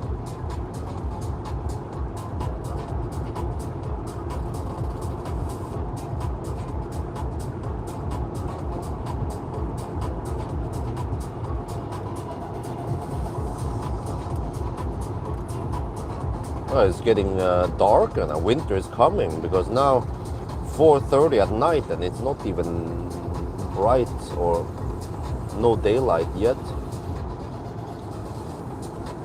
I noticed that the evenings are getting darker now.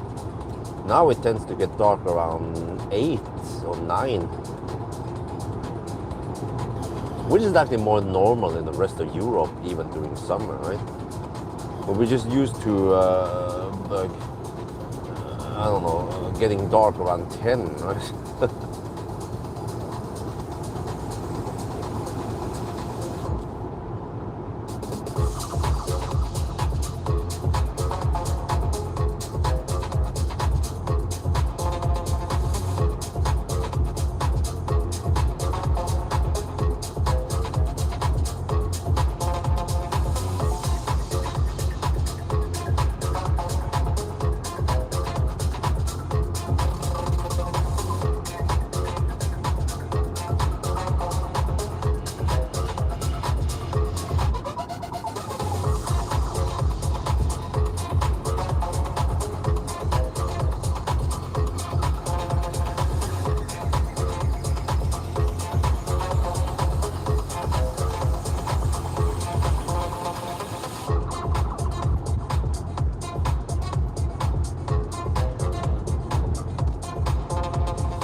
How deep is the bass?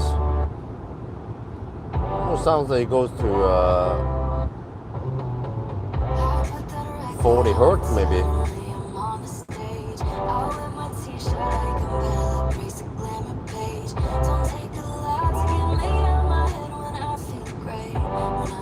So we go to 988 and we have 1.2% underreporting.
What the fuck, man?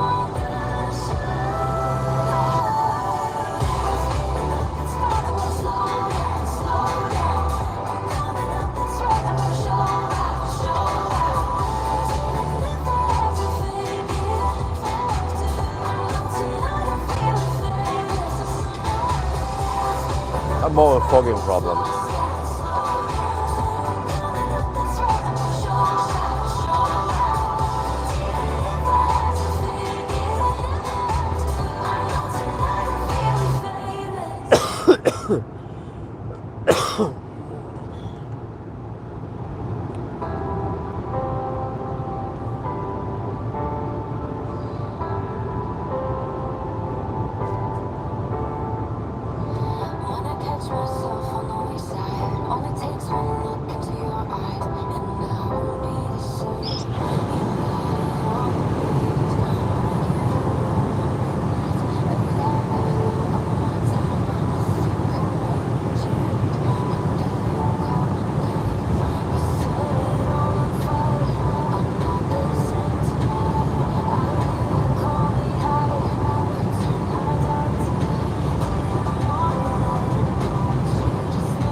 I don't know why the heck I have a fogging problem inside the car here.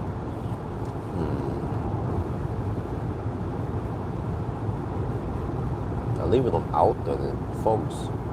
Dude, it's happening again. Shit.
Wow, did they clean up already? That was quick. They removed the moose already. The Swedes are really efficient at moving moose. Maybe they turn the moose into mousse, or well, it's prime food. They should eat it.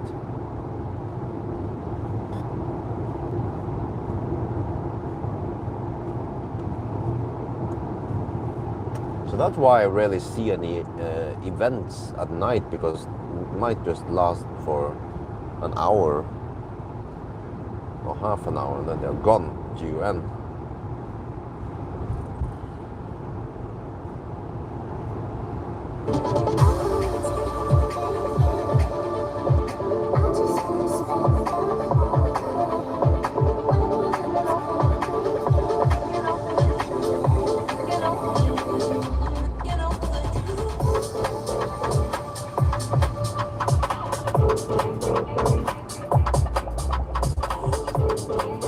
Never mind, I forgot it's over here.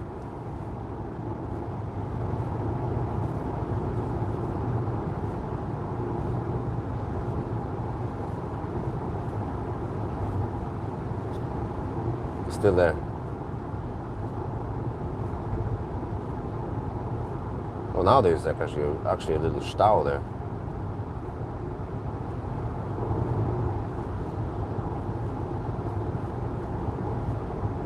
Well, I was lucky not to be caught in a stau then.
Well, we are at the 5.5 mark. No, we are actually at 560. 5.5 hour mark, but we have done 560 kilometers, so the up speed is more than 100 kilometers per hour.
any plans on going North America? No.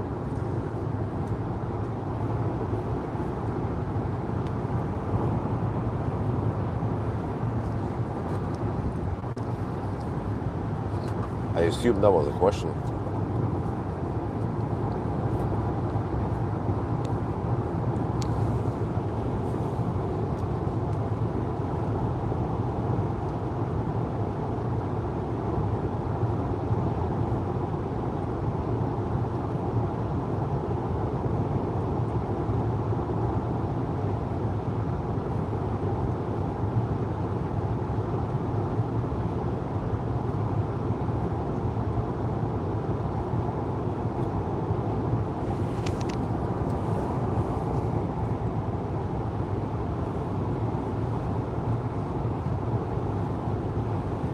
Okay, we are about to roll in that Y bike. I mean, pass by Y bike. We have 24% left.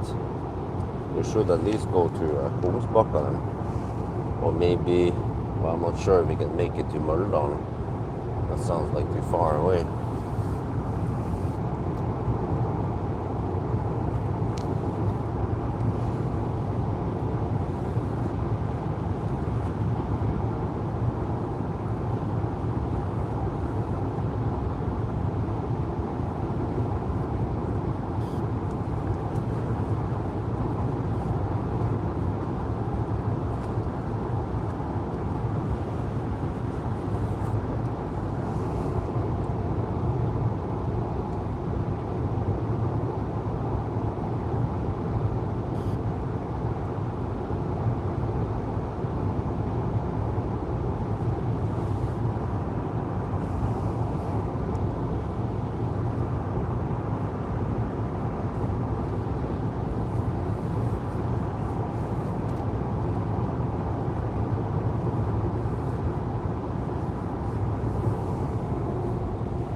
Okay, probably stop at Kungsbacka. Not much going on right now. Just hammering it. Our trip to IA it was nice to travel away a bit.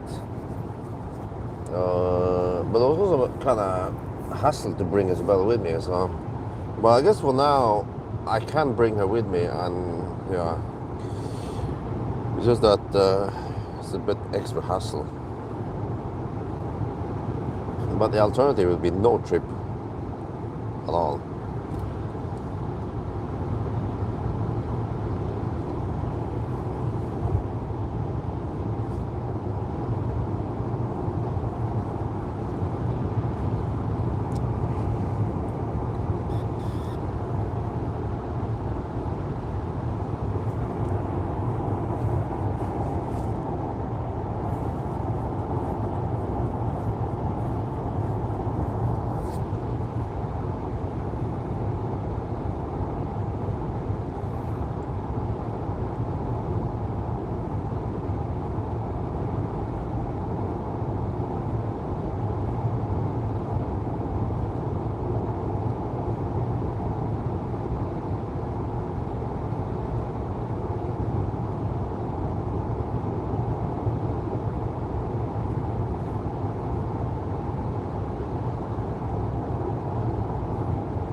Or 18%.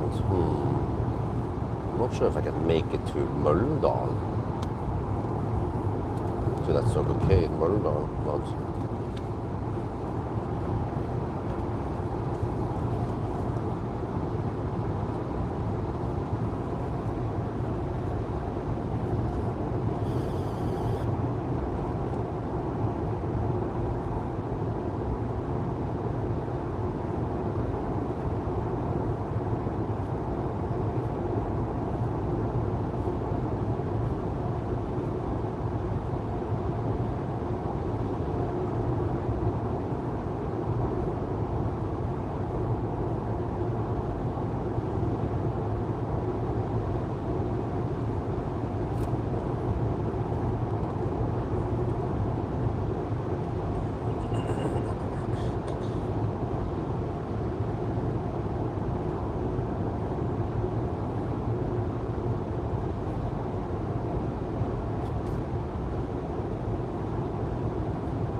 What the heck, man?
Okay, I mean Kungsbacka next stop in 4.5 kilometers. We have 11%, so that's good. We'll be at 8 or 9, well, probably 8%. Good deepness.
Ended up at its own pace today.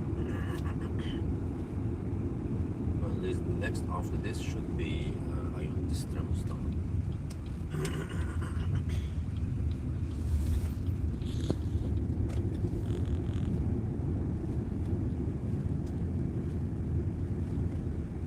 That might be the last stop.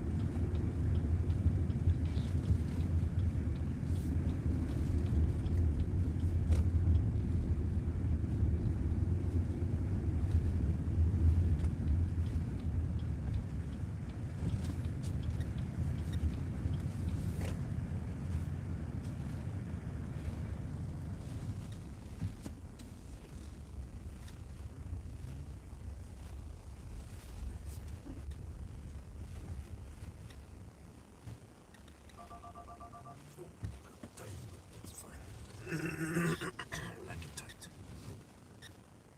There, okay.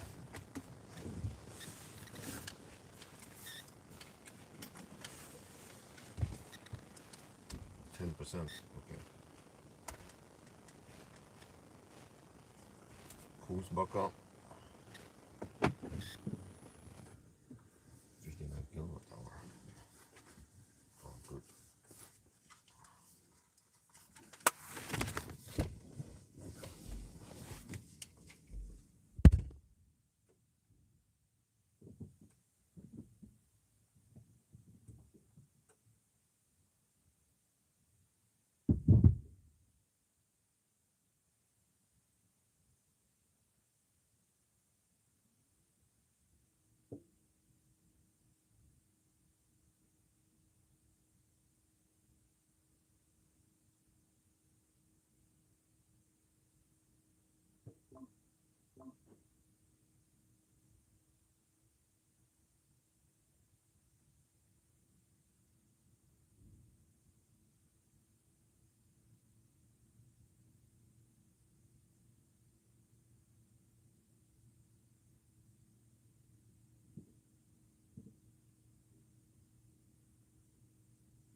Alles gut.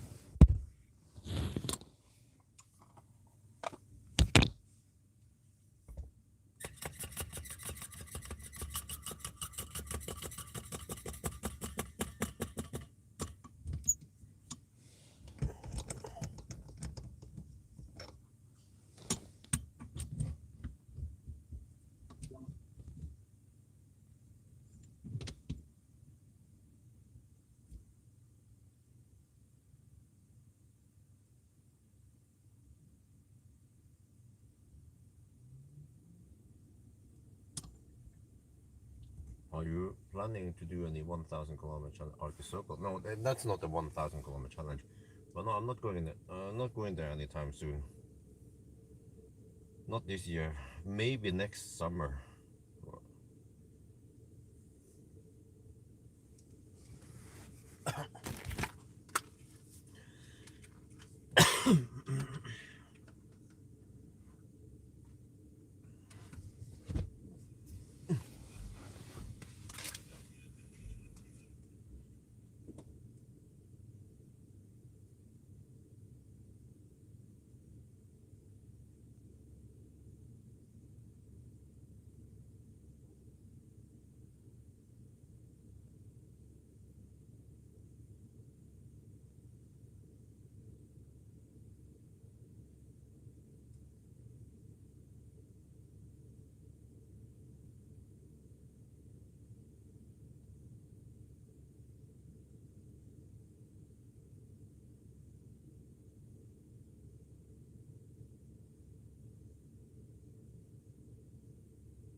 Is it charging slightly slower than?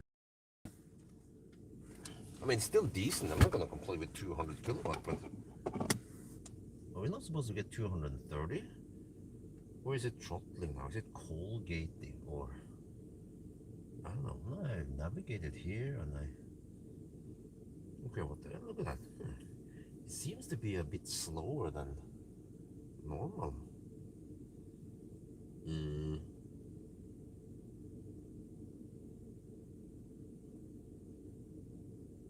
Maybe this charger. What is a 300 kilowatt Alpitronic? Should deliver, right? Okay, but my next stop is going to be Ionity Stromstad. Let me check here. I have a better route planner. I can see what the better route planner estimates.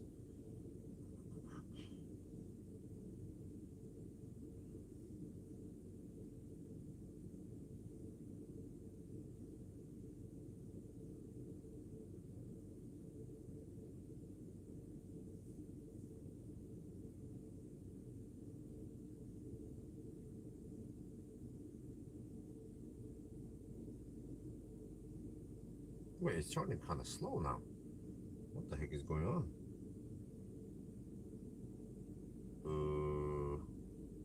This is a bit strange.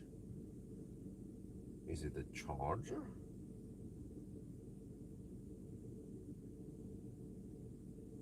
I could try to change charger just to see. Let's see, 90, 23. 67% the battery.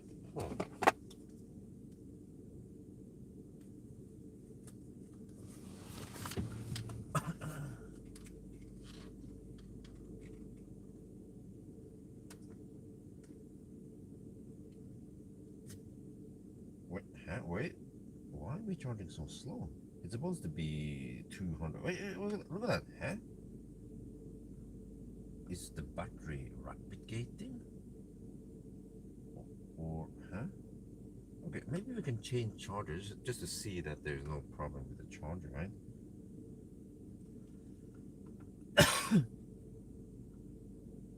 อันนี้มันแปลกนะเพราะว่าปกติเราจะได้200 กิโลวัตต์นะครับตอนนี้มันมีปัญหากับรถแต่แบตเตอรี่โอเวอร์ฮีทหรือว่าผมไม่แน่ใจนะเดี๋ยวเราลองย้ายแล้วก็เผื่อว่ามันมีปัญหากับชาร์จนะครับ Okay, let's just try to change to another stall, see if that makes a difference.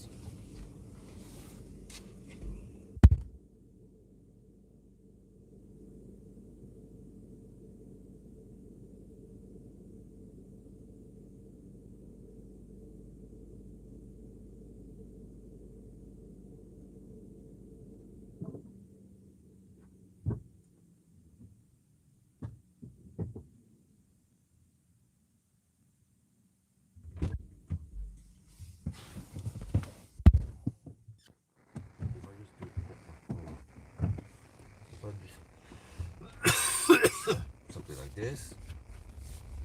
No, it was at 43. Oh shit, man. We finished the challenge. There's a slight delay here, but we're just doing this for science, I guess. Might have to deduct 2 minutes because of this. Just want to verify that there's no problem with the charger, more like the car.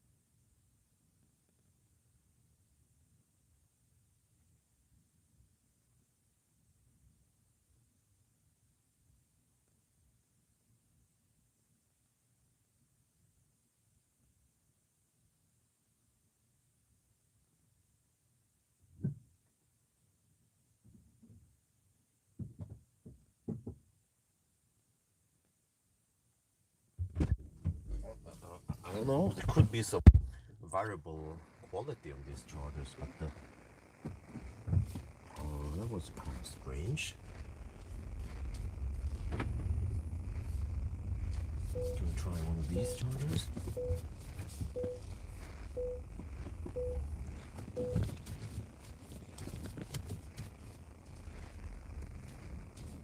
Let's try this charger just to be sure that there's nothing wrong with the charger. And you can always blame car.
You see? ABC. Always blame charger. Wait. Or maybe the car is replicating. Because now it's dropping, but maybe it should drop at this point anyway. So I lost 4 minutes plus a bit of charging power, so I just counted as 5 minutes there. As I've seen some variable quality also on this side. I'm not sure what's up with that.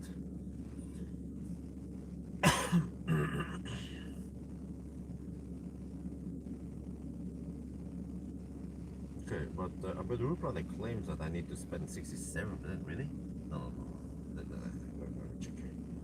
Is Abeduruplane lost as usual? Every time you try to navigate via the Borg, it's just totally lost. Let me see. Average consumption 334 watt hour per kilometer. Really? But that's a lot.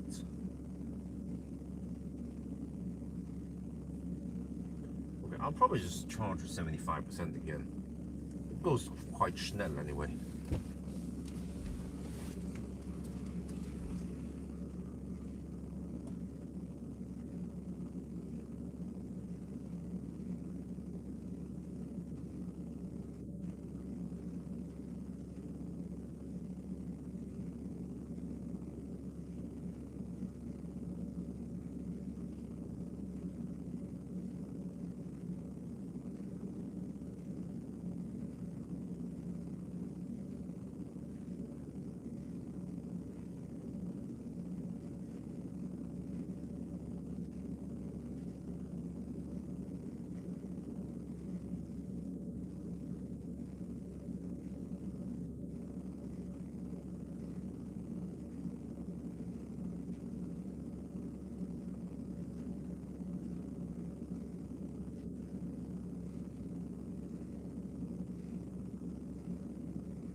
It seems to be charging slightly slower than normal now.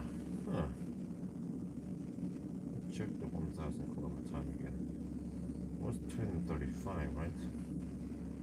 Yeah, Sealion 7, yeah. It was cold-ish. Let me see. Let me check the charging curve. Seems like it's slower than normal.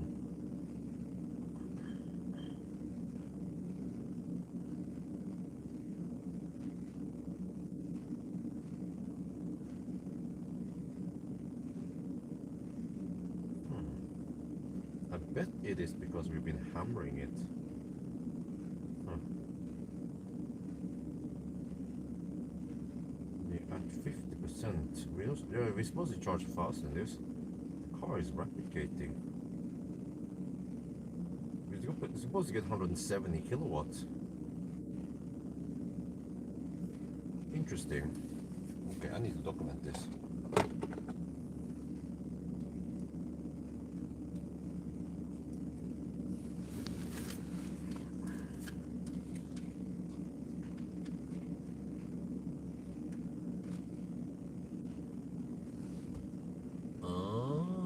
Interesting. At 51%, we're supposed to get 175 kilowatt, 178 kilowatt.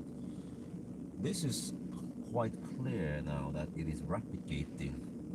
So the speed we saw earlier was probably, it was correct. It was replicating. Why did that happen? Well, I've seen that the blade battery is prone for replicate. There's a big gap between min and max temp, and prior to getting here, we've been hammering here in the 120 zone. And the battery is probably warm at arrival. I don't see the battery temperature. I tried car scanner, it didn't work, unfortunately. But I can just guess based on what I know from BYD. So it is charging slower. Well, it's the name of the game. Well, whatever. I'm not gonna lose that much time. We're gonna go for 75% again, and then go to Ionity Strömstad this time, which is sorry, maybe. Let's see. It is quite good. Ionity.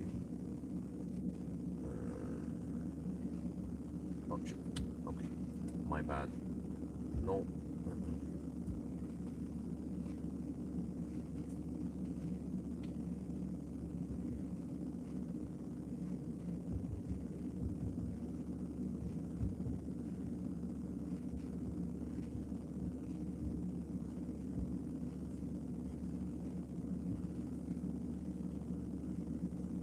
There, 23. No. Are you crazy, man? Oh, maybe it at the charging stop. That's why. There's no way you're gonna get over there with 54%. No, that's not.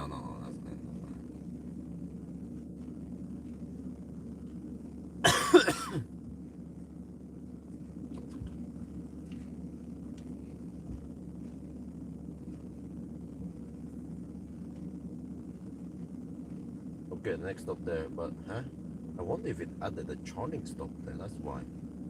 Okay, whatever. We're gonna go over there 187 kilometers away. Then you can do this and this, we can see the overview.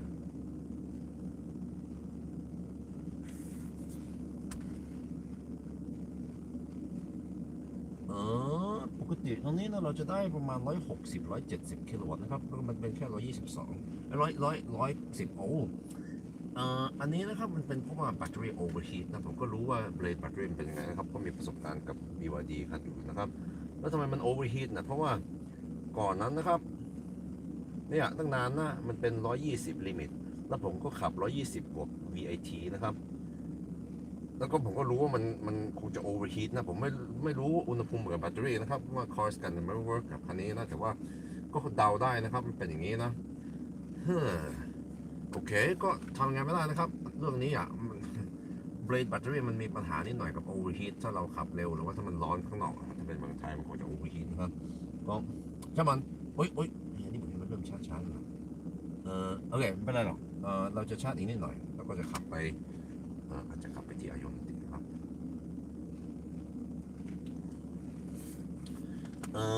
well, it's the name of the game. Actually, if I knew this beforehand, I should have just charged enough and then stopped at Spekkeret, I guess. And then Strömstad. But then that's one extra stop, and well, it's only a sheet. It's only a. No. I'm not gonna go for 75% this time. But I have to check here. 187 times 320 maybe. Oh shit, I don't have juice to go to there, but just stop at Hogstorp was a weird place.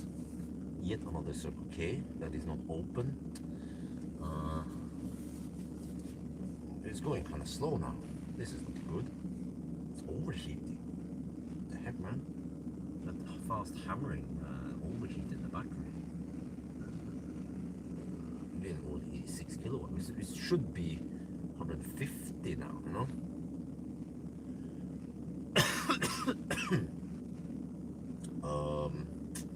It's gonna take forever to reach 75%. Now it's kind of lost. We need to get going and just stop anywhere where we have 400, I don't know, Hobby maybe, or I could stop at Hoxton. But they stop at K again. Okay, whatever. We just do whatever we need to do.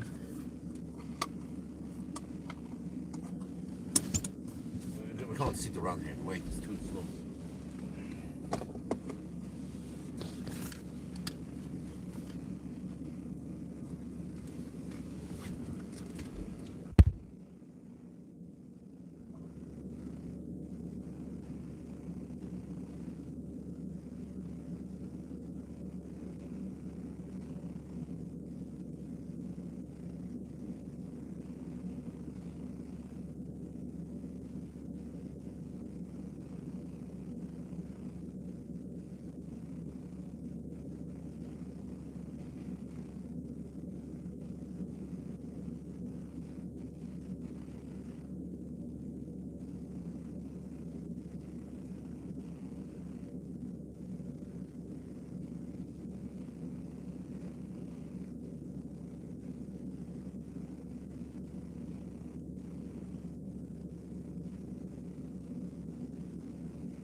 Well, seems like BYD they need more tweaking.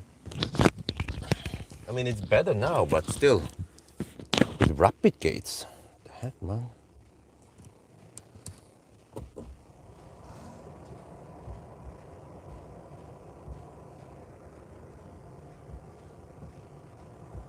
To turn off all the safety shit.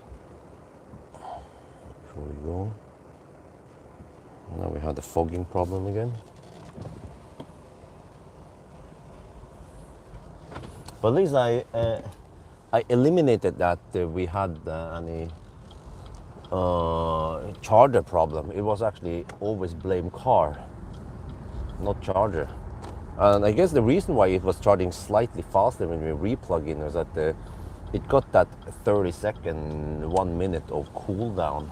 And I went to the charger that didn't work also, so actually a couple of minutes of cooldown.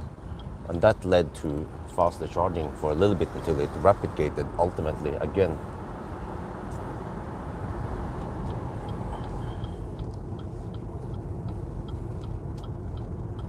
So yeah, well, build your dreams. Well, okay, next stop it shouldn't be any problem because we're gonna pass through Göteborg and so on, so the battery should cool down. But it seems like you don't want to go too deep. Yeah, based on this, I can guess that if you go too deep, well, it depends, of course, if you've been hammering hard or not, but if you go too deep, you might get only, I mean, it will build more heat. It depends, of course, how aggressive it is for cooling, but still, it's kind of weird that it bugs like that, or, yeah. Okay, well, we have tested it now. But it's highly unlikely it's going to replicate on the next session because we'll pass through Göteborg where the consumption is lower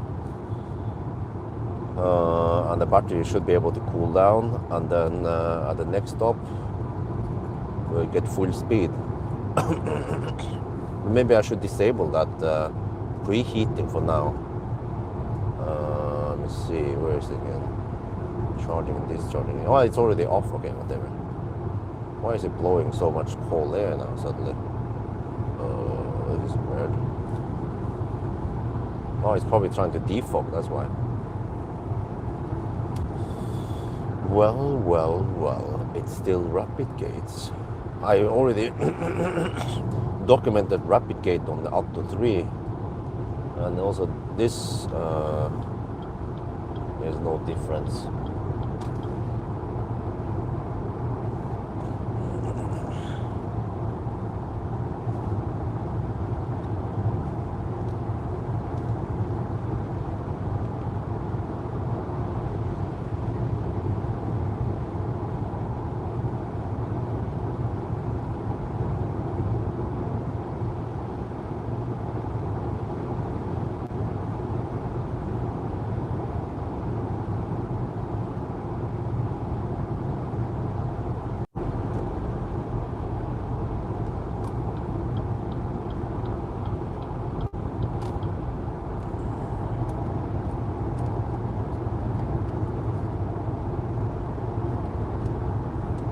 It's getting bright outside.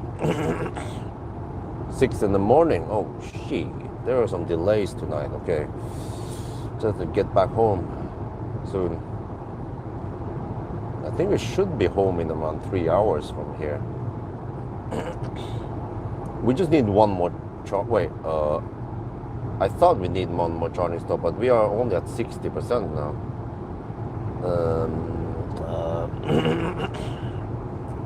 I don't know if we can even reach Strömstad. Oh, we probably have to stop at Håby or somewhere before.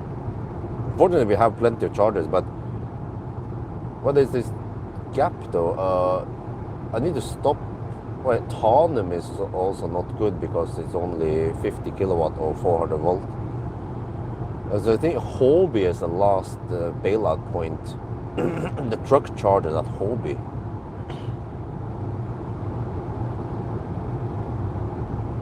Yeah.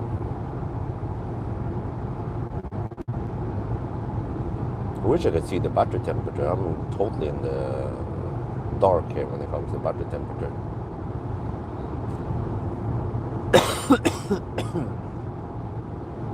Wait, there's one way we can check, which is to hammer it. We check here.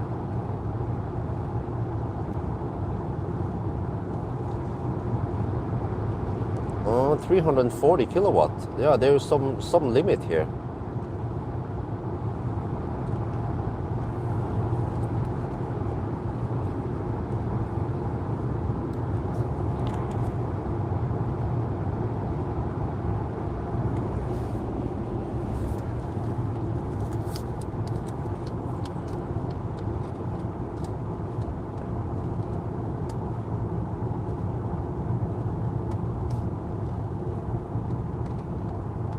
Wait, so if the battery is hot, then we should have limited power now, right? Let's see, if I try to floor it, we get 308, oh, a little bit of power limit. But it's cooling down now. We've been driving for 5 minutes or so since the charger.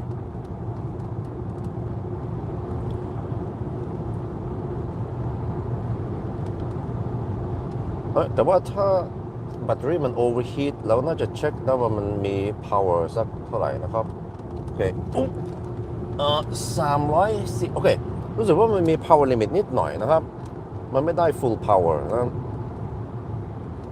แต่ว่าเราก็ได้ขับไปสัก5นาทีนะครับจาก charger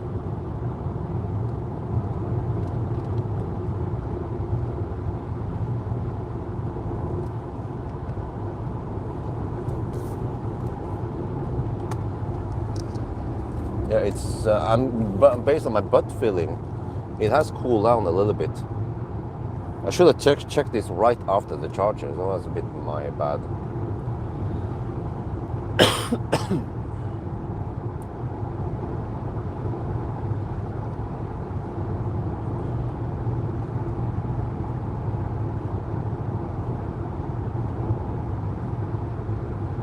Wow, these Swedes really hammer it.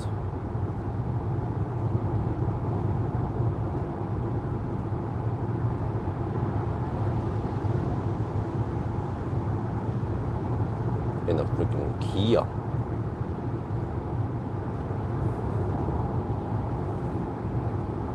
Because there's some morning traffic now around Göteborg. Well, it should clear out once we pass Kungälv.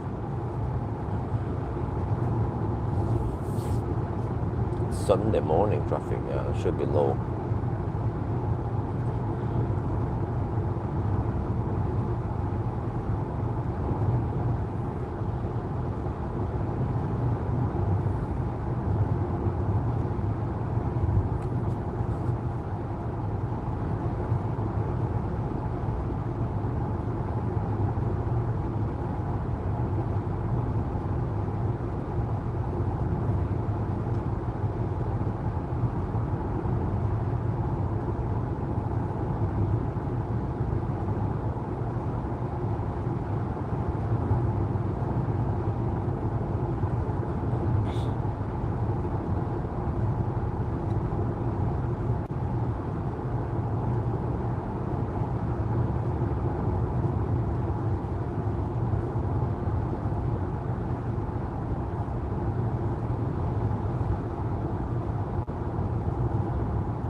I usually don't see that much traffic on a Sunday morning over here, 6 in the morning. But I think normally I would be further north by the time we are, yeah, 6.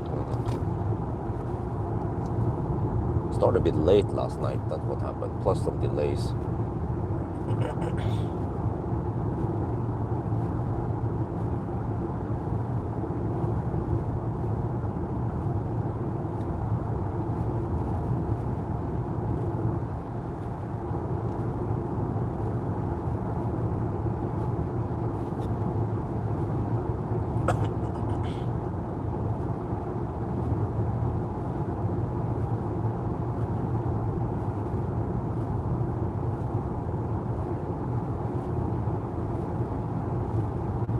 Well, I think I need to grab some food at the next stop if I can. Well, Ion to Strömstad would be awesome, but I can't reach it, I think.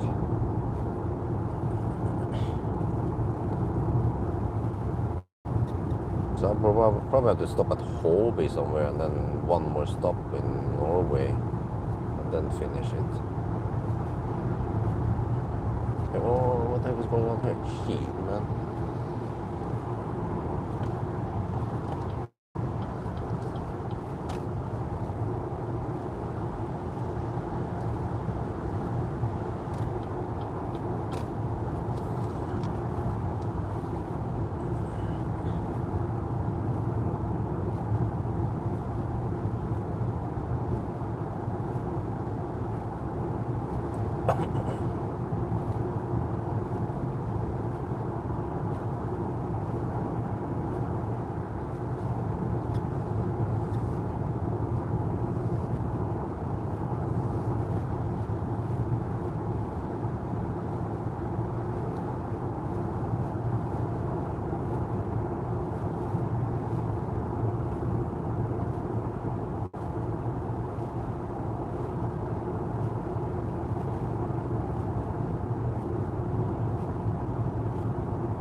autosteer then.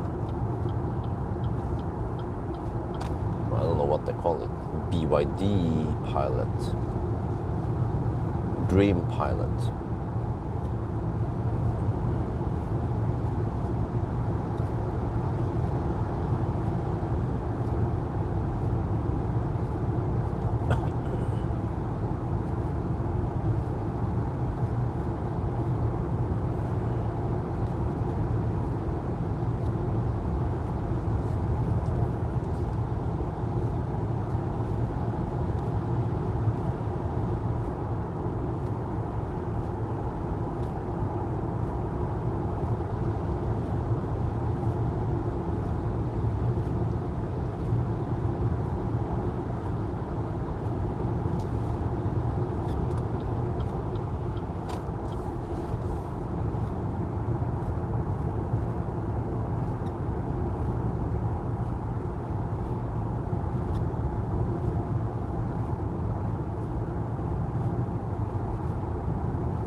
Welcome back to Göteborg. There's a lot of rain nowadays.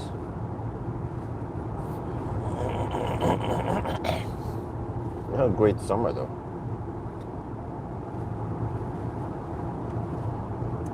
But it's not too cold yet. Around 15 to 20 degrees. Even the night is not that cold yet.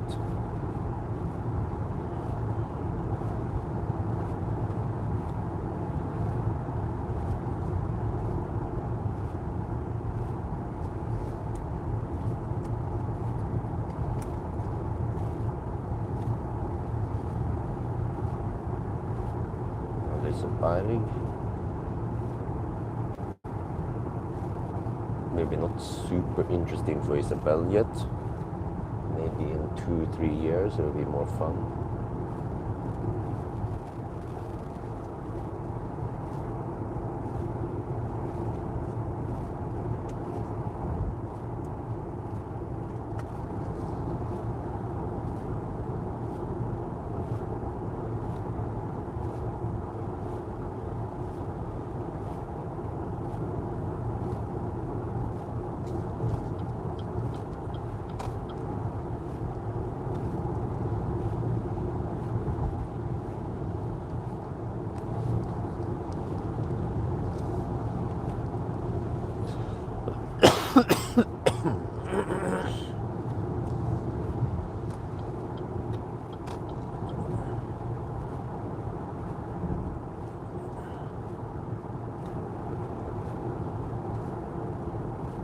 Let me see, now we take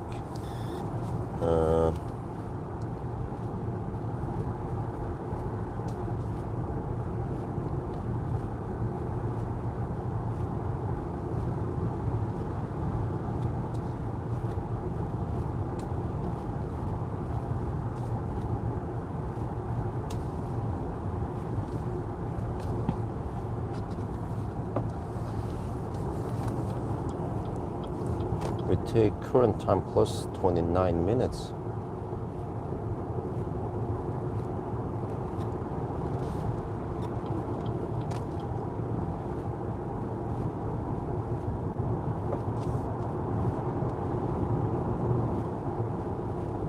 And that would be the 1,000 kilometer. Wait, I think I'm gonna go in this way.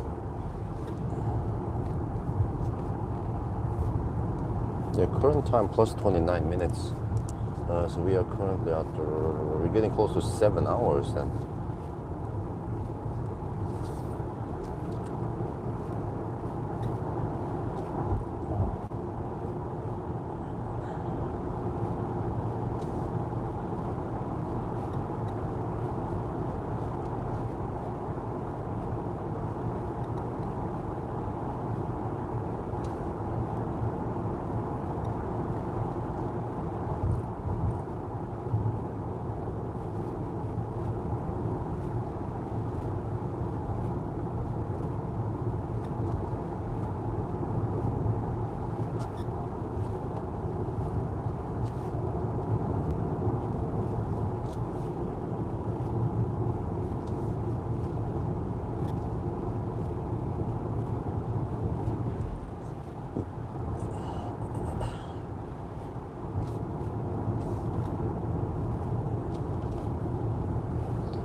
Wait, is the chat bugged again?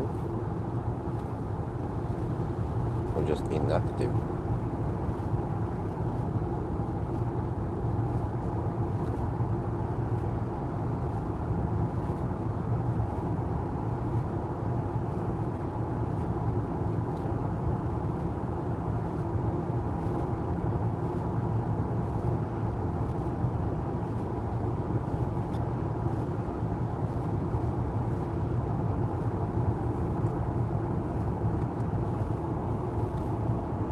No, it's like just inactive. Okay. We have 51 AFK people.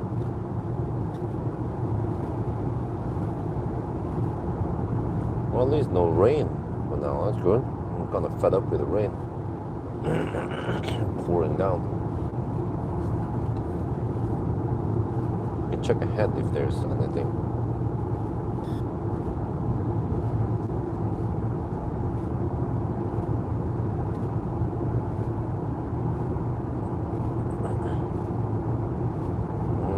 I think we'll avoid it for the next one. Yeah. Seems to be clear for the rest of the challenge now.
It's highly unlikely I can make it this term start.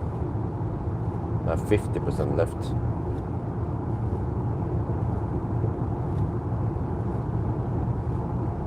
I'll probably go around 120 kilometers, 120, 130 with 50%.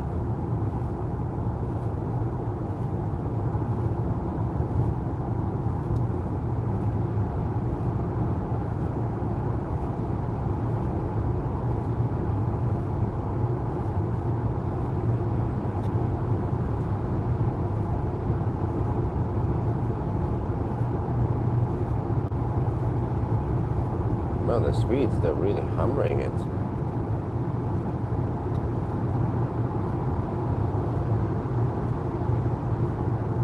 Ford Focus hammering it.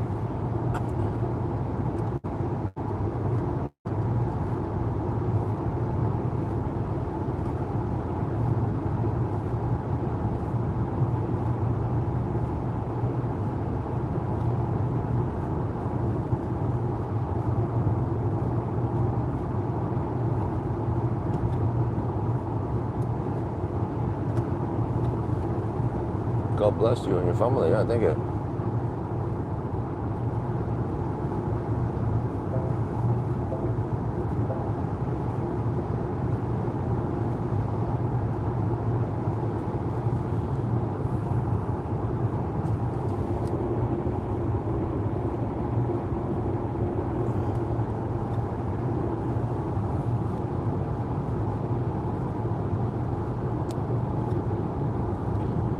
So yeah,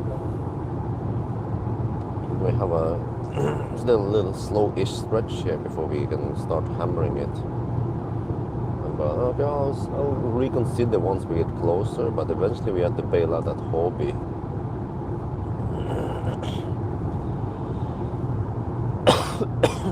Just wonder if hobby is too early. But we shouldn't have any rapid gate from now on. It was just that high speed run. But I almost felt like it was slightly slower also at the Harmstad. Yeah.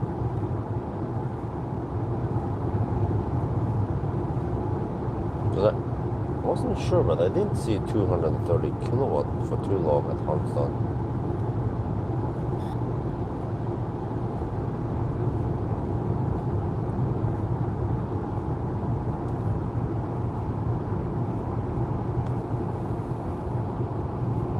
Okay, well at least now we have tailwind on the way back.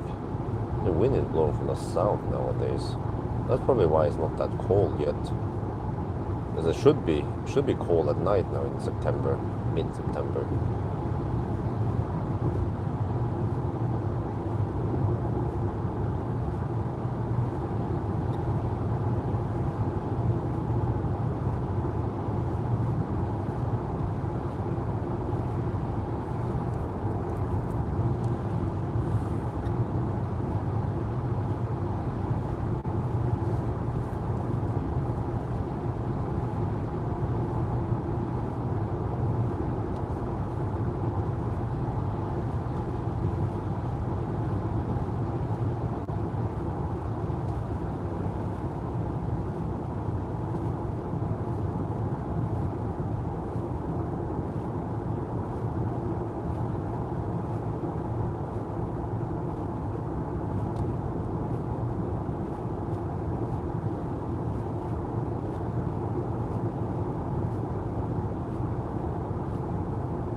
Well, I guess by the time I reach Hobby, it will be open. Just have to walk a little bit over to the charger, I mean to the gas station. I do have around 20 minutes of charging time.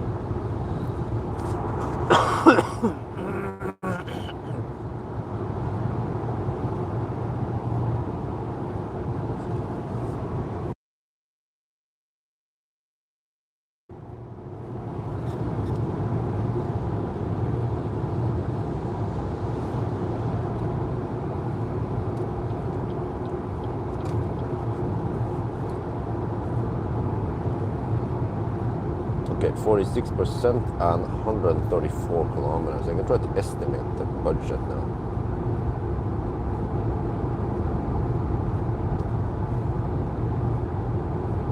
$305 watt-hour per kilometer. That's not going to happen. The road is kind of wet, and well, we have tailwind, but well,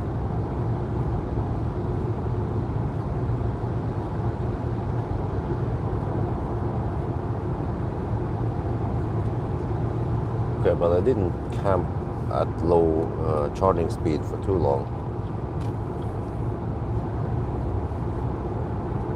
Maximum 3-4 minutes, so I might have lost 1 or 2 minutes.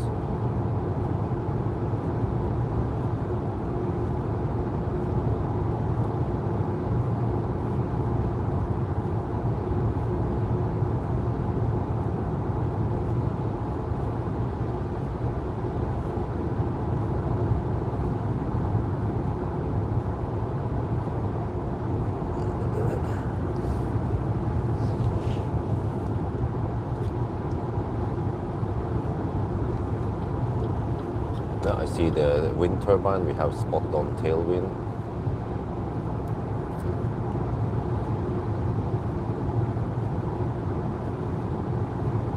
Well, it's a bummer. If you had headwind, I mean, if you had tailwind on the way south, you could probably reach Strömstad. No, Spekeröd. Then I wouldn't have to deal with a whole thing with handshake problems at Ljungskile.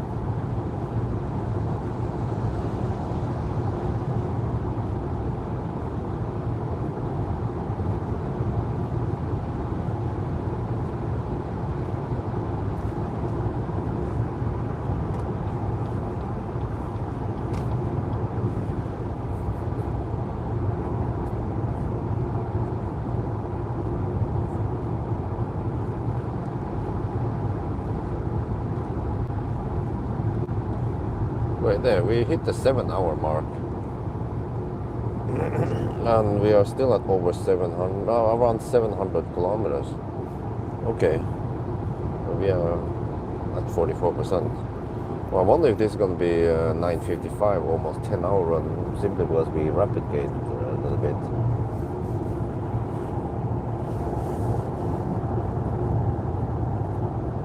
Also seems like we didn't hit so I didn't hit 230 kilowatt this time, or not for too long, so I wonder if it's because the battery was overheating. But most likely it's not cold gating.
spec it out with 40%, way too early to charge.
Okay, it's not preheating this time to the next station.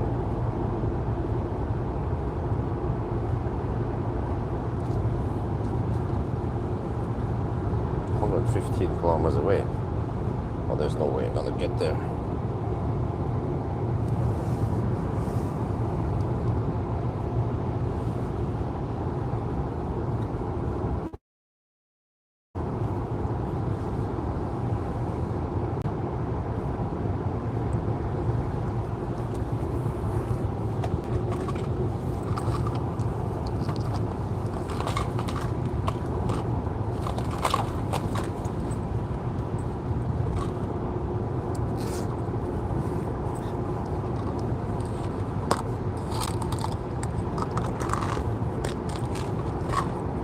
Well, too bad there's no fast charging at Honda, but it's fast enough for me.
Okay, need to figure out where to stop soon, but let me see.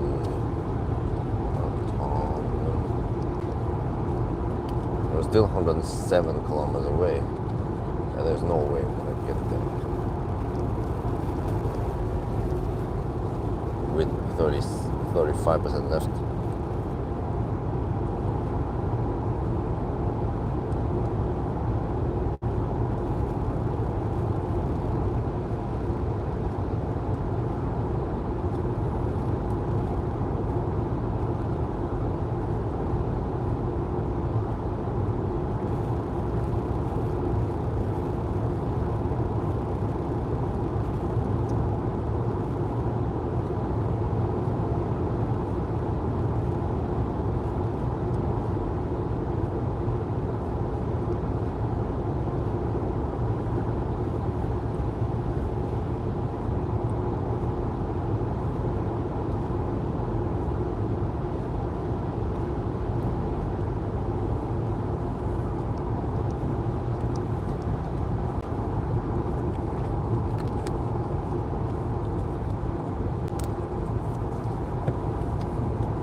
Okay, I think I'll charge at the truck charger at Hobby, 43 kilometers away. We should arrive at around 10%, so that's probably ideal state of charge. You don't want to go too deep.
Okay, 40 kilometers away from Hobby.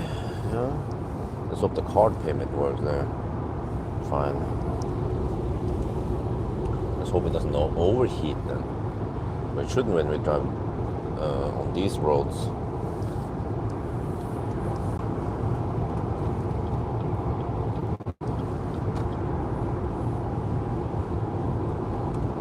It seems like it doesn't cool down the battery when it should. It's not very sophisticated. Or, I mean, could be better, what I'm saying. Where is this? Sealion?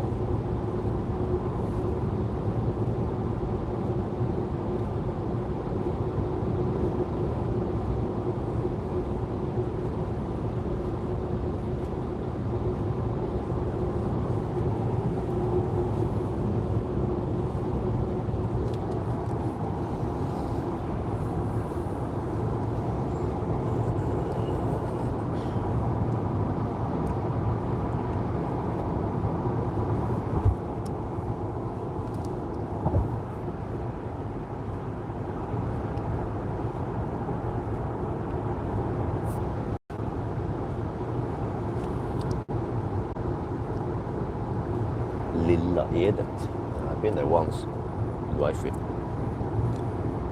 With Linda Falcon actually. It was 10 years ago.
Alright, 34 kilometers.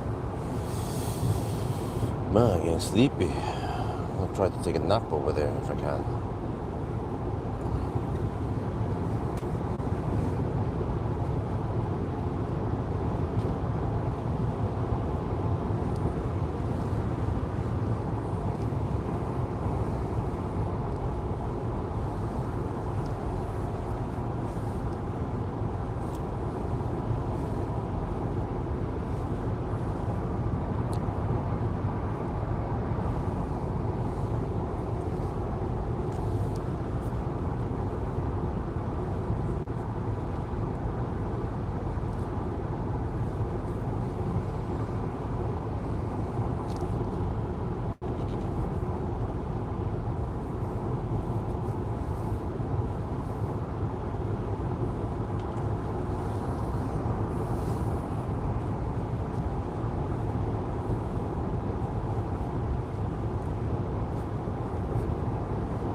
Okay, 15 kilometers left for Hobby.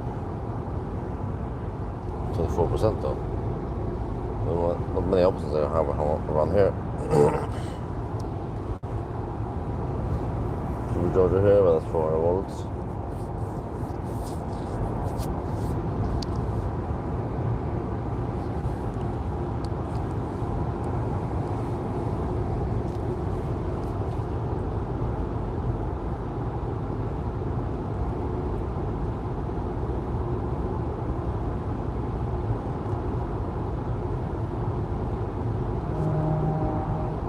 Okay, now we don't just stop here. 23% left.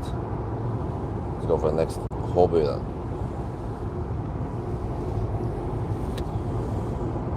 Wow, 326 consumption. Wow.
Left, okay.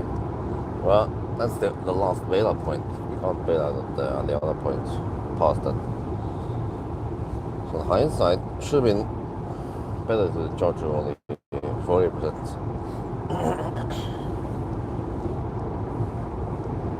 And then speculate and then charge again for Strömstad.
Okay, getting close now. 4.8 kilometers away. To Hobby. That's the best stop. Not Strömstad. No, wait. No, han region.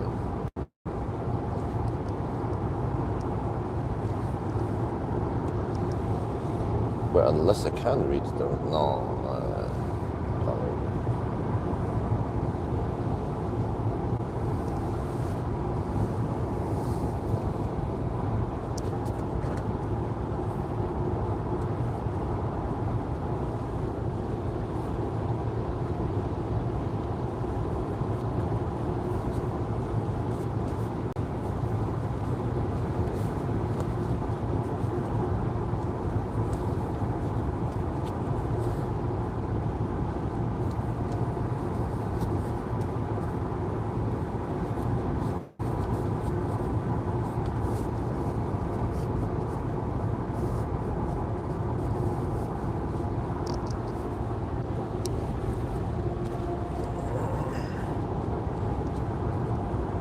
Here we come. Truck charters, here we come. With the freaking boat. Shit.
Internal should work, right? This install to spread the cable from that wall.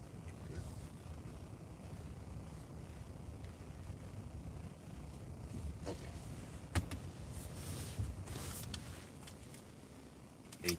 90% kind of high, but I had no other choice.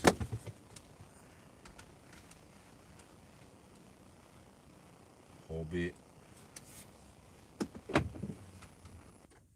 37.6.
guys on the shaft. Wait, why are we getting only 130 kilowatts? Is it slow ramping up? Dude, don't tell me that there's more shit going on here. Seriously?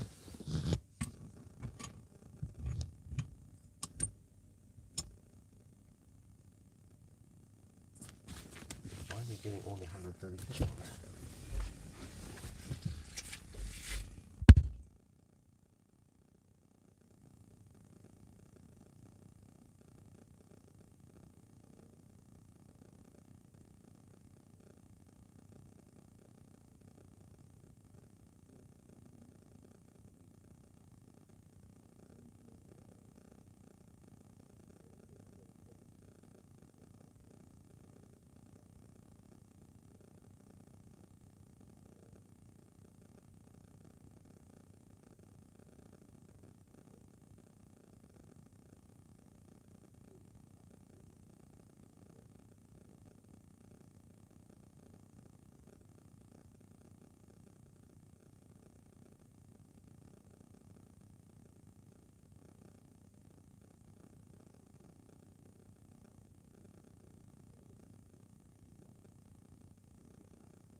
Okay, this is strange.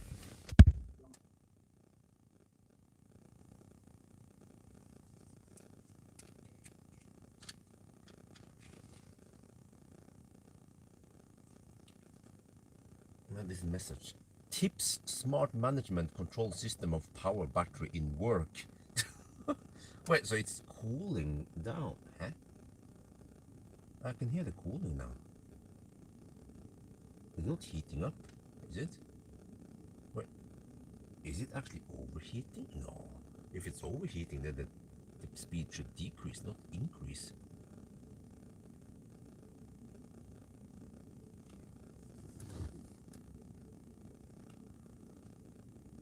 Wait, แต่ว่าตัวนี้เมื่อกี้นี่นะอันเนี้ย tips smart management control system of power battery in work battery cooling เพิ่งจะเริ่มทำงาน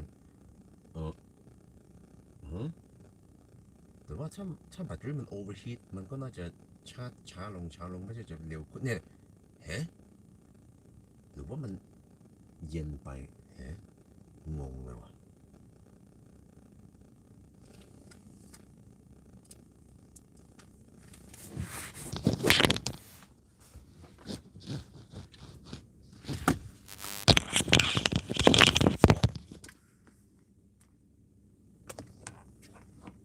Well, I have no idea what is wrong.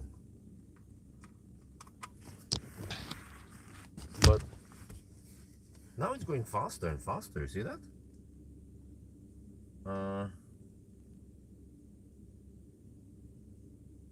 Just gonna check if we can go from Strömstad and home. That's only 172 kilometers. That should be possible.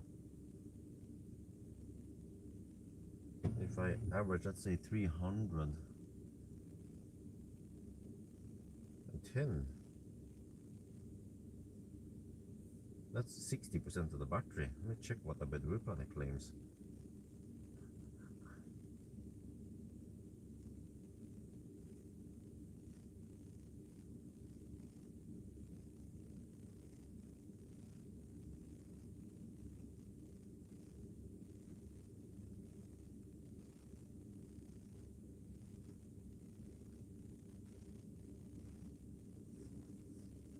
Okay, the BYD planet claims 68% of the battery.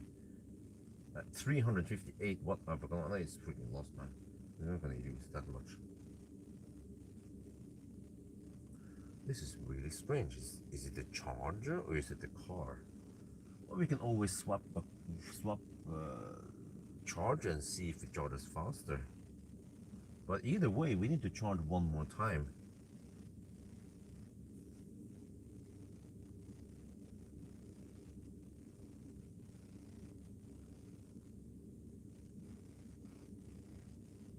Let's check now. From here to Strömstad, we have 58 kilometers. Okay, we could just go to Strömstad from here. Let's see, 58 kilometers times worst case 330. Okay, we need to spend 20%. We have 37. We should have enough to go to Strömstad. Let's just go to Strömstad. This was just a quick top up.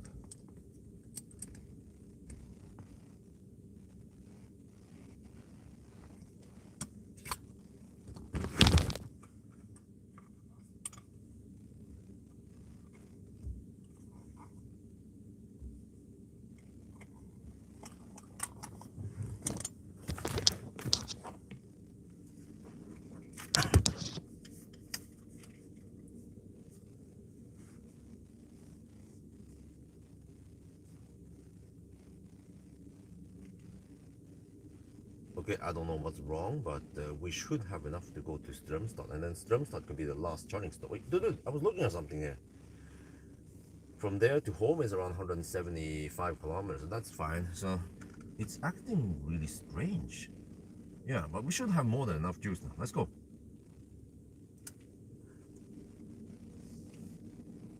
Okay, เดี๋ยวเราจะขับไปสัก60 กิโลเมตรนะครับไป Strömstad แล้วก็ไปชาร์จที่ไอออนติแล้วจากนั้นไปถึงบ้านมันแค่175 กิโลเมตรก็ไม่เป็นไรมันก็ไม่ค่อยไกลนะครับอันนี้มันแปลกมากนะครับมันเป็นยังไงเนี่ยโอเคไปเราไปนะ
Okay, that was a 9-minute stop.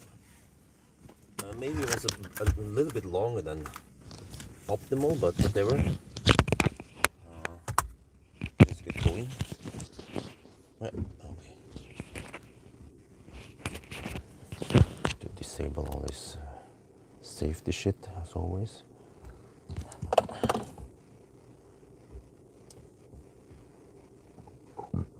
Okay. 9 minutes. So maybe we need to stop one more time anyway because of the rapid gate. Otherwise, we could have charged a bit extra and then gone straight for for Ionity Strömstad, but that would have taken too long. So it's, given the rapid gate we had, there was not much we can do. Well, okay, whatever. We just try to recover. I'm not sure how much time we lost total now, maybe 5 minutes. Not ideal, of course, but whatever. Oh, no. Oh, man, it's so easy to accidentally click out and end the thing. We say, get the boy. No, here, okay, go. So Strömstad, just a half an hour drive from here. And that would be the last charging stop. We might arrive with more than 10%, but I guess that's okay because that means that we should get a good curve up to 75% of what we need. Yeah, we have plenty of power. 350, 60 kilowatt now.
Well, so that was strange. We averaged only 150 kilowatt there.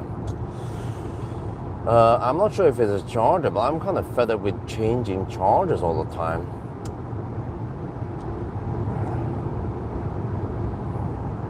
So it was a 9-minute stop. If it was charging fast, there should have been maybe just a 7-minute stop.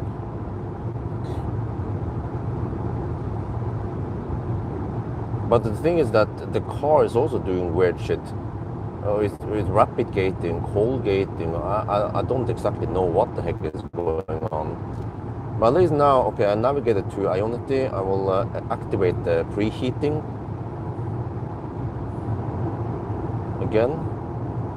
And hopefully it will not cold gate at least. I'm not sure. Did it actually cold gate? Really? Draw from Kongbakka and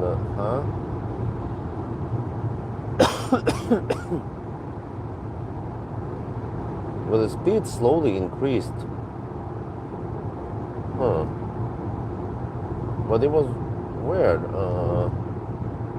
Did it actually cool down that much, the battery? And then do I actually have to enable the preheating every time because it disables? So that's also kind of clumsy. If I forget to re-enable it, then it will cold gate.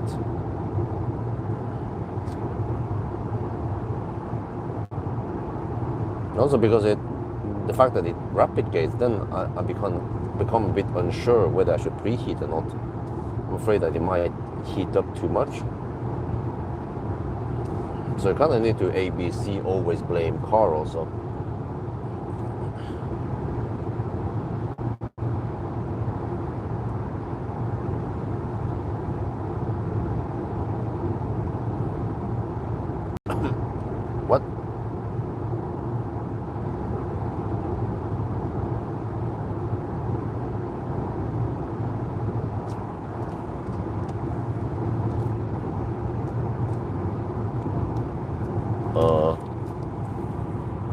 48 kilometers. The car I think is going to take 31 minutes. What? That's 93 kilometers per hour average speed. Really?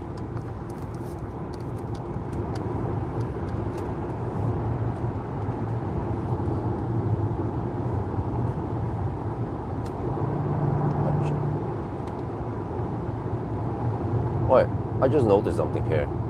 We are 47 kilometers away and the car estimates it will take half an hour. That means 94 kilometers per hour average speed. Really? This is a 110 zone and I go at 110 plus VAT. It should estimate at least 120 kilometers per hour. You can usually take this distance divided by 2, you know? And that's 23 minutes, not 30 minutes.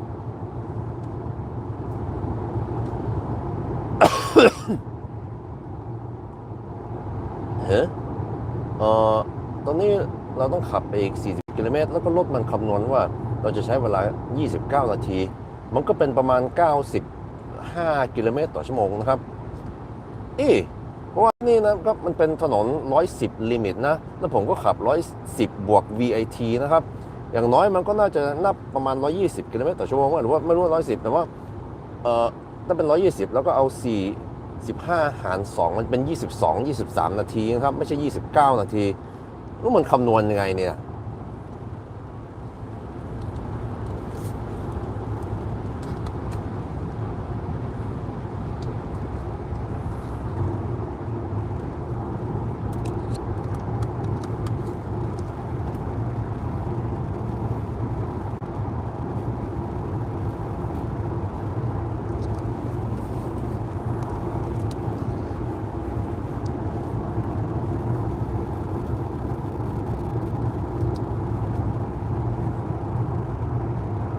Okay, so we can just go to Stromstad as the last stop.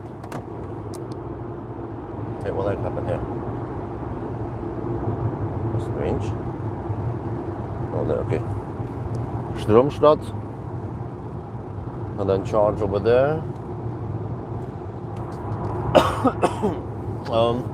It seems like some of the... I've experienced this before, that some of the Alpitronics might have some variable quality on the output on Kungsbacka, but also at the Nima chargers at Hobby.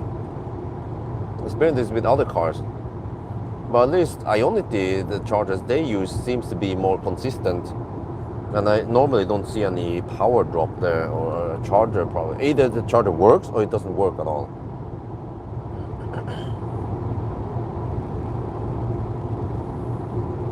So at least we're gonna try different charger for once. We've been in the same loop with the Circle K 300 kilowatt, with 300 or 400 kilowatt Alpitronics. At least they did give me 220 something, right? On several occasions here. The last was just a bit weird.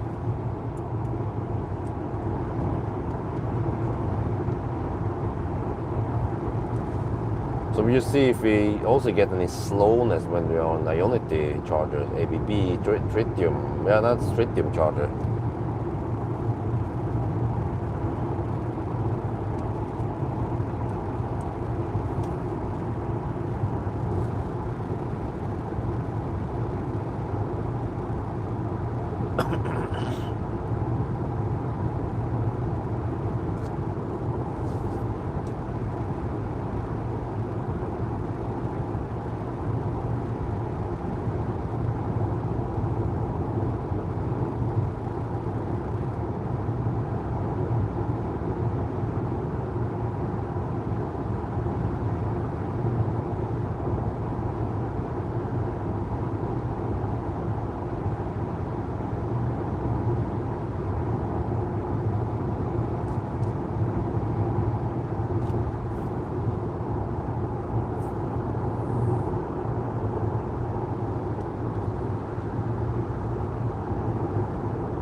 Yeah,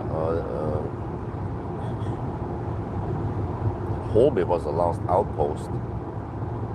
Well, Tanum's not great for this car. So then we needed to charge a top up there, but only at around 150-ish kilowatts. That was kind of weird. Weird indeed. Maybe if some of the power modules are kaput in that charger, then they could give me 150 instead of 200 and yeah, whatever.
I got the 85. Yes, I picked it up yesterday. So as soon as I have some time available, maybe within 2 weeks-ish, then I can squeeze in some 85, or in between the battles also, if there's an available day, I can do some stuff. I'm not sure what I'm gonna do, because I already done a range test, and most other tests is maybe just that 1,000 kilometer swap only challenge I was gonna do with the EL6. Just have to start around 6 in the morning, I think 5:30 in the morning like I did last time, and then just hammer it up and down, and then swap my Tanum, no, not Tanum, so it's Tongen, and then drive back home, and then prepare for the morning run, and then resume after the morning run. And I should be able to finish during the day without getting over to the kindergarten too late. Interior, I think it was black interior, but exterior was the light blue. Not sure what it's called. Nice looking car, nice color. Just a bit dirty. I just need to do a proper clean hand wash job. But it's just raining a lot nowadays, so it's kind of pointless to clean it. Yeah, but I don't think I've seen that color. I borrowed that color before.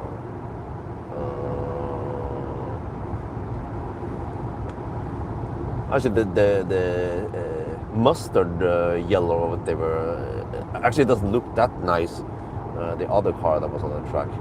Wait, oh, well, okay. Maybe at Strömstad I should post the video, the EP mode. I have video.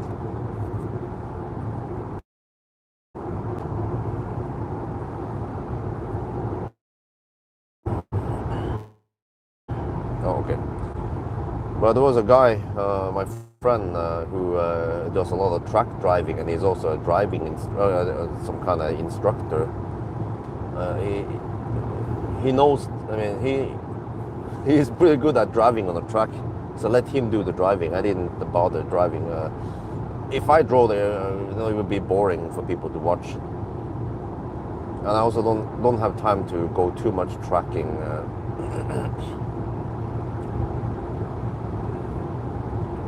But I did do a fun test, like out of the standard program that Neo set up. I suggested that, well, since I have the EL8 there, and they also had Firefly you could test drive, how about going around a track, race the EL8 versus Firefly?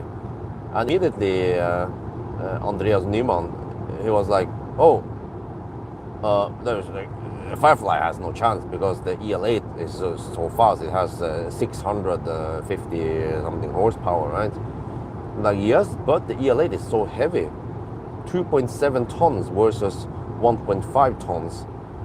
Plus that track is not Nürburgring, it's quite small, and the straights are just 50 or 100 meters long maybe. So you don't really get the time to accelerate that much, which is the advantage of the EL8. It actually boils down to how fast you can go around in the corners. But then I was driving the EL8, and then the more experienced driver was in the Firefly. And the Firefly has only 145 horsepower, rear-wheel drive. So we just set off. I drove first, and then he was behind me, and he could keep behind me, no problem. And then after one lap, I waved him so that he can go past me, and then I tried to keep up with him, but it was impossible, man. He could have higher speed on the road. The new guys kept telling us to be careful, but drive carefully. They probably didn't want any crash because we didn't have driving instructor with us on that run. But yeah, I mean, I just took it easy, tried to go fast-ish. I could probably push the EL8 a little bit more, but I could feel the heaviness. You don't just toss like 2.7 ton around the corners like that. Well, actually, maybe you could, because when I think about this, when we drove the ET5, he did drive quite Schnell with the ET5 Touring. Yeah, the ET5 Touring weighs a little bit more, I think, than the regular ET5. And then we had 4 people in the car, so I bet the weight was already around 2.7 tons, 2.6, 2.7. And he went really fast in the ET5 Touring. But of course, we had the track mode on there. So I'm pretty sure that EL8 could go faster if it was in the right hands.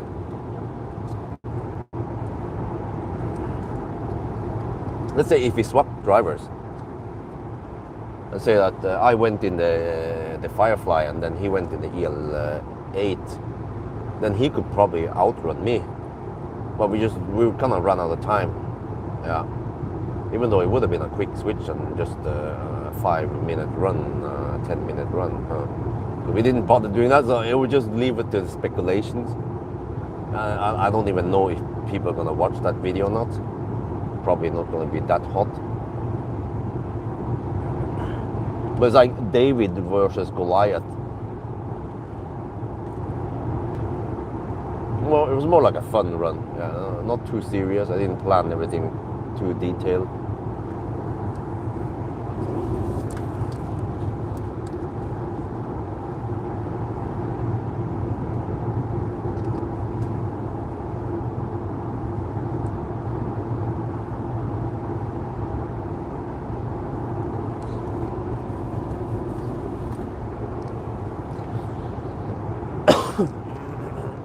Okay, we are 11 kilometers away from Stromstad. I think I'll just stop there. Because the charging speed was kind of shitty on the previous stop.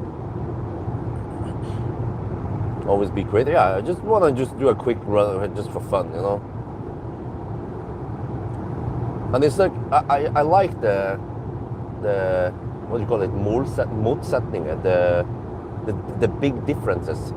Big SUV with lots of power versus small and nimble with less power. But I think what made it, if we had more time, if we want to do this more scientifically, we should have put one instructor in each car, because they should drive very consistent. And then it boils down to the car. So, but it was more like for fun, you know.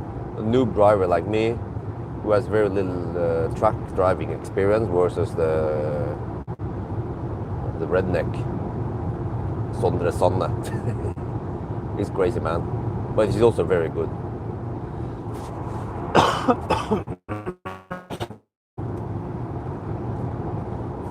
He's a nice. But yeah, I've been riding with some of those guys in the past. It was when I went to Lapland with a Nokian tire. It was one guy, he wasn't even that old, you know, maybe 18 years old or something, you know, some boy. He was so skilled around the track. He had Nokian Hakkablit 10 tires, and he used Model 3 in track mode. And they were just going in the like a semi-narrow, snow-covered road. I was like, dude, what the hell, man? He's like just going around there like a Finnish rally driver. And there was also that guy with a Porsche 911 or 9 something Porsche on the ice track. Also in Lapland. This was in the Finland, where Finnish side. Also some kind of 18 or 20 or 21 year old only. Dude, like, if you have those racing studs that they freaking long, like, I don't know how many centimeters they poke out. Okay, maybe 1 centimeter, but it's just insane. Like he could brake. He would have more grip, better grip on ice than he has on tarmac. Because think about it, the rubber versus tarmac is just, I mean, it just boils down to the friction of the rubber. But when you have freaking steel or studs ripping in the ice, it's just insane friction. He just did some unreal movements on the ice that normally my brain would not be able to understand that is possible. And there was also one guy I was riding with. He had the regular Nokian Hakkablit studded tires, and then a Model S, a classic one or something. And then he pulled some fuses, or one fuse or something, to disable all the traction control. And then he just went crazy around the ice track. I was like, dude, he was just sliding around, you know, drifting on the freaking ice. But that was possible with studded tires and good experience. Then you can just use the studs, and you use a throttle to control it, you know, around the corners. So yeah, it's really fun when you ride with people who know what they're doing. But for me, I'm I'm a noob.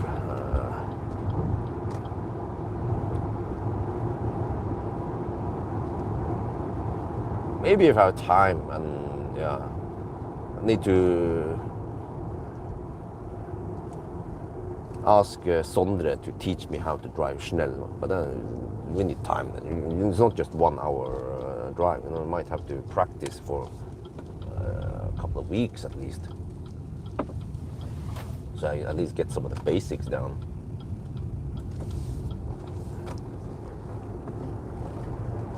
Well, I have 23% now. Well, that's probably good because we're gonna go to around 75%, right? So the battery should have preheated. I navigated there, the preheating thing was on. Let me just double check here. Energy, charging this. No. Why was it not on? I thought I switched it on. Dude, what the heck, man? Okay, whatever. It's actually strange that it's turned off by itself. It's like, don't you want to have the preheating on? You have to keep remembering to turn it on. It's kind of silly.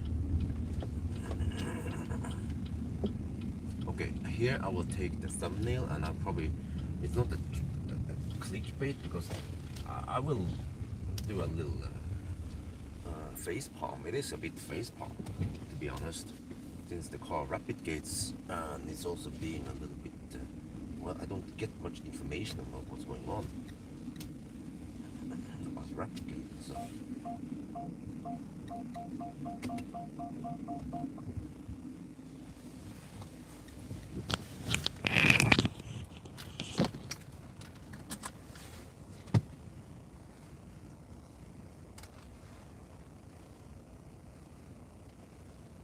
Strömstad, we're at 820-ish now.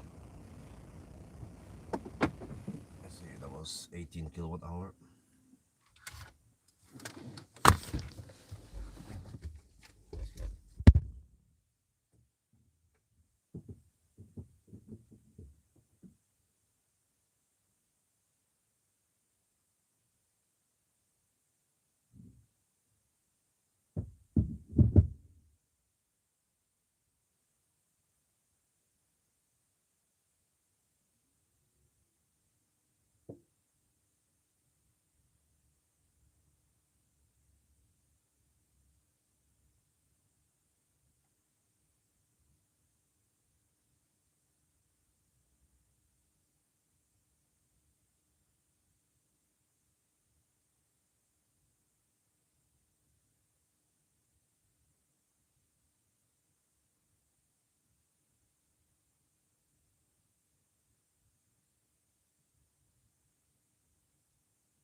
We are now at Ion Strömstad. I had to deduct 2 more minutes because we had handshake problem again. Seems like this car is prone for handshake problems. But yeah, because when I was doing my thumbnail, my signature face palm thumbnail, then the handshake failed. But whatever, we're charging that, right?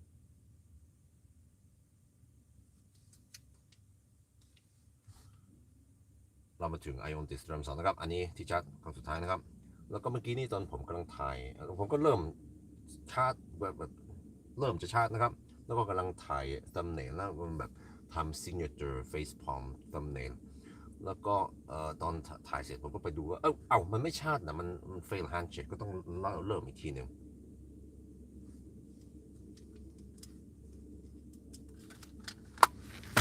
Okay, this is not good. At least we cannot ABC always blame charger because you guys want to see how fast we're charging?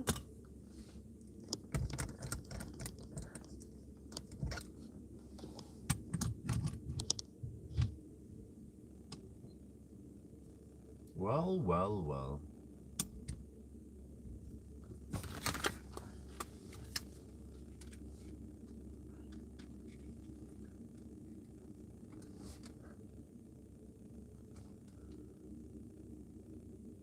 Okay, this is not good because it seems like we cannot ABC always blame charger. We have to always blame car. Is it a coincidence that we don't get 200 kilowatt now? Just like a previous location? I'm starting to believe that the car is limiting something here. Is it because of punishment points? Is it because of overheating? Is Weissnish? I have no idea what the battery temperature is. I just have to guess.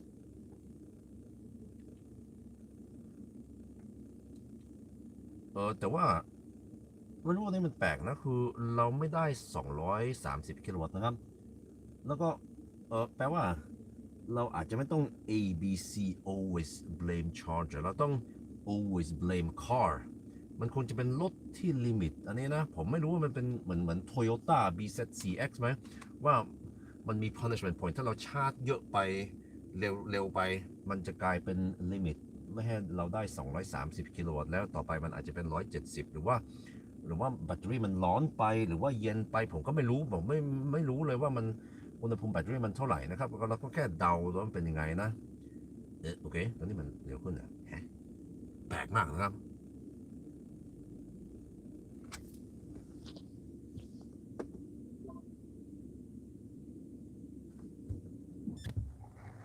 Uh-oh.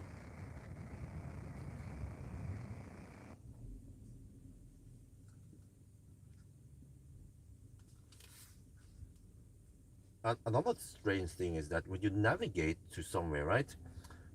You can go here and you go to energy, discharging, and then the battery preheating keeps turning off, and I have to turn it on all the time. So I might forget to turn it on, but does it mean that now it's too cold? We didn't heat enough, or I forgot to turn it on. I navigated. I was like, okay, and I thought, it wasn't on. I don't know why it doesn't stay on though. That's strange.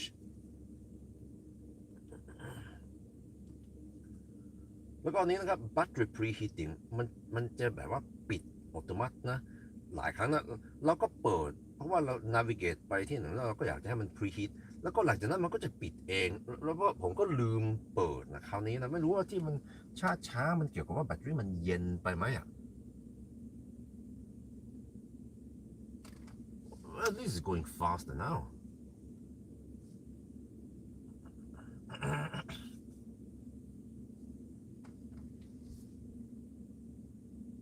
Well, this is going faster now. So, well, my best guess is that.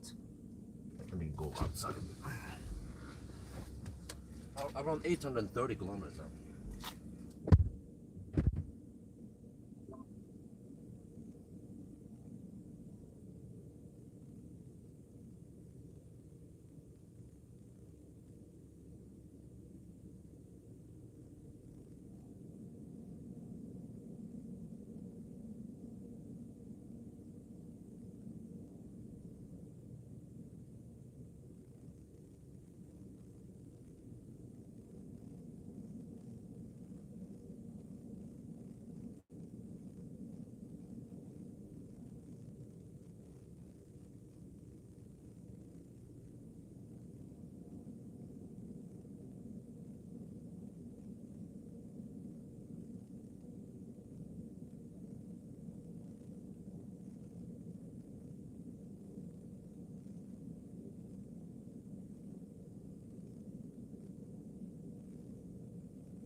seems like it was colgating.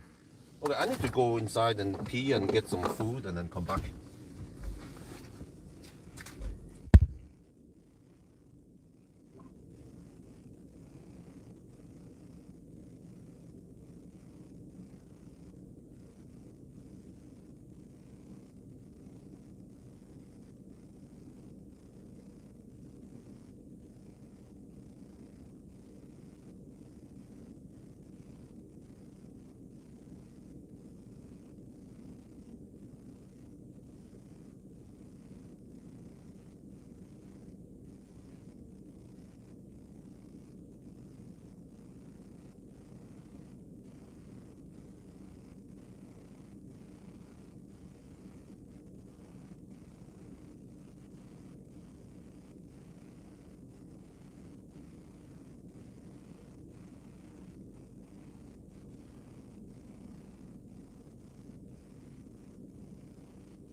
Yeah, see here.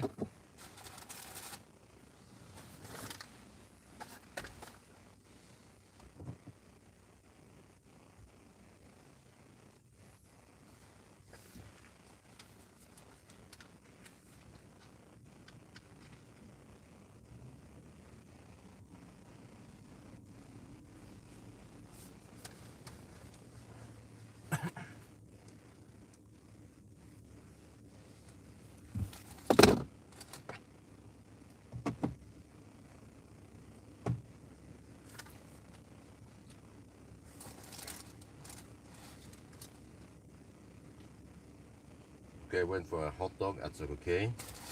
And then you see, you can't trust this navigation when it comes to time estimation or percent. Like, dude, seriously, we're gonna arrive with 32%. We have 61 now. We're gonna spend 30% of the battery driving 172 kilometers. That's not gonna happen, buddy. If you look here, we have a better route planner. A better route planner estimates we need to spend 67%. That's more realistic. So, man, this navigation is almost useless. But this is more normal that at 60%, we get around 150 kilowatt. Should actually be a little bit higher even. I don't know what's up with this. But okay, it's a lot faster than previously when we rapid gated.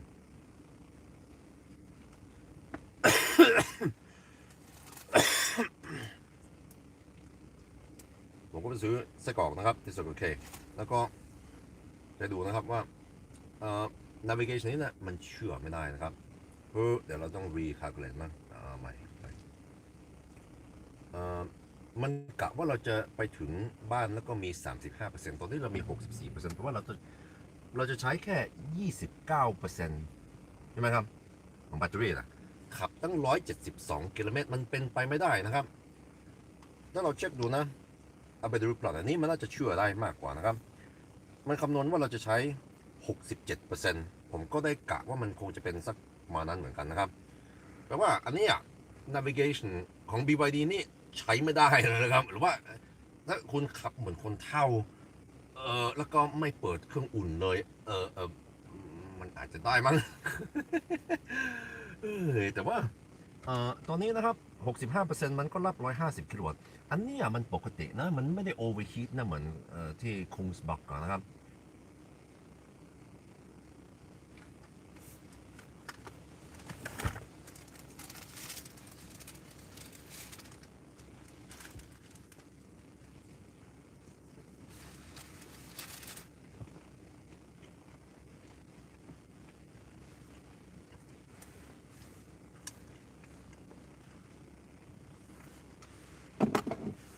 เนี่ย 75% then we go. Your navigation is useless. It's way too optimistic.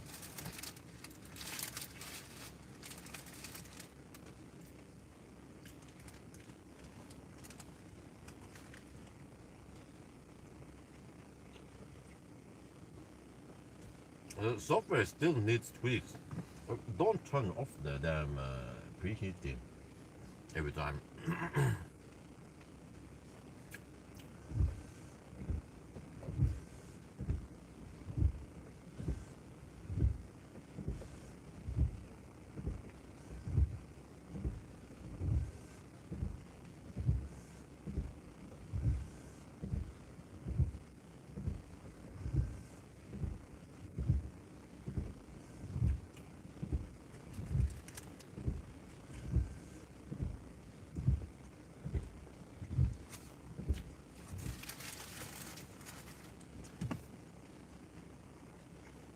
Let's see. 27 minutes before midnight. Plus current time. We are at 8.5 hours. Actually 8:35 now.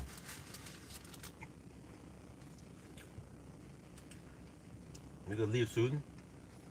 8:35. 8:45. Oh, it'll be right around 10 hours. It's slower than expected, mainly because of the rapid gate and the various things.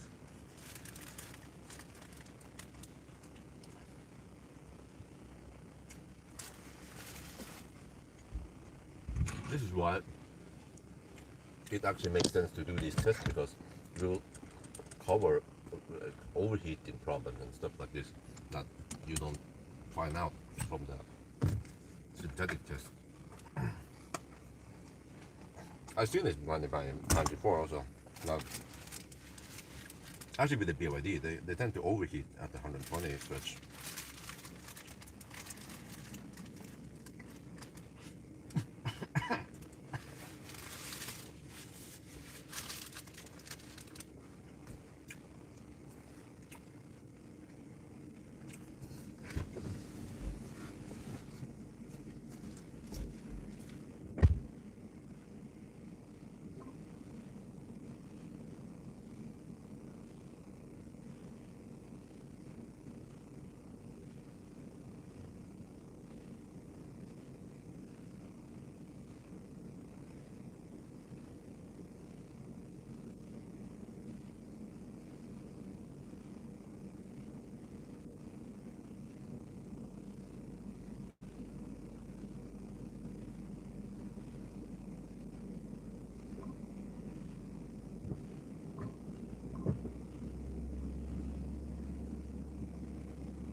This is it, the final run back to Oslo. Well, actually not.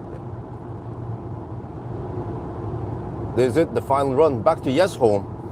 So we had to drive around 170 kilometers to finish 999. This car underreports by 1.2%, so we count down at 988 kilometers. And then when it comes to time, we take the current time plus. Let's see here. Where's that? We just here, there. 27 minutes. 27. Right, this is it. The last run now before we get back to Jesholm. So we have to drive another 170-ish kilometers, and then this car underreports distance by 1.2%. So that means counting down to 988 kilometers. And then when it comes to time, we take the current time plus 27 minutes. So we are already at 8 hours and 40 minutes. Oh shit! Let's hammer it back home then.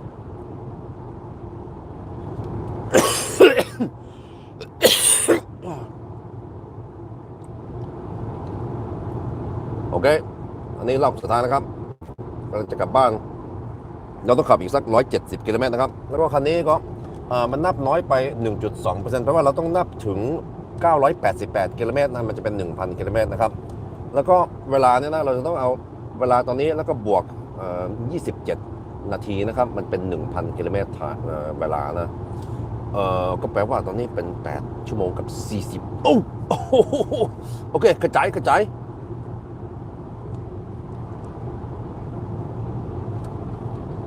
But fun fact, the cruise control works at higher speed than this, but the auto steer, once you go faster than 120 kilometers per hour, it takes a little bit. It will magically stop working. There. See?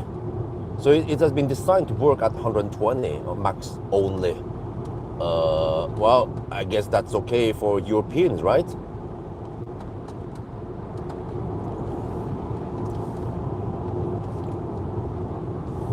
แล้วก็ cruise control โอเคมันก็ work เร็วกว่า120 กิโลเมตรต่อชั่วโมงนะครับแต่ว่าauto steer นะครับถ้าเราขับเกิน120นะมันจะใช้เวลาสักพักหนึ่งนะครับมันจะไม่ work นะครับเดี๋ยวให้ดูนะเนี่ยมัน work ถึง120นะครับ ก็ไม่เป็นไรมั้งที่เมืองไทยก็ขับเร็วไปไม่ได้แต่ว่าถ้าเป็นยุโรปเนี่ยนะเขาก็อยากจะขับเร็วกว่า120นะครับ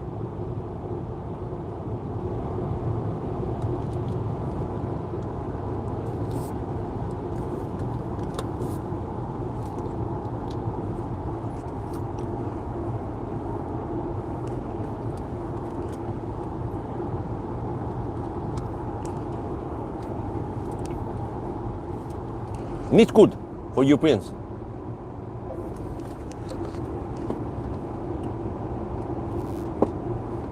Where is that button from?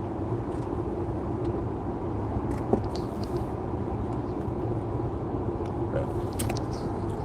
The charm stuff.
But based on this video, you might get the impression that this is a shitty car, right? But based on the video so far, you might get the impression that this is not a good car. Well, remember that in Norway in 2025, this is the 11th most sold EV here. So it must be good in some ways, right? And the comfort here is superb. Soundproofing is really good. As good as twice as expensive German cars, you know? And it goes like a rocket. So it is really good in many ways. I just feel like the software could have been better. You know, the navigation, the silly things that, you know, switches off the preheating by itself. It doesn't tell me what's going on with the overheating or too cold battery or anything like that. You know, NIO actually tells you if the battery is too cold, and it can suggest that you want to preheat the battery, not that how long it takes. You know, MEB platform also has that. You know, the optimizer is really good there. So here I feel like they could make even more improvements. There's always room for improvements. This software that has been released recently already has a lot of improvements in user interface, in some better features and maybe some bug fixes and so on, but still feel like it might be the biggest weakness of this car, because the car in general is really impressive. The hardware you get, the seats, the ride, the space, is just really good. Oh shit, I have no optics there.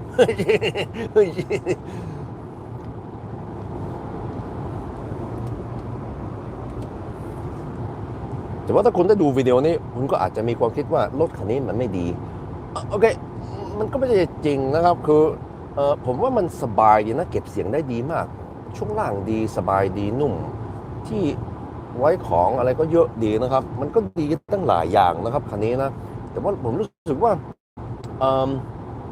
ซอฟต์แวร์มันอาจจะแบบยังไงดีอะไม่ค่อยดีนะครับข้อเสียของคันนี้นะเหมือน navigation ก็คำนวณผิดอะไรไม่รู้ตลอดเลยจนเชื่อไม่ได้นะครับแล้วก็มันก็แบบปิด preheating บางทีแบตเตอรี่ overheat บางทีแบตเตอรี่ cold gate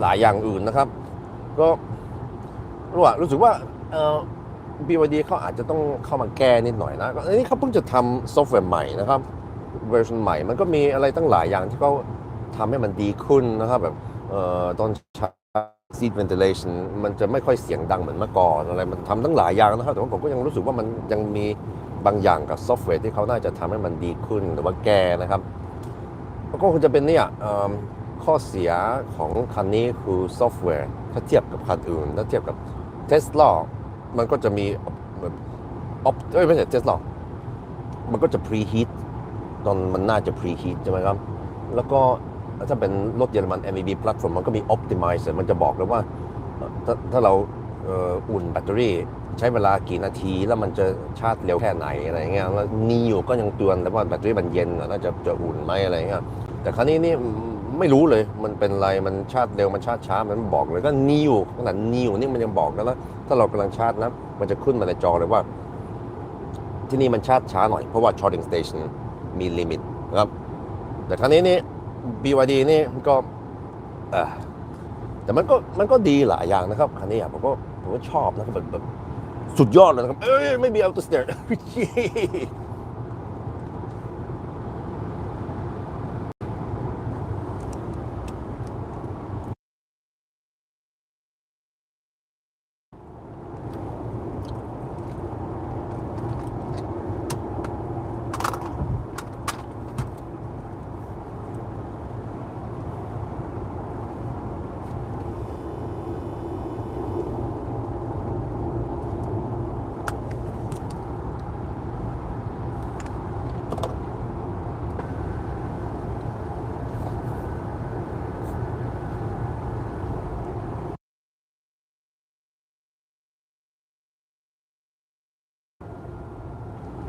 Yeah, 140, 150 would be a great year.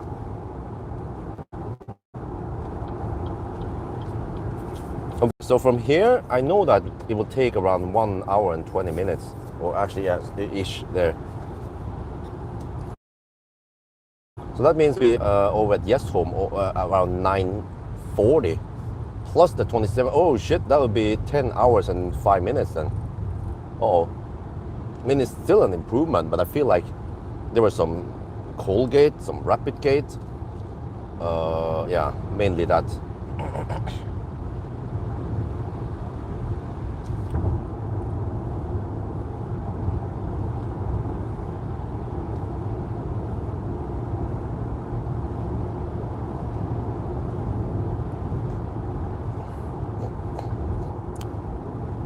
Good, we have Grenzstau. Oh, it's wide open. Like your mom. Okay, I'm just kidding.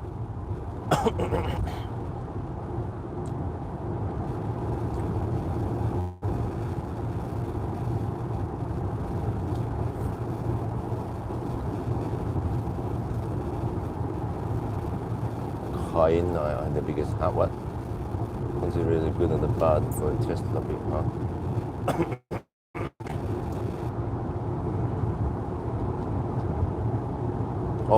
I would probably choose Tesla.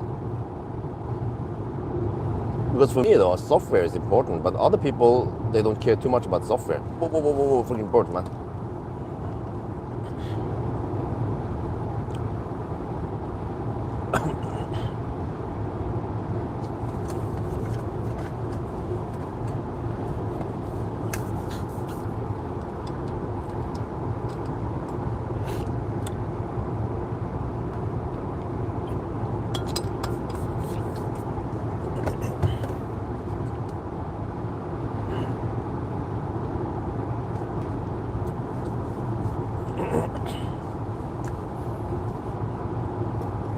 That's one of the minus with this car, really, the software. And you don't have proper trip meter yet. I don't know what's up with Chinese. They just want to look at the past 50 kilometers. Yeah, well, don't they care about like a trip? If they go for a 245 kilometer trip, they just want to know the past 50 kilometers. Okay. I guess it's just based on Chinese culture, right? Because they are mostly the same. All the Chinese cars are very similar in software setup. But you can it's funny because if you just put me blindfolded in a car and I look at the screen, I could almost tell if that's a Chinese car, especially if I look at the navigation. They are almost the same. And also, actually, if I look at the interior without seeing the badge or anything, if they cover up all the badges, I could guess quite accurately if that's a Chinese car or a European car, right? Or American car. They tend to design things quite similar. Well, what is good though with the Chinese car is that you get very good value for money in general. Like the Seeker 7X, man, it's like madness if you buy anything else than the Seeker for that money.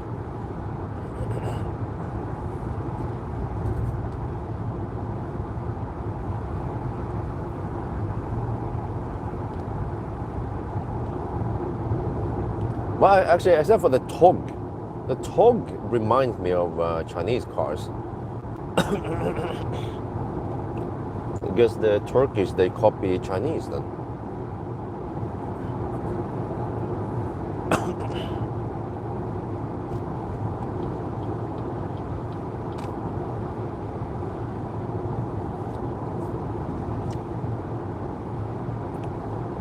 But wow, I'll be home almost at 10. What the heck happened? I had some delays, okay. I started late.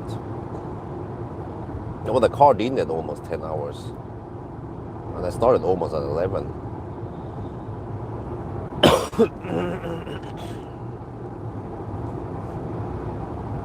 Yeah, so that kind of makes sense.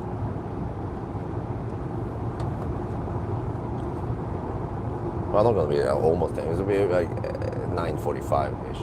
Okay.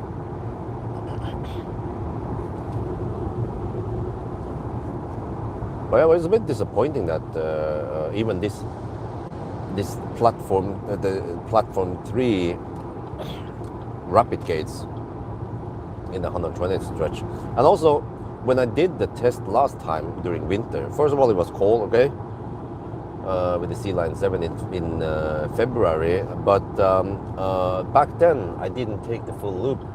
I went only to Spekerød, and then I went back, and then at night I finished it in Norway route, so we didn't hammer in the 120 test. That test tends to be important for some cars that tend to overheat. And it's only 120 limit, right? Zone. Well, what about the 130 zone in on the French auto route during summer in plus 30 degrees Celsius? What's gonna happen then? Ich weiß nicht. Or je ne sais pas.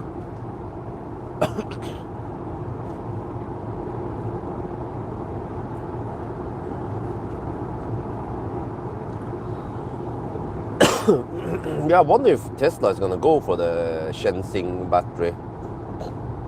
It sounds really good. I mean, dude, if CATL is that big, just roll it out. Lots and lots of brands will benefit from it. But I'm more interested in the 50-60 kilowatt hour batteries that could potentially charge at 300 kilowatts. That would be super nice, because those like a Seeker battery, I mean, or X-Bang, well, it charges really fast. It's also great, but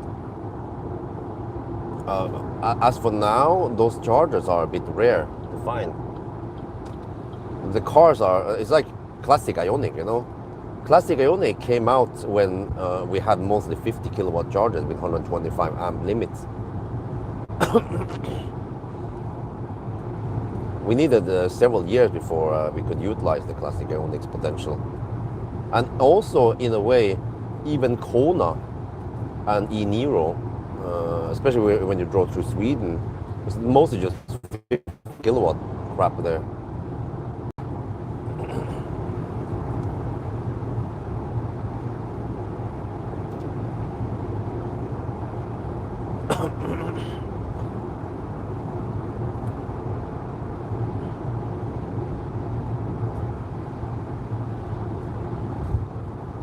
Okay, let me see if we end up with 7% or 5% at yes home or not.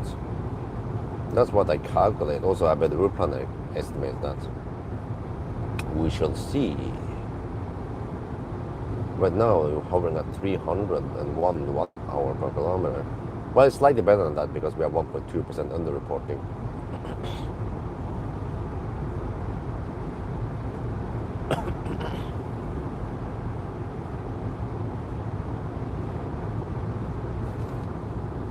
Well, I wonder if I also estimated that in the range test.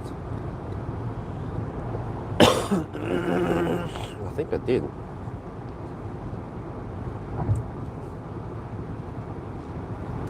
It was 51.1 versus 52 kilometers, or 51.7 or something.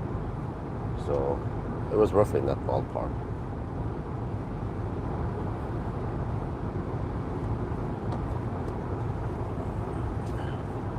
But yeah, so we already know that we should be around yes home in 1 hour and 10 minutes from here.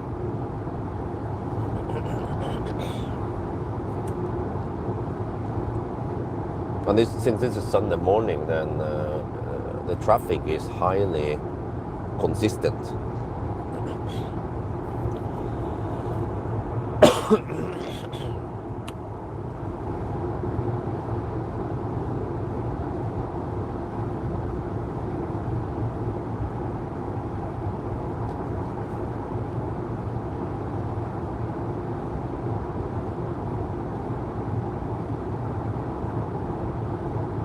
But from what I remember, I felt like the Seeker 7X had even nicer ride, and I think it had adjustable dampers also. The Seeker felt even more premium. Felt like a German car, twice as expensive German car, you know, like an iX or something, or Audi Q6 e-tron maybe.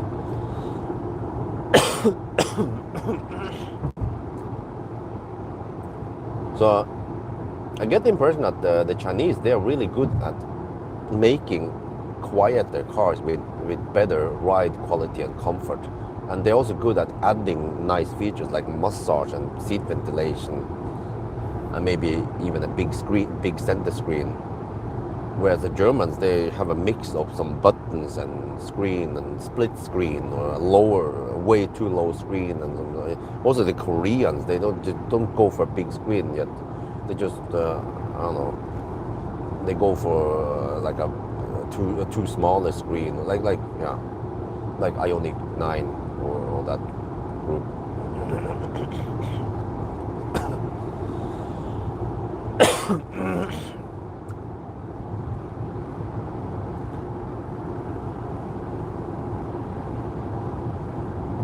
And yeah, like I didn't realize it, but I mean, Tesla was quite good, but I was really impressed with the Seeker, how you could customize buttons. I feel even like Tesla doesn't have that many hotkeys available with a big screen. They should learn from Seeker. Super useful to have all those hotkeys nearby. Oh, wow. Yasa Glacia donated $12.9. Thank you very much.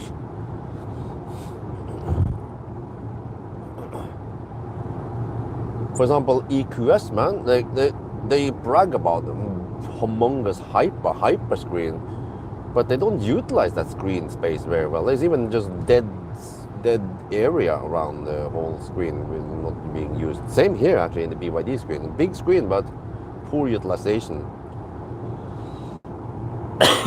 They could have, for example, added defroster button hotkey, or we could customize it, because this car, you need the fucking defroster a lot when it's raining. Just fogs like crazy. Or other things, you know.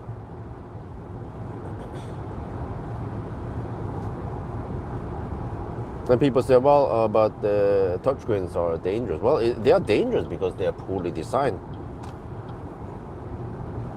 As long as you have consistent position on touchscreen elements, then no problem. You know exactly where they are every time. But also, they need to be easy to press. Let me see. Yeah, even like many cars, I feel like when I want to increase or decrease the HVAC temp, I kept misclicking all the time. I don't know what's up with that. Instead of going up or down in temp, it brings up the temp menu pop up or whatever, you know, like. And then we have freaking Volvo Polestar where you have to click twice just to increase or decrease. Like, dude, I wonder why. It's kind of funny, you know. It's like Tesla started with a big screen. Okay, it was not optimal. The big vertical screen that went way too low, too down low. That's not safe to look that far versus a horizontal screen. But they kind of fixed that, you know. They refined it. But then now Volkswagen is moving away from it. Well, I feel like, what is it? The touchscreen is the problem? Well, I mean, you have touchscreen on your phone, right? And sometimes you even use your phone when you're walking on the street or whatever. As long as everything is quite ergonomic and quick, then no problem having a touchscreen. But it's like Toyota claiming that nobody wants electric cars because, yeah, they try to make electric cars and they're not that great. So then the conclusion is nobody wants electric cars. Just like, you know, touchscreens are dangerous. Well, just design them better.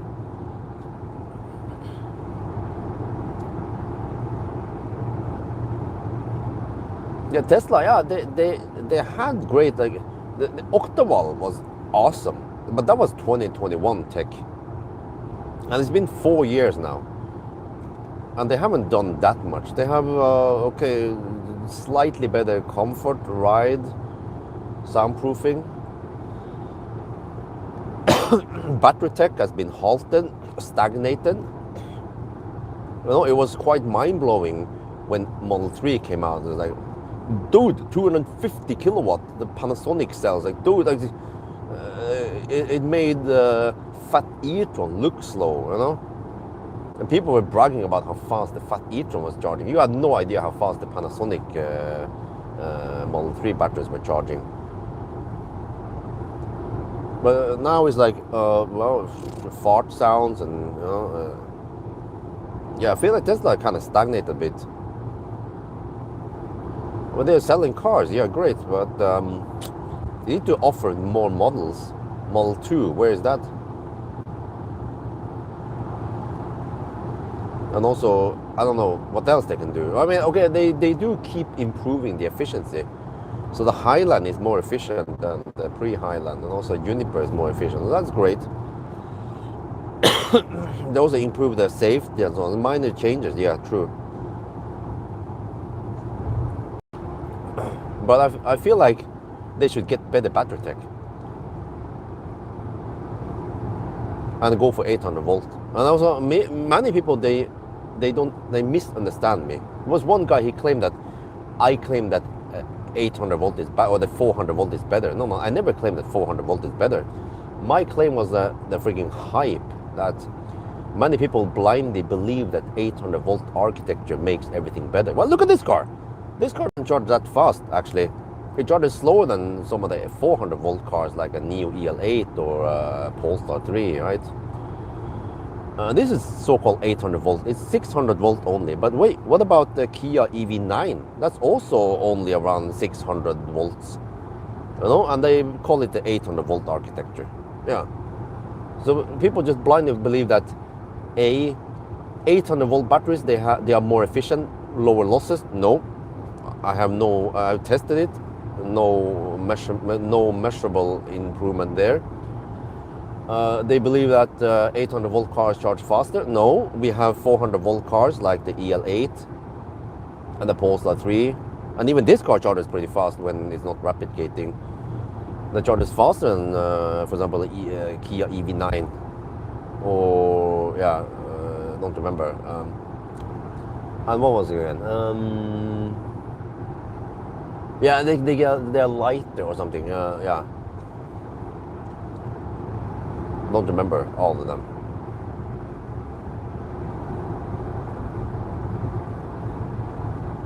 But of course, the problem earlier was that they couldn't just charge too fast. They were killing the battery. Like Porsche had that eco charge setting. Even Mercedes EQS also had it. They pushed the batteries too far, and they were degrading faster. And then you can just flick on the eco thing to save the battery. But now I feel like the Chinese with the LFP tech, they can actually push the batteries. And the LFP, from what I heard, they are more robust. They can take higher C rate without killing themselves, unlike the cobalt types or the other chemistries. And they must have developed them further, like with the Shenzhen battery. They actually put a lot of time and effort, money into developing LFP. So that if we have 5 or 6C or 12C battery, then it makes perfect sense to go 800 volt, of course.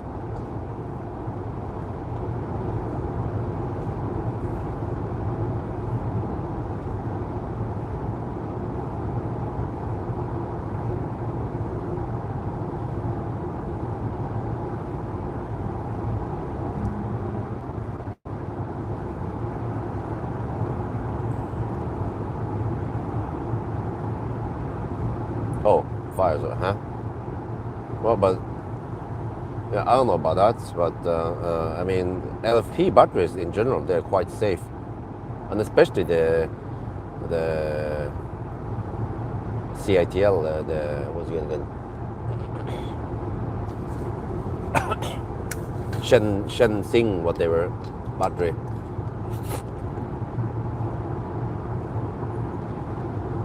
From what I've seen, at least.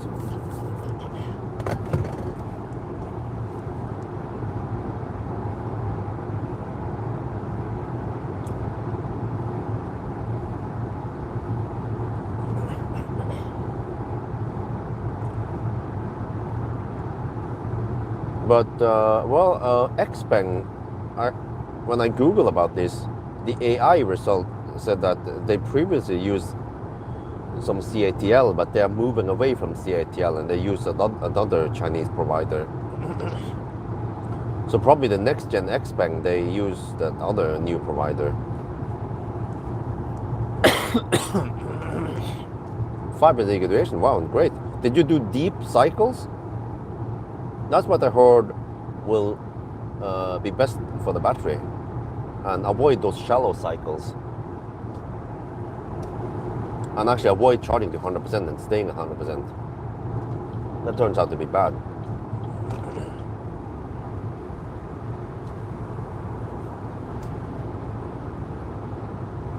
But yeah, so it kind of makes sense when someone mentioned that the 12C battery is probably 12C discharge. Yeah, that is plausible that you get 1.3 megawatt discharge rate.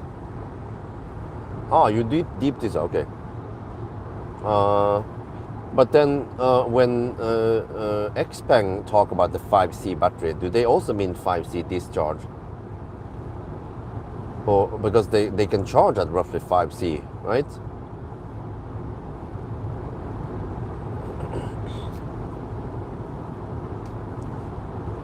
But usually discharge is roughly twice as high as charge.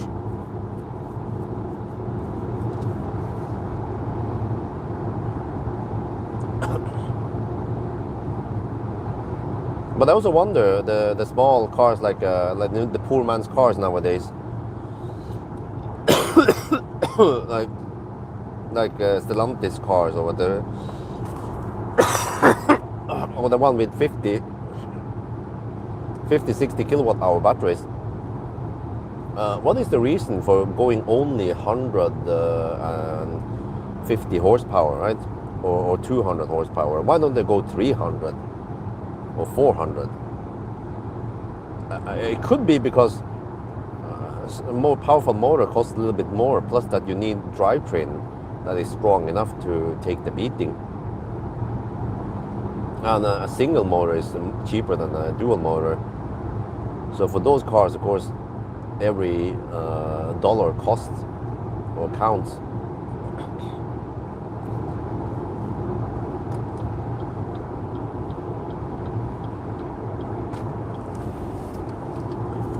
But ideally, we should have some fast charger 12C batteries, 50-60 kilowatt hour, and rear-wheel drive. Because with rear-wheel drive, you can have 400 or 300 horsepower tiny poor man's cars. But front-wheel drive is not going to work, man. There's way too much torque steer.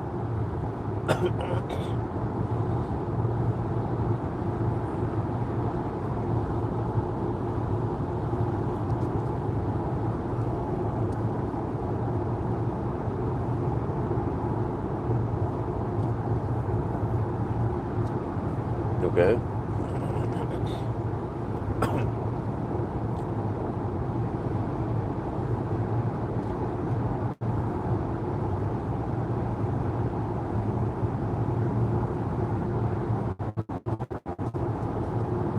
But also the whole degradation thing, I don't know where they got the data from.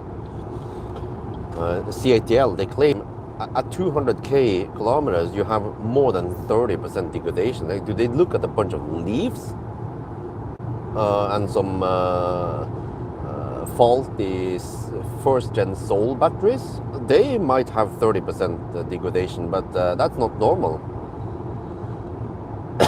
The cars I tested, you know, like e-Golf, i3, Ioniq, they are good. Like even the small batteries with lots of cycles, they're only at around 5 to 10%. Okay, there's maybe some hiding of degradation there, but even if we could unhide the degradation, the buffer, it might still be only 15 or maybe 20%, but nowhere near 30% that they claim. But they're probably just, you know, like who like the thing is that, think about this, those guys who sat in that stage watching, how many of those guys could just raise the hand and say, hey, where is the data you can back up with 30%? It sounds way too high. You know, nobody questioned them, right? Because they don't have any background. They haven't done any degradation test.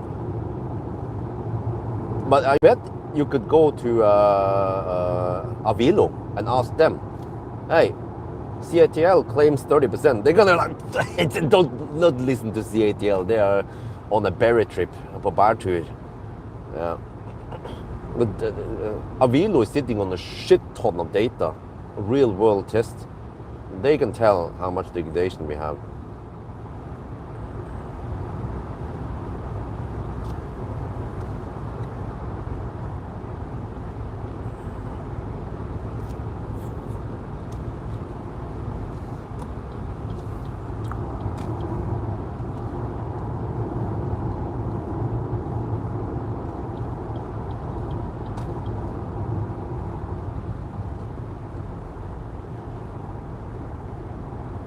Ooh, I have auto steer again.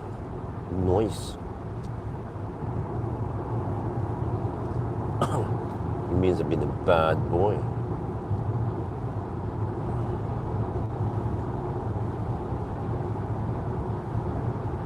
Current status 891 kilometer.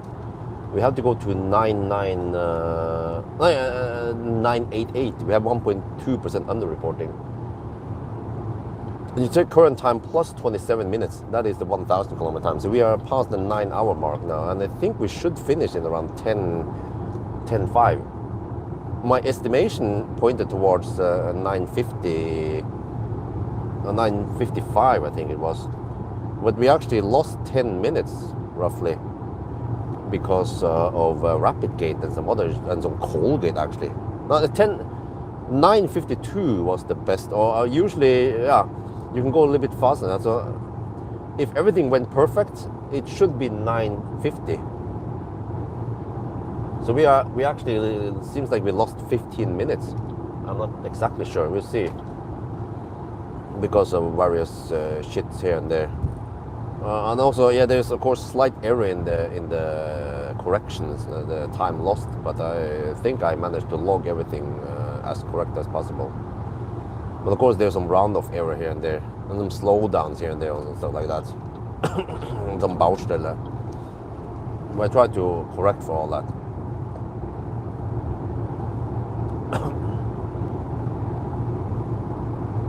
But which means that the slow charging at Hobby, at the truck charger, the charger was probably working fine. And the same at Kungsbacka. At Kungsbacka, most likely it rapid gated because you saw the behavior. It was charging fast initially, 200-ish kilowatt, even though it didn't get full 230. But then it started going slower and slower and slower. I've seen that way too many times before. And then at 50%, instead of getting 160 kilowatt, I got 80 kilowatt. So, and that is super clear that is rapid gate. But then at Hobby, I wasn't sure. But on hindsight, the Hobby and the Strömstad sessions, they were cold gating.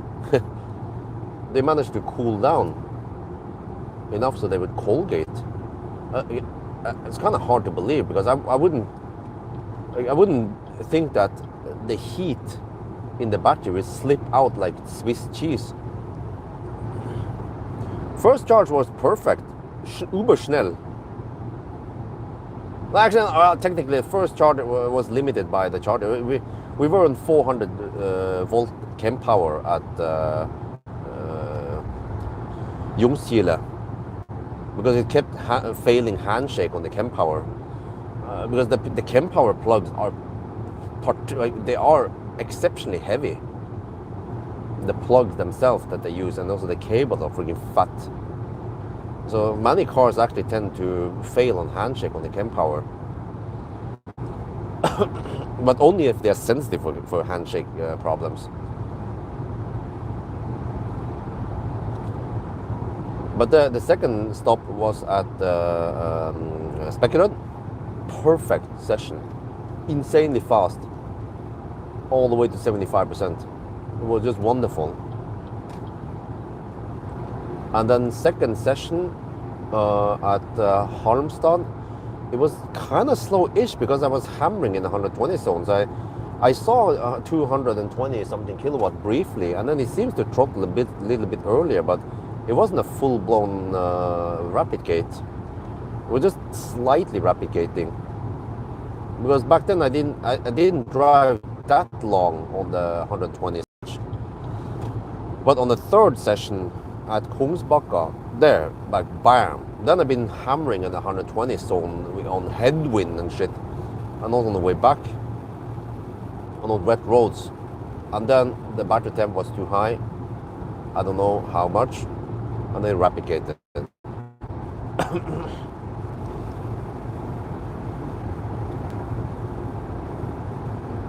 So, even though I don't know the battery temperature, I can kind of get the feel based on what I see kilowatt. Also, if the cooling is running or not, or how intense the cooling is running.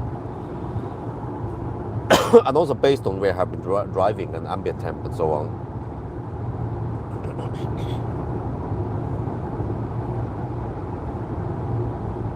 And this is also what I claim on the Jayco 6 I borrowed in Thailand. I had no idea of, no insight in the battery temp, but just based on how I'm driving at the outside temperature, and magically at night I managed to get full speed, whereas in the daytime it was rapid gating or charging slower. And I think I got the exact same thing on the way back. Yeah.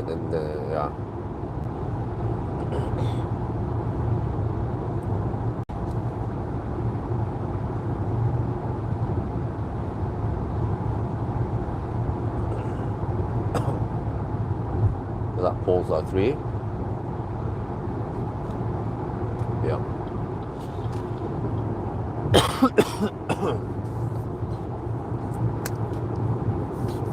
yeah, fortunately, Sunday morning is quite empty. Even Saturday morning will be a bit busier. So Saturday night runs, they are more forgiving if I just tend to be slow or if I'm delayed for various reasons, like this time. This time was exceptionally long, delays with lots of handshake and yeah. But also the the card payment issue. I don't know, maybe Pawel should look into this, because I don't know if they have anything to do about this, but I kept failing on the payment step. And I don't know if this has something to do with water on the payment terminal. Maybe they need to test this, or I don't know if Pawel got any data on the charge eye on the terminal or not.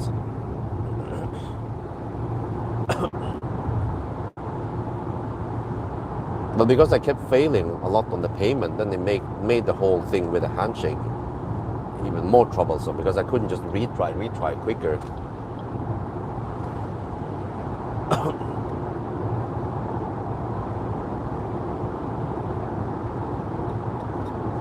Now the good thing about Sunday morning like now is that the traffic is so low that even if some Nisse would left lane hug, I can always just undertake them on the right lane. But once the traffic gets a bit denser, like on a weekday, then as long as there are some trucks also, then the people tend to camp between the trucks, even if there's like a 500-meter gap between the trucks. And I think they also, I'm not sure, but there seems to be less trucks on Sunday. It could be because of no truck on Sunday in Deutschland. So it tends to smitte over, what do you call it? Spread all the way to Norway.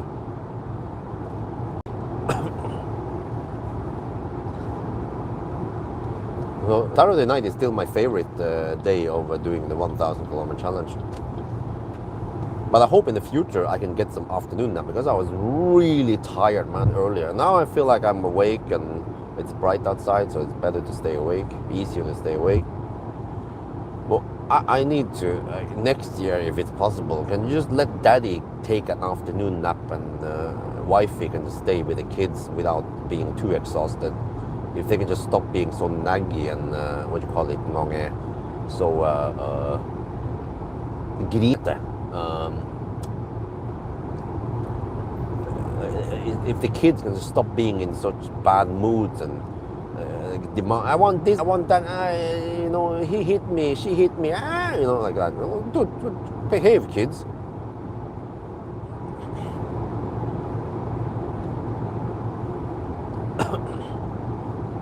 Because if they are just being good kids, then no problem. Like, whenever I sleep with Axel, that's usually what I do on Sundays after the challenge. I would take the afternoon sleep with Axel, and sometimes I sleep 3 or 4 hours, and he loves sleeping on my chest. And oh, the Atlantic stuff, that's outdated list. Yeah.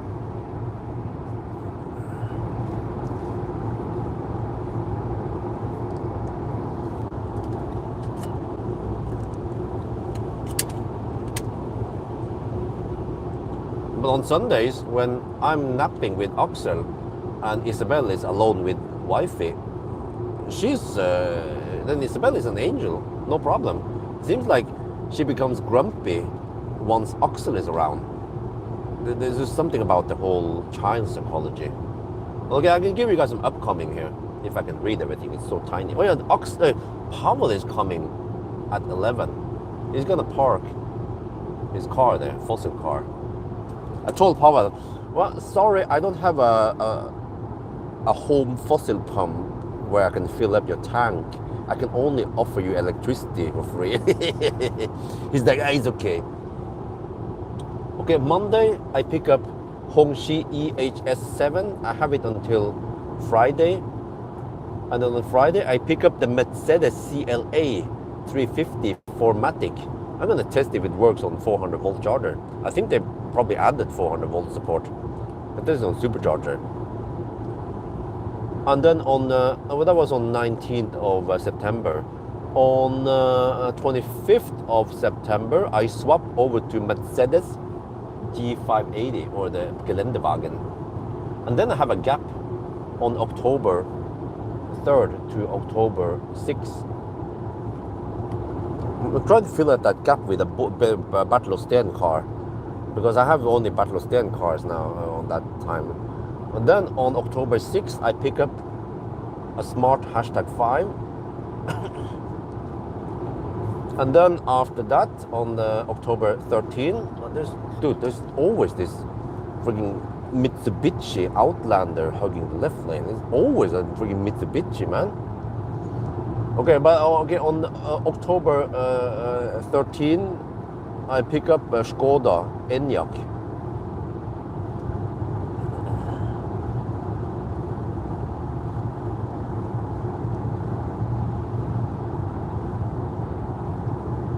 And then the next Nissan wants to hug the left lane also.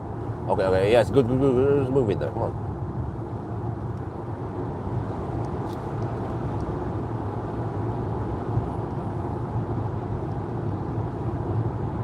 And then there's a gap. And then roughly the last week in October is when I go to Zagreb with the whole family. And then we have the Maxus E-Teron thing on the 3rd of November. And the last car I booked was finally the Ioniq 9 Calligraphy, it's called, 10th of November. And then I have one more week before we go to Thailand. But it's like annoying, okay. But the Ioniq 9, man, it is unbelievable. Because I emailed Hyundai in mid-August. I was like, yo, what's up? Do you guys have Ioniq 9? I've seen some people test it already. They went to the Tron Mountain near Alvdal with it. You know, I was like, dude, already? Okay. No, not Rimac. No, I'm gonna eat some E-Fair, whatever, and EV Clinic, and an upgraded P100 Plus, more or less. Supposedly over 100 kilowatt hour. I don't know, what's up with that, but okay. But I have to bitch about Hyundai, like how the heck is it possible? Because I asked them in mid-August, you know, like, can I borrow Ioniq 9? No reply. And then a couple of weeks after, they sent an email, mass email, like, yes, we have Ioniq 9 press cars ready now. We have the calligraphy, whatever it's called, and the other trim, whatever. So now you guys can just email whatever you like, which one, you know, when and so on. So, okay. So I was like, okay. And then I was like, okay, is it available in mid-September or whatever, right? And then he was negotiating. He was like, let me see. And then we emailed a little bit back and forth. You know, what about this date? And then suddenly he just fucking disappeared for 2 weeks. I'm like, what? Well, he said, and then I heard that he was busy with some Hyundai event on the same time as the Xpeng test drive. They had something going on in Germany. So okay, I was like, okay, understandable. He was busy. Then I bugged him again, like, okay, is it ready? Can you confirm? Then suddenly, no, it was not available. Then I was like, huh? What? Dude, like, what? How is it possible? And then I emailed him again about a new date in October or some shit, like end of October. He still didn't confirm, and then now we have it booked for November. Yeah, how the heck is it fucking possible that something that I should have gotten already in September ended up being in freaking November, man? Oh, shit, man. Jeg blir så matt I mussa. I don't know. Just trying to get press cars not too late, and then by the time I get it, people are like, Björn, I like your videos, but you're way too late. I was trying to get it earlier. It didn't reply on my email, or it didn't confirm. And I also remember there was one time I thought I booked a car. It was a Hyundai, I think it was, or a Kia. I don't remember exactly. It was one of them from Bartolostan. I think it was a Hyundai. And yeah, it was like, we emailed a little bit back and forth. Is it available then? And like they will usually say, okay, we have it available there. I said, no, sorry, I'm busy. I booked on that date, but is it available then? And then they say, yes, it's available. And I say, okay, I'll take it. But then he never replied to me. And then time went by and it was getting close to that date. And then I went there to pick up the press car.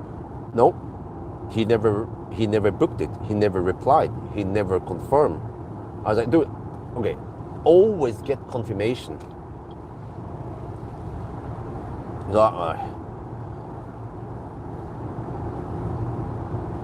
Yeah, maybe that's the problem. They purposely forgot. They don't want me to fuck up the sales. If I find out it's a thirsty beast or whatever. But Atlantics, Nybil-testeren and some other guys, they have tested Atlantics already. But then they pull out before I could grab it. I was supposed to grab it next week or so, because they found that the bing bong sounds for autosteer was too loud, and there were some other things. Actually, they didn't mention about the handshake problems, but I heard rumors when I was at IEA or something. No, when I was at Xpeng event, they mentioned that the Atlantics had the handshake problems on various chargers. I was like, oh, well, if there's one dude who's gonna find out and bitch about this, that's gonna be me. So the cherry group was like, okay, pull out. Don't lend it to Tesla Bjorn yet. He's gonna find out. He's gonna crash the sales.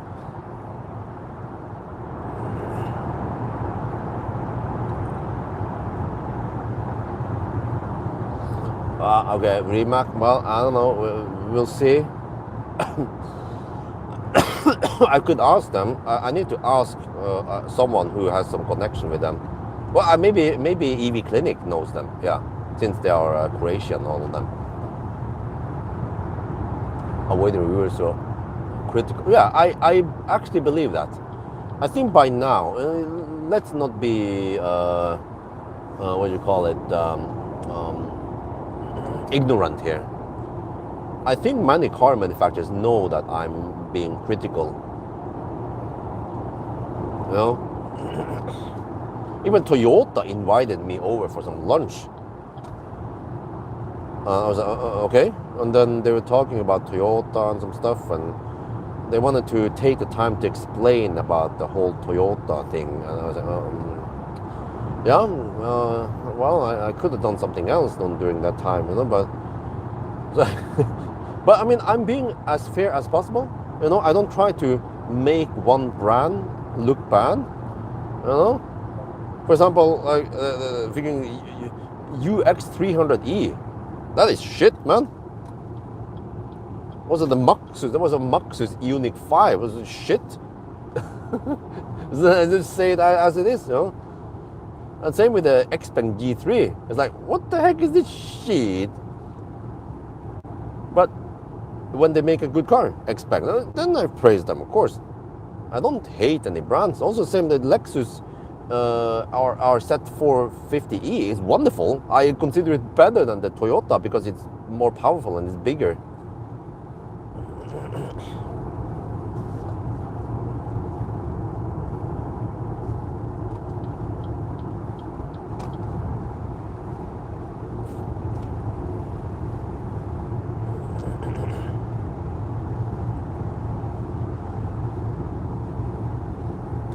But I mean, in a way, I think it's important to highlight the bad things, but also highlight the good things, of course. But I get the impression that the so-called journalists, reviewers, testers, they don't find the bad things, or they might find it, but they don't mention it. Like, okay, for example, well, okay, I shouldn't mention any YouTubers. I don't want to shit on them, but like a typical German YouTuber, will they say anything bad about the German cars? Or some other YouTube channels who might receive money for making an episode, they will never say anything bad about that car, right?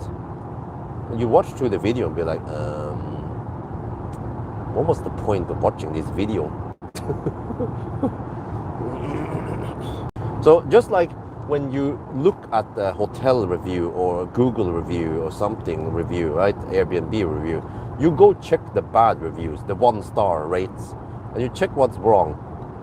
You know, maggots in the bathroom in that Airbnb, you know?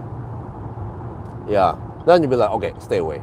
You don't go and oh, this is great. It's a great, great apartment. Yeah, maybe a little bit smelly, but great. BMW. Well, yeah. But I also wonder if some of the brands, they stop inviting me because they just assume that I can't go because of the small children.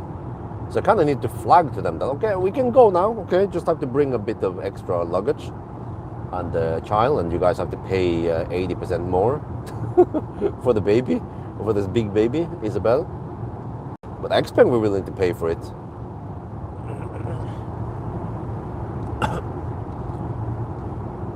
GLC, I feel like it's not ready, but I can ask for the GLC and the shooting brake.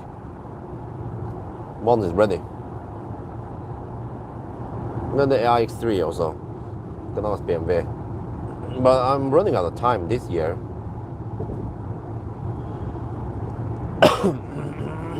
What I could do is I could double book cars. Because some cars like the Skoda Enyaq, it doesn't need a full test. You know, it's just a minor update. It's the same battery as I tested before in the other cars. I don't have to do a banana box test, you know. But it's nice to have it in 1 week, and then I have the opportunity to choose days where it's nice weather, so I can do some tests. So if I can have 2 cars simultaneously, 2 press cars in 1 week, then I could almost double the production. I just need 2 press car shuttles. I just keep the e-Golf and I can just buy another piece of shit car, like an e-up or something that is kaput, and then Valdemar repairs for me for free-ish. And then they put the Elbilmek sticker on it. And then I can grab 2 cars, but not always, but sometimes, you know. Well, ideally, yeah, I could grab double, but I have to shuffle them around. I don't want like a brand new car, totally untested car, 2 of them in the same week. Then that's going to be no family time or nothing. But I mean, even that will be possible to push through, as long as I don't have too much family responsibilities to take care of, or if I can just, yeah. But if I can double the production, double the number of tests, it should more or less equal to double income. Because speaking of that, the Juniper performance, the Model Y performance, gain lots of views. As long as you hit the right car at the right time, early enough, you get lots of views, especially Tesla, but also some of the MEB cars, like ID4 got lots of views, just static view. Like, dude, what the heck, man? What's going on here? Was it because of Harald? The assistant, you know? I've seen it in the past. Some of the cars, they generate lots of views for some reason. There's just something about people are interested in it. That it's like the trend, and I just happen to hit the trend. So yeah, I'm getting the oh, sorry, the CLA relatively early. That's good, and also the G-Wagon will be interesting to test. So hopefully I get okay views on those cars. But if I test it next year, then nobody will care. You know, this is way too late.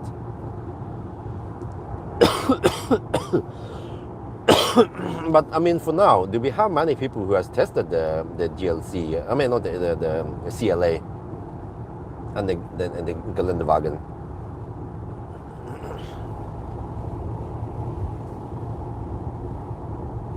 Huh? Is it? Huh? What? The model? How? You mean the YL? The long version? That's only for China for now.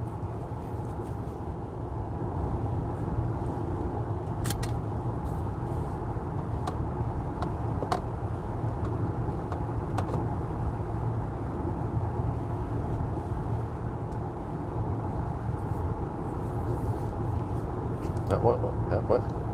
Where is that guy going? That was a really early exit. You mean you are in the bus lane, buddy? You know that? Maybe he doesn't know that. Let me check the age of the driver. It's probably an old man.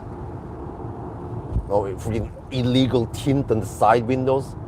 Shit, man. That was one of our new landsmen.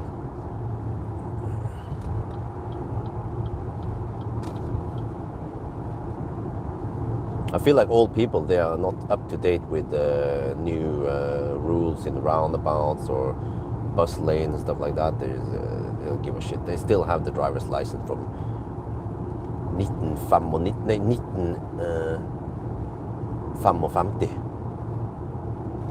Okay, maybe that's not a bit wrong. Yeah.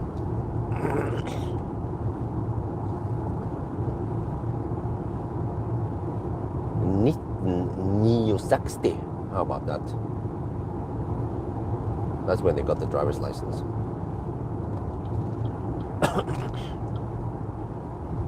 Because you're supposed to say 69, but old people, they do it the other way. They say 60 or Neo 60.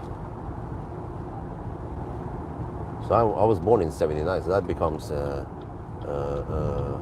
Neo 70. Han er 79 årgang.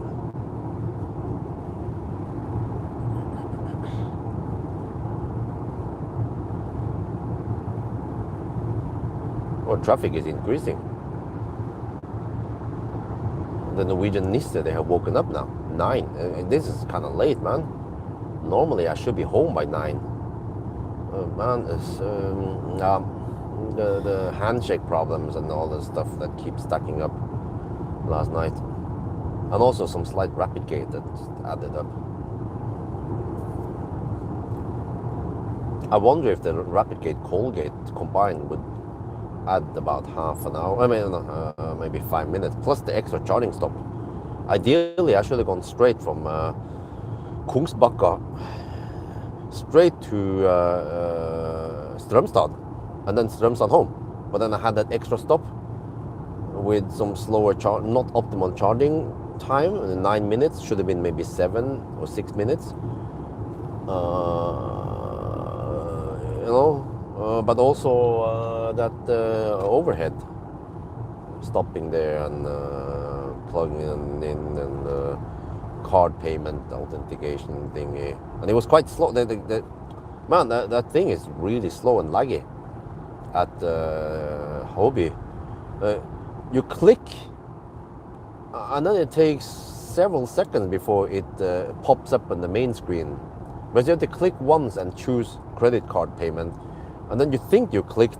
You click and then nothing happens. But how? You click again, and then suddenly pops up. Oh, and then you choose credit card. Okay, and then it's not clear that you can tap the card. And then I tap the card, and then you get this numpad on the touchscreen where you can input your PIN code. But every time you press any digits, there is almost a second delay until it confirms and lights up that digit. How can they make a user interface that is so laggy? And didn't they test it? If they tested it, someone should have told them, okay, no, go back to the drawing board. It's way too slow, laggy. You can't have this.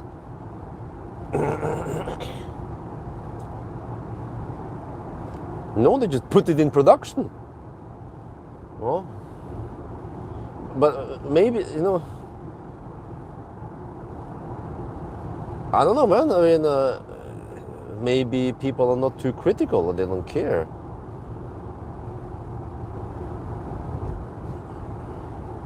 I was born in 1994, say, this way. Huh? Speak in German. Oh.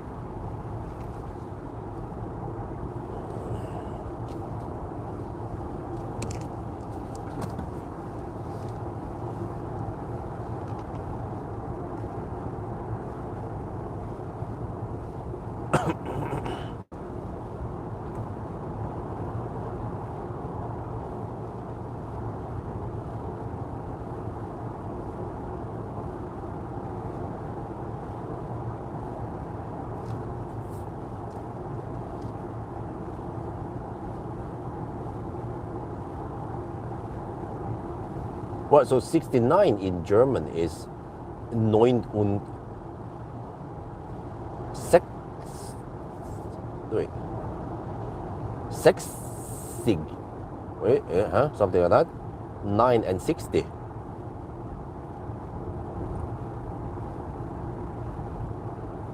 Right? And then you and then you have Danish or French. It's like 40 plus 29. In French, man.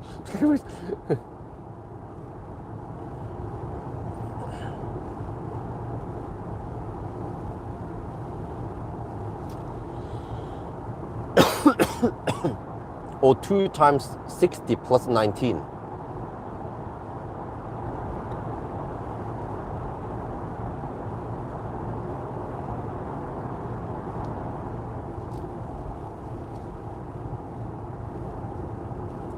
Neun und sechzig. Wait. I remember 99. Wait, no, Luftballon, or the 99 Luftballon. So 99. Okay, I need to check it on Google translation.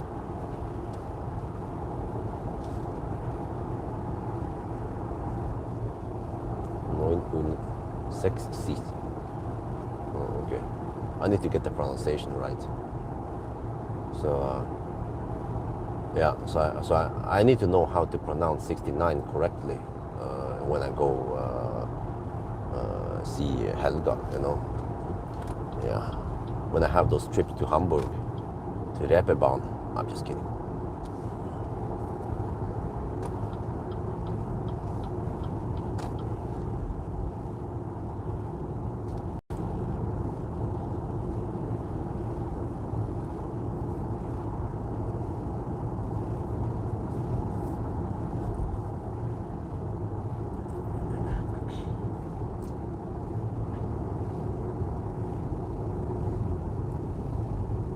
Well, the traffic is getting intense now.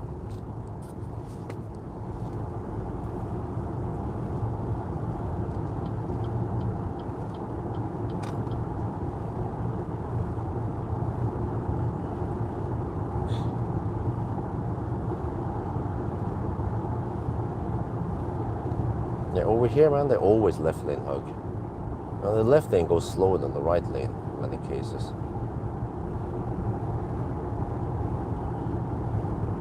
99. Nee, nou ja. What the heck, man?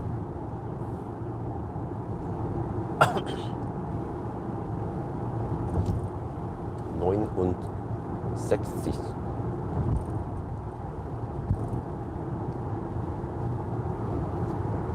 Okay. Can you guys name the longest, or one of the longest German words? They're insane, man. They just add words together in German, and it becomes this super complicated to read and understand and grasp. Dude, come on, you hammer it, right? Or you're just gonna hug the left lane and slow poke. Really?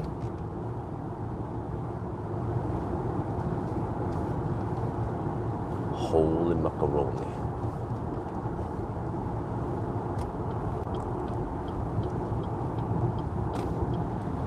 Well, I mean, it's Sunday, so I can drive on the bus lane and avoid all those Nice. Just have to be careful for people not checking the blind spot if they want to change lane.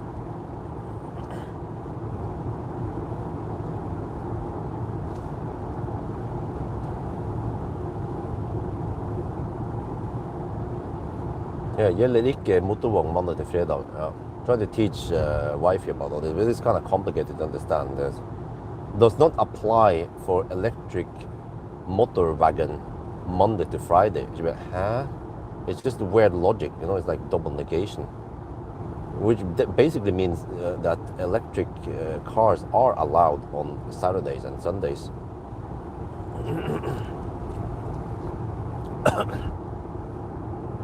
What is that really a word? Whatever is good. But did you just hammer on the keyboard and got random words with some Z's and S and H and yeah?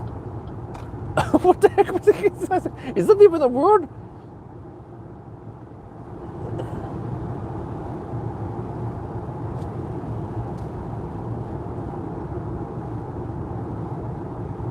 Minoritets... What about the Høyesterett Justitiarius?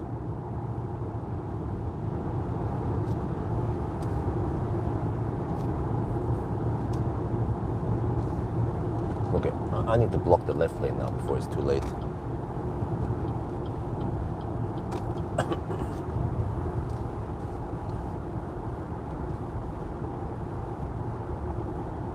What the heck, man? Rindflesh. Okay, that's something about meat. And then I got lost in translation.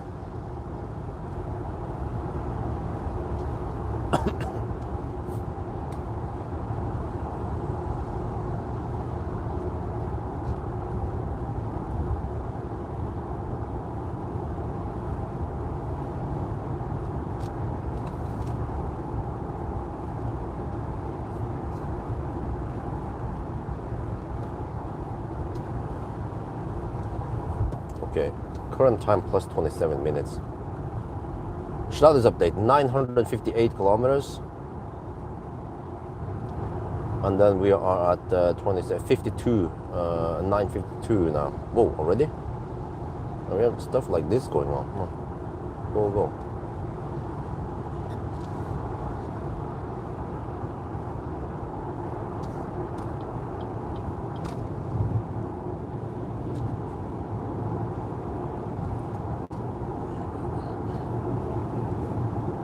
The number screen for a company. Huh? Well, okay.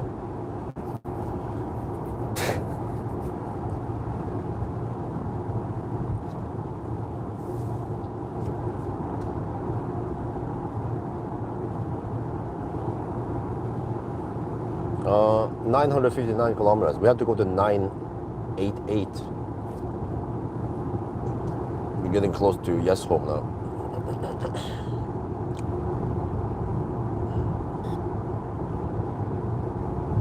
28 kilometers left. Okay, I need to drive a little bit past Yesholm again, as usual. Wait, I might just stay here and then get over to the rightmost lane, the bus lane. There is some Nisser on the other lanes now, as expected. Okay, let me see. Here it goes to the dotted dashed line. Right here. Okay, then I go. And then I get over here.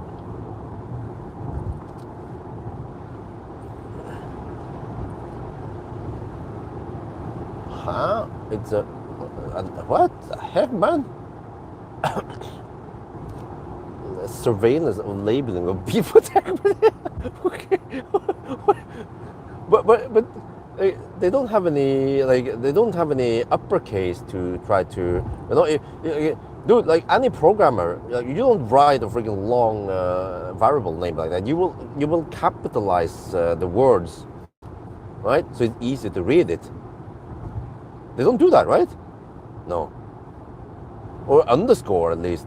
Well, okay, but no, nobody use underscore. If you're a real programmer, you don't use underscore in the variable name. You just capitalize the words. Or if you're a freaking database, or if a DBA, you just uppercase everything. Select persons from table population. everything uppercase. I don't understand why they need to uppercase the freaking SQL queries, man. It just makes it harder to, uppercase letters. Kids, they uppercase letters because they only know the uppercase version. That's what they learn from the ABC. But the smaller letters, the lowercase letters, were made because it's easier to read them in a sentence or. But adults, they struggle to read uppercase only. Well, unless you're freaking. What the heck is going on there? Unless you're a troll or a noob, internet noob. Yeah. Then you uppercase stuff online. Your comments on YouTube. Or you instant messaging with your mom.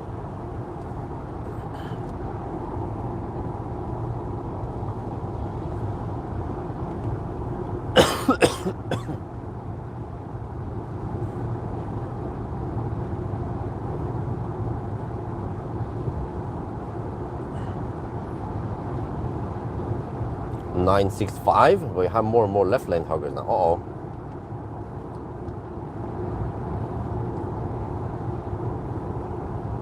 I might need to round it down because of the traffic, and there's some semi-permanent slowdown near Yes Home that eats up a minute or so. And then we have Nisse like this, you know what I'm saying? There's always a freaking Mitsubishi Outlander hugging the left lane. I don't know if you guys see it. I don't know what's up with those guys, man. They just okay. I've seen thousands of those campers, and they always a Mitsubishi Outlander.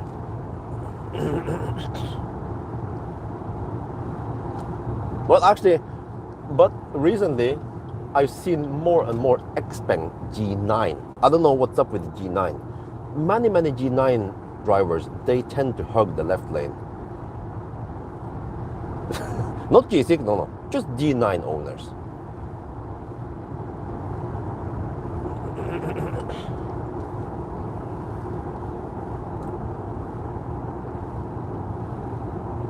No, okay, there you go. You uppercase it. Okay, thank you.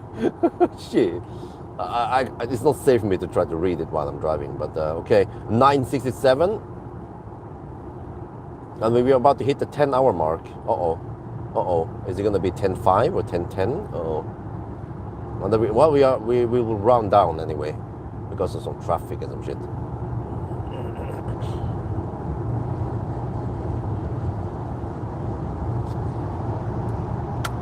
I can film this.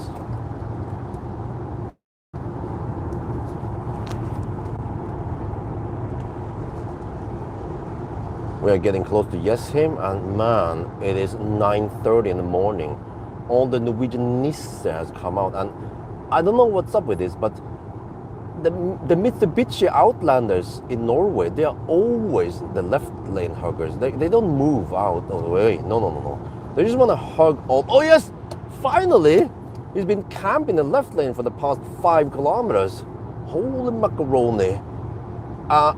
And there's also some semi-permanent roadworks that is slowed down. So we probably need to round it down once we count down, just to be fair.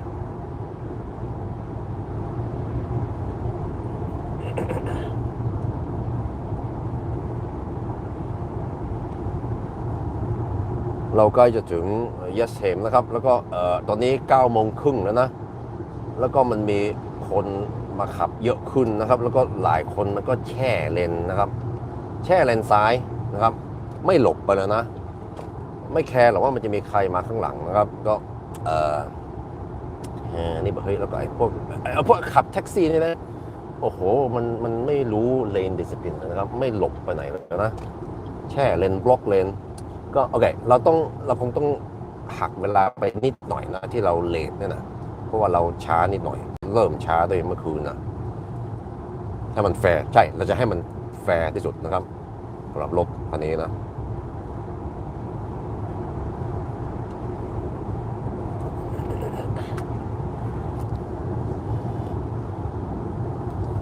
Well, and then of course when one Nisse moves away and then the next Nisse comes and then drives at 1 kilometers per hour faster than the first Nissan. Welcome to Norway. Okay, anyway, 972, 18 more kilometers, but we more or less hit the 10-hour mark. What? Already? Why was it so slow? Did I not deduct enough?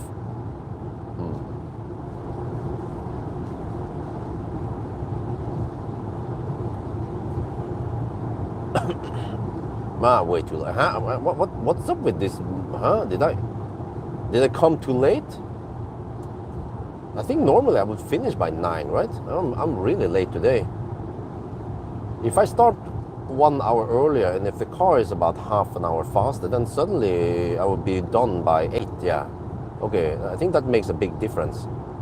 Because now all the Nissan are out and they start hugging the left lane, and I was gonna show you guys. If I can, let me see, without giving up my spot here on the left lane. But let me see, just get over here, you see, like we can, oh shit, man. Okay, I'm just gonna get over here. And these guys, do they move? No. Okay, whatever. We're not gonna do anything illegal and get more pricks on us. We will just deduct, or we round it down, no problem. Deduct a couple of minutes.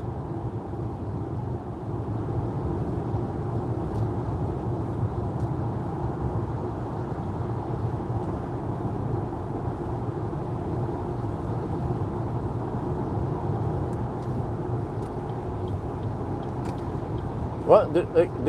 Have you? Huh? I need to check if this is police or not. Just go check out here if there's any screen on his dashboard. Nope, there's no extra screen. He's just a Nissan. Yeah, I see it now. He's just a Nissan.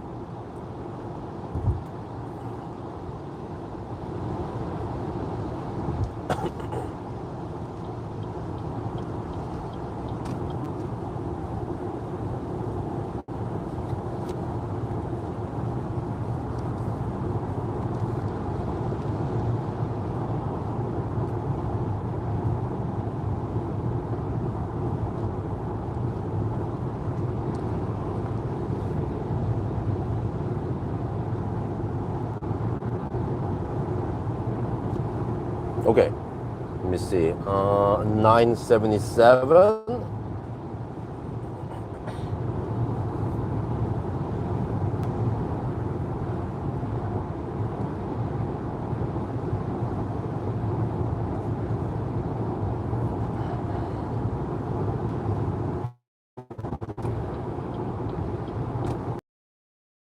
What the heck, man? I have 23%.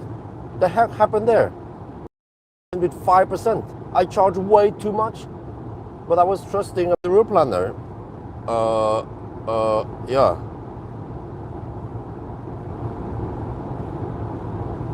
We should have less than 10% by now. Well, but ABC always blame car because the car was always missing the target. I couldn't trust the car, and I wasn't sure how thirsty the car was. So. Yeah, I mean, I guess you could round down the whatever, the 10% extra we charged. Wait, isn't that the Volvo that was? Oh, seriously? Yes, that's the freaking Volvo, dude. That's the freaking Volvo that's been camping.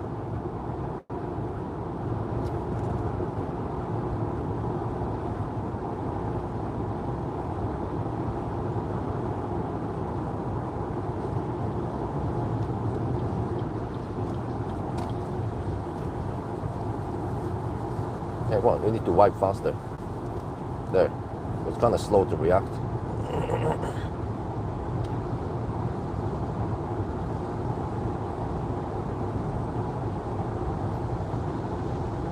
So now I need to block the Volvo somehow.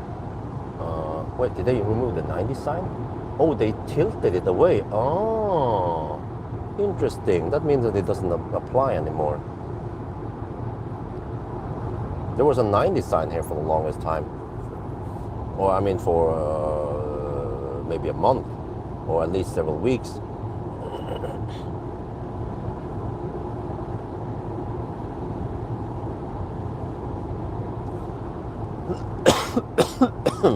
981.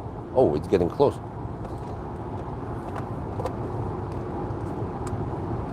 But we're already at 10 hours and 5 minutes. But I'm supposed to be able to run it down because of the traffic. But it might have been just a couple of minutes extra with the slow pokes. But we'll see. 982.5. No, the only thing is that I don't know how I count the energy spent. I just have to guess it based on the shutdown distance versus the. Yeah, I can see. Need to calculate how many kilometers we have when we shut down the car versus when we did the line.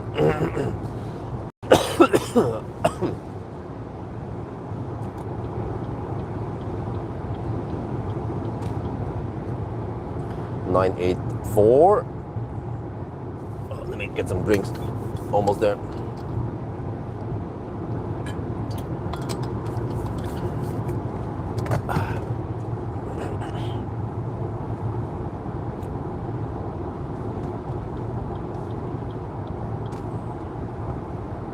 Well, that Volvo drives so slow that this car starts slowing down way before.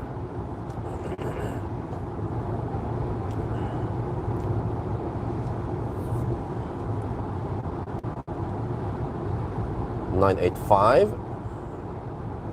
10 hours and 7 minutes. Okay, I think it's gonna be 10 hours and 5 minutes then. We round it down, yeah.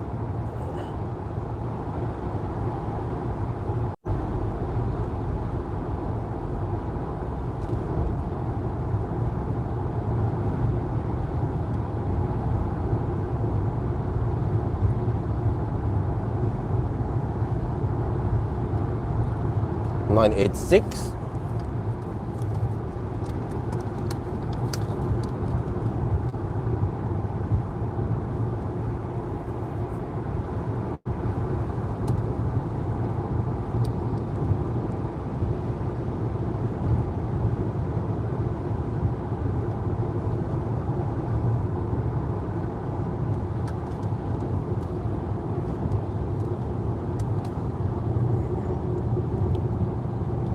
Right, let's do the countdown.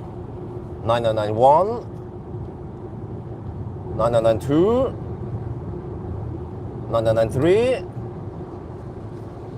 9994, 9995, 996, 997, 998, 9999. 1000 times 942 plus 30, 9 hours and 9 minutes. No, sorry, 10 hours and 9 minutes. Wow. And then consumption is weit nicht. Okay, so I'm gonna round it down to, what do you guys say? Is it 1010 or is it 10.5?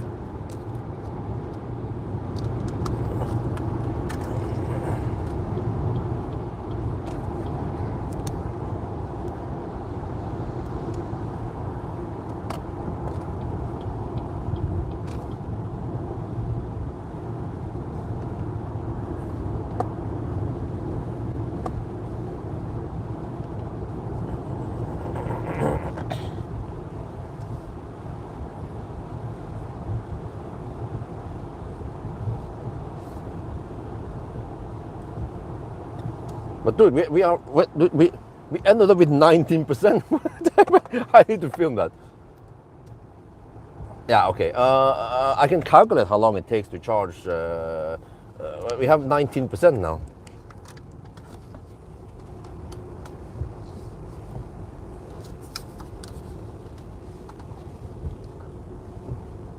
But we have 19% battery. What? But the Ruplaner claimed that I would arrive with 7%. That's also what I estimated. So we totally missed the mark there. But maybe some of this was due to some slow pokes, but it wasn't that much, you know. And then the car claimed over 30%, so we couldn't trust anyone.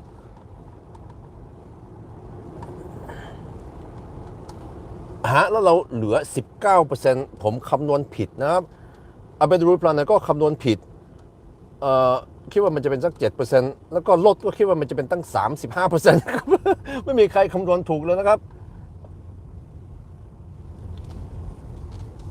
Okay, so let's say at least 10%. So 10% is 9 kilowatt hour. Okay, and then 9 kilowatt hour, if we manage to hit the mark, is well, when charging at 100 and when charging at 90 kilowatts, that is 1/10 of an hour. 6 minutes. Wow, really? That much? Okay, but it wasn't 90 kilowatt, it was more, faster, at least 110. So we lost around 5 minutes. We charged after 5 minutes too much. Okay, so that means we could have rounded it down. So I'd say 10, but you kind of need to blame the car, because the car didn't give me any good estimation. Like the car thought I would spend only 30% getting home. I was like, there's no way, man. There's no way you're gonna spend 30%. I actually spent 40. No, wait. I spent 55%. Yeah, okay. And I thought I would spend around 65%. So, but yeah, 65 was the actual consumption, 65%. No, 55%. Yeah, 55%. Not 30%. Campo, yeah, of course. That was over 20-minute delay. I kept failing on payment also. I don't know, maybe the card payment thing fails when the charging station is wet. I don't know. I asked Tesla, they are not ready yet, the Model Y Performance.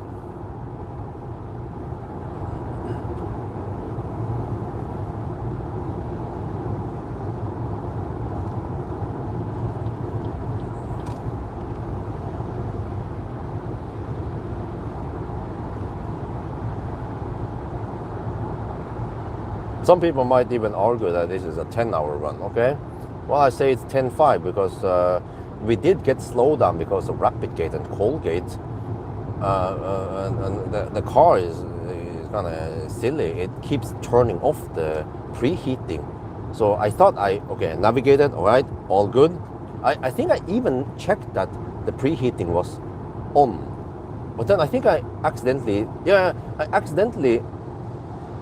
cancel the navigation, and then when you re-navigate, it might turn off it. I need to test it. I was wondering, I could have sworn that I turned on the preheating, but then when we got closer to the charger, I only was like, it's off. When did I turn it off?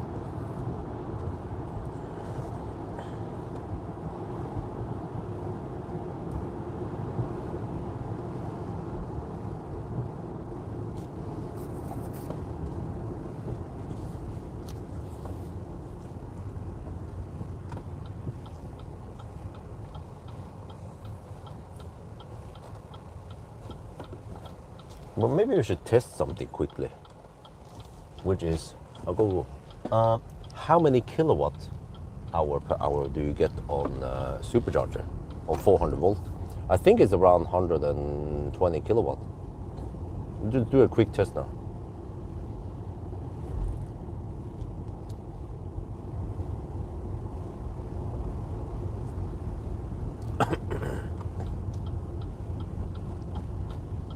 Now, if you're gonna turn left, you need to hug the left side, honey.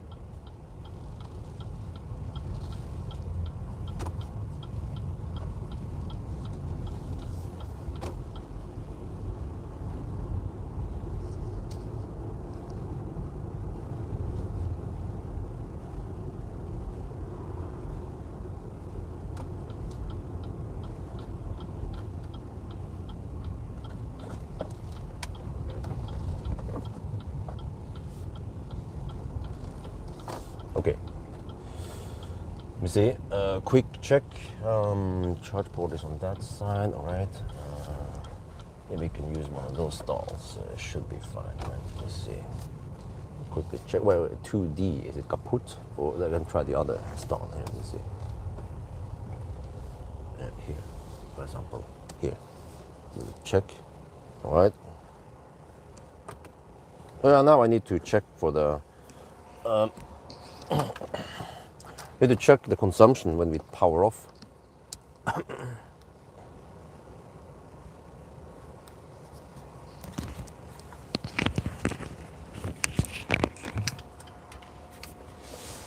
Yeah, okay, 10.5. I agree, 10.5. The rapid gate and the cold gate. The rapid gate was impossible to avoid. Cold gate, I'm not sure if I could avoid it, even a ninja like me. Okay, let me see. Yes, him, we draw actually 8 extra kilometers now. Okay, let me see. Just stop it. We have extra consumption, 51.2 now. Okay.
Yeah, 106 kilowatts.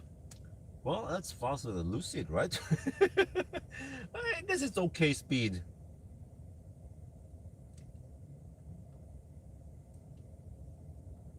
Okay, 106 kilowatt มันก็เร็วกว่า Lucid บ้าง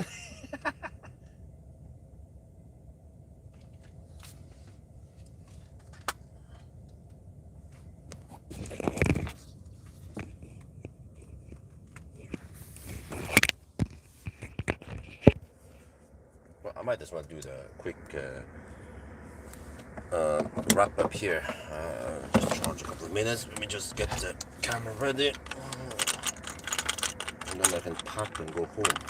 So yeah, guys, that's gonna be it. The live stream, it was nice as always to host you guys.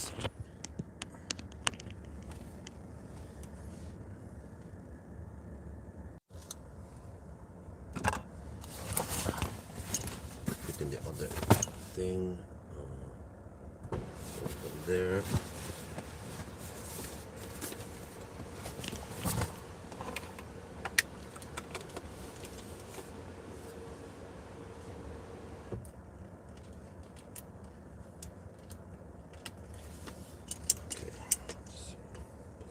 I might as well stop the charging at 24%. Yeah, it cost 3 NOK per kilowatt hour. Now, I thought it'd be cheaper, but I guess it's just depending on the time of the day. It doesn't depend on the week. Dude, like freaking... I'm about to set up the camera, and then this dude is just playing really loud music. Can you stop that music? I need to go home and shoot the end shot. Okay, he stopped. That's good. Okay, we see. Well, why is the HVAC one so high? Okay, I'm not sure. I'm gonna stop the charging. I have enough juice.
Sound.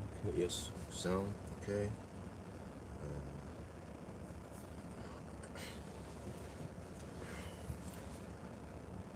So we charge at least 10% too much.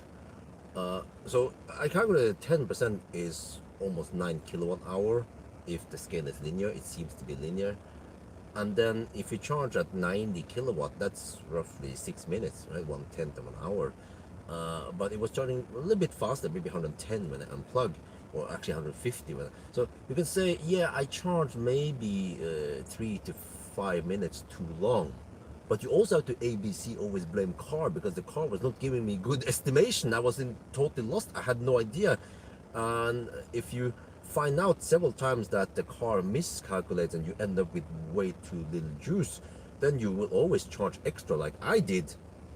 But okay, I have decided, and also the people in the live stream, we have decided together that it's going to be 10 hours and 5 minutes. Okay, so that's a big improvement over before. But that, okay, it was a winter run, but 10:35 before versus now, I mean, that's still a half an hour improvement. It's freaking huge.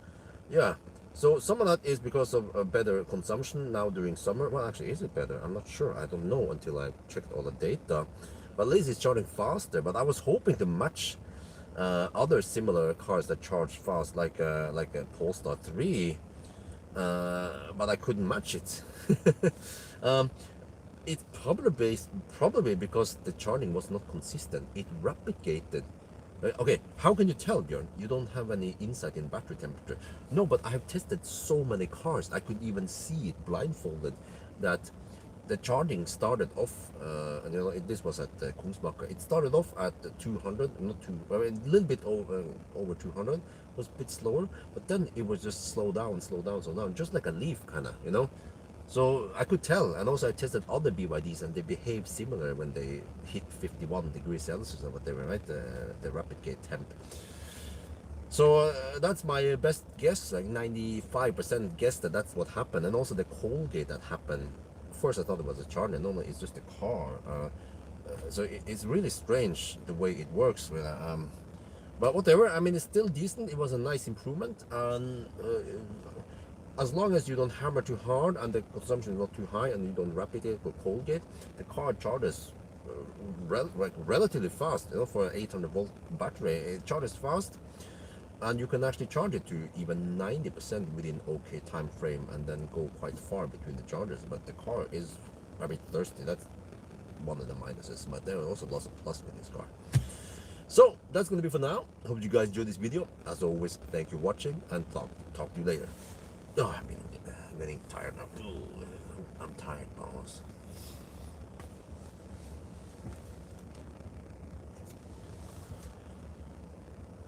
โอเคแล้วก็เราชาร์จเยอะไปประมาณ 10% มากไปนะครับแล้วผมก็ได้คำนวณแล้วว่า 10% นั้นมันเป็นเกือบ9กิโลวัตต์เอาแล้วก็ถ้าเราชาร์จ90กิโลวัตต์นะมันก็จะเป็น6นาทีนะครับแต่ว่ามันไม่ใช่เป็น90กิโลวัตต์มันเป็นสัก150แล้วก็มันก็ลดลงถึง110นะครับก็แปลว่าเราอาจจะใช้เวลาสัก 3-5 นาทีนานไปนะครับชาร์จนะแต่ว่าเราก็ต้องโทษรถ ABC always blame car เพราะว่ารถมันไม่คำนวณถูกต้องนะครับแล้วถ้าคุณได้ขับรถคันนี้แล้วก็เราเชื่อที่มันคำนวณแล้วก็พบเจอว่ามันผิดคุณก็คงจะชาร์จเพิ่มขึ้นเหมือนผมชาร์จเผื่อไว้ตั้งเยอะนะมันจะได้ไม่มีไฟน้อยไปแล้วมันก็ชาร์จเร็วอยู่แล้วนะครับก็กลายเป็นอย่างนี้แต่ว่าผมก็ได้ตัดสินใจนะคุยกับคนในไลฟ์สตรีมเราตัดสินใจว่าเราจะตั้งเวลามันเป็น10ชั่วโมงกับ5นาทีโอเคให้มันเป็นแฟร์ที่สุดนะครับก็มันก็ยังดีกว่าเมื่อก่อนนะตอนมันไม่ค่อยชาร์จเร็วกว่านี้แล้วก็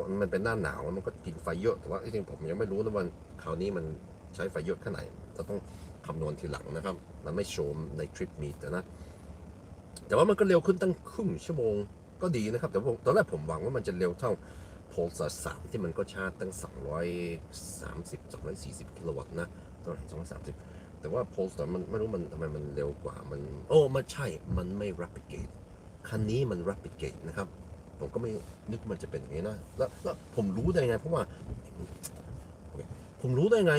เราไม่เห็นอุณหภูมิแบตเตอรี่ใช่แต่ว่าผมได้เทสโคตรหลายคันนะครับแล้วก็ตอนนั้นเนี่ยผมก็กับคันอื่นผมก็เห็นอุณหภูมิในแบตเตอรี่แล้วก็ได้เทสออกตู3นะครับผมรู้เลยนะว่ามันเป็นยังไงนะครับคือมันจะเริ่มชาร์จปกติตอนเราเริ่มแล้วก็หลังจากนั้นมันก็จะช้าลงเหมือน Leaf Rapid Gate หรือว่าเหมือน Auto 3 Rapid Gate นะครับแล้วก็ตอนเรา Cold Gate แล้วนี่ก็แปลกๆแล้วทำไมรถมันดีไซน์อย่างนั้นนะคือเราคิดว่าเราได้ตั้ง Preheat นึงแล้วมันก็ไม่ Preheat แล้วมันก็กลายเป็นแบตเตอรี่เย็นไปนะครับก็สรุปแล้วมันก็โอเคนะ10ชั่วโมงมันก็10ชั่วโมงกว่าก็โอเคนะครับแล้วก็ถ้าแบตเตอรี่มันไม่ Overheat หรือว่าไม่ Cold Gate มันก็จะชาร์จเร็วคุณก็ชาร์จถึง90% ได้นะภายในสักครึ่งชั่วโมงกว่าแล้วก็ขับได้ไกลนะครับถ้าเป็นเมืองไทยนะก็สบายดีนะครับก็โอเคแต่ว่ามันก็กินไฟเยอะหน่อยนี่เมืองไทยก็ยังกินไฟเยอะตอนเทสนะครับที่นอร์เวย์ก็เหมือนกันนะ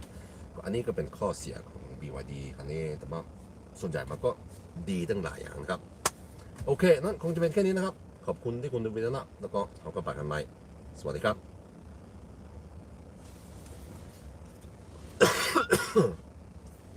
Now I'm gonna check that thing. Let me see.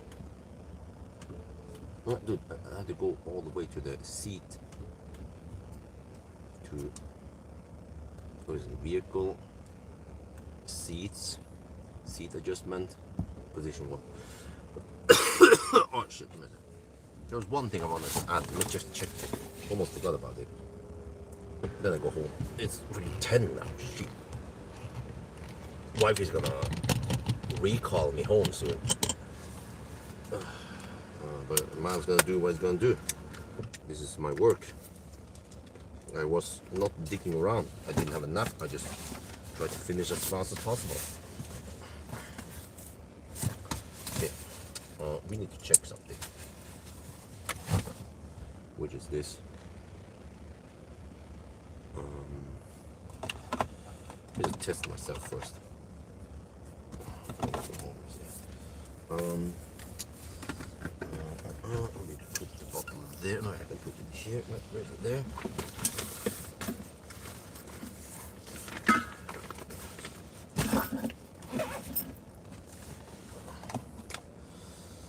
Let me see.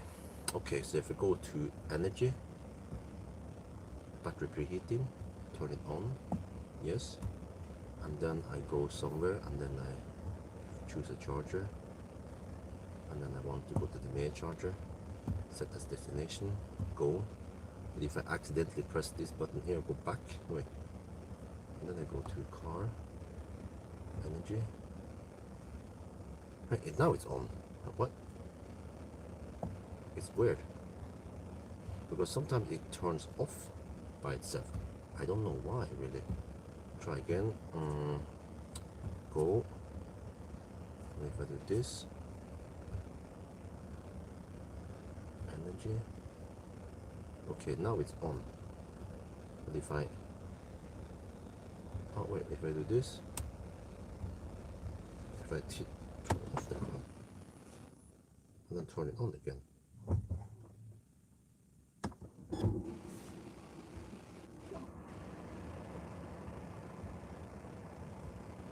Wow.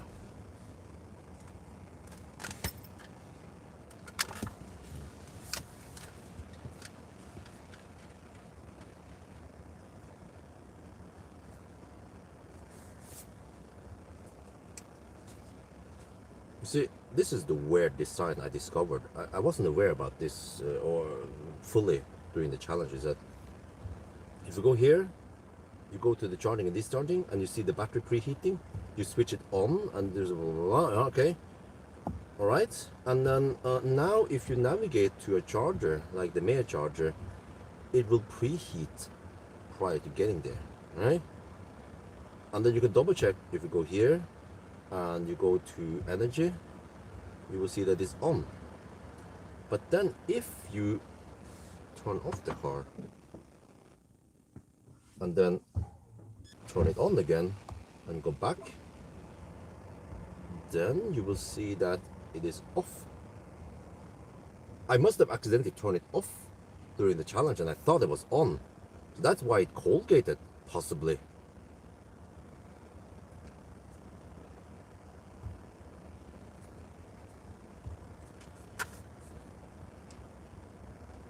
เนี่ยจะให้ดูอย่างนะครับที่มันดีไซน์แปลกๆนะครับคือโอเคถ้าเราเข้าไปในนี้นะครับแล้วก็ไปที่ energy charging discharging มันมี battery preheating เราจะเปิดอันนี้นะครับให้มัน preheat battery ไม่ cold gate โอเคแล้วก็ตรงนี้นะครับถ้าเรา navigate ไปหา fast charger มันก็จะอุ่นแบตเตอรี่นะครับเนี่ย go โอเคทุกอย่างก็โอเคแล้วเรากลับไปนี่ double check energy battery preheating โอเค on นะครับแต่ว่าถ้าเราดับรถนะครับ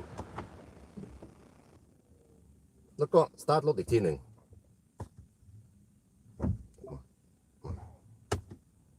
นี่บอกให้ช่วยกุญแจปะกุญแจเฮ้ย come on go go ชบโอเคโอเคเข้าไปในนี้อีกทีนึงนะครับ energy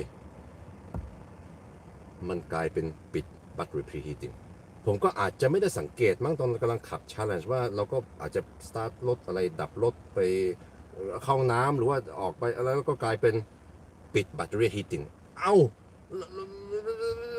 มันยังจำได้ว่าเราจะ navigate ไปหา charger แต่ว่ามันลืม battery preheating แล้วนี่แบบนี้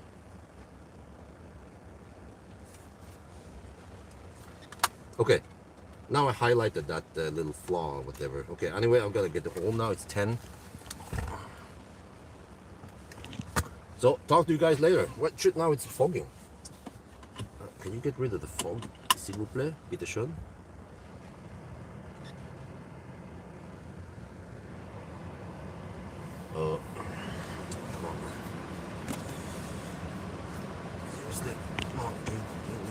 get home now. I need vision before I can start driving.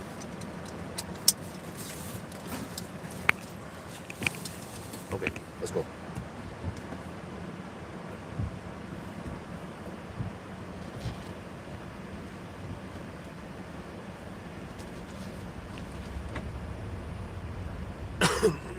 Okay, so I guess you guys can have a nice Sunday.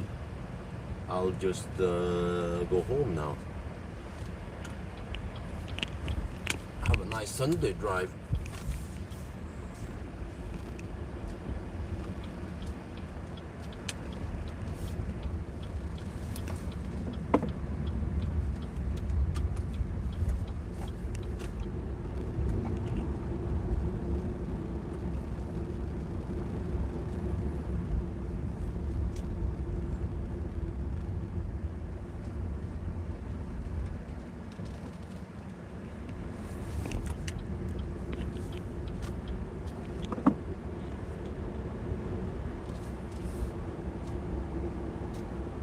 I found out that the preheating resets or turns off when you turn off the car. And of course, I turn off the car when I leave the car or go to the bathroom or something. And then I forgot, and then it switched off. No wonder why it Colgate, but I wasn't expecting it to Colgate even, because it's 13 degrees outside, right? Does it Colgate in 13 degrees? I would expect it to Colgate in 0 degrees or colder. Well, I guess I learn something new every day. But anyway, my work is done. DUN. And the next week, Porsche EHS 7. And then Mercedes CLA. Oh yeah. Popcorn time. I bet many people want to see 1,000 kilometer challenge on the CLA. It might hit over 100k views. I hope we get some nice weather next weekend so it doesn't rain like in town. Who knows? Try to pick a nice day without too much rain. So it might be on a Friday night or a Saturday night, not a Sunday night. I only have 2 windows.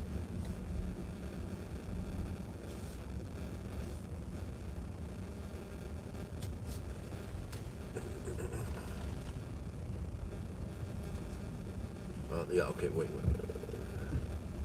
Before. Yeah, I'm gonna try supercharge, of course. Oh, what the heck is this? What the heck is this?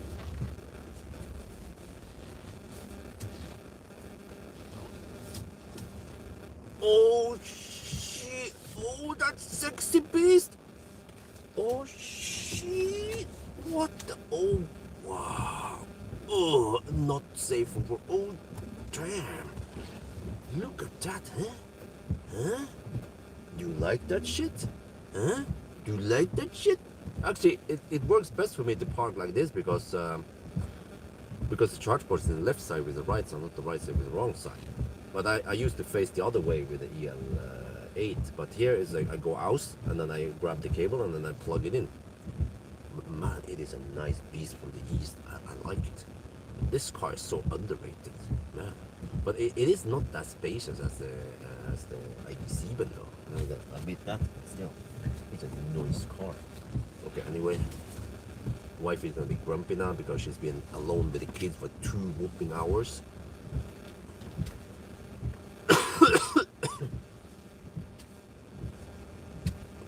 Okay, anywho, that's it.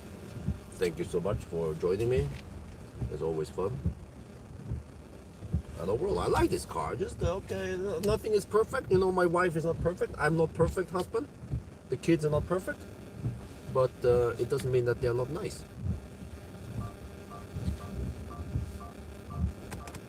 I should say that. That's kind of fun. Well, let's see. Yeah. Okay. Bye-bye.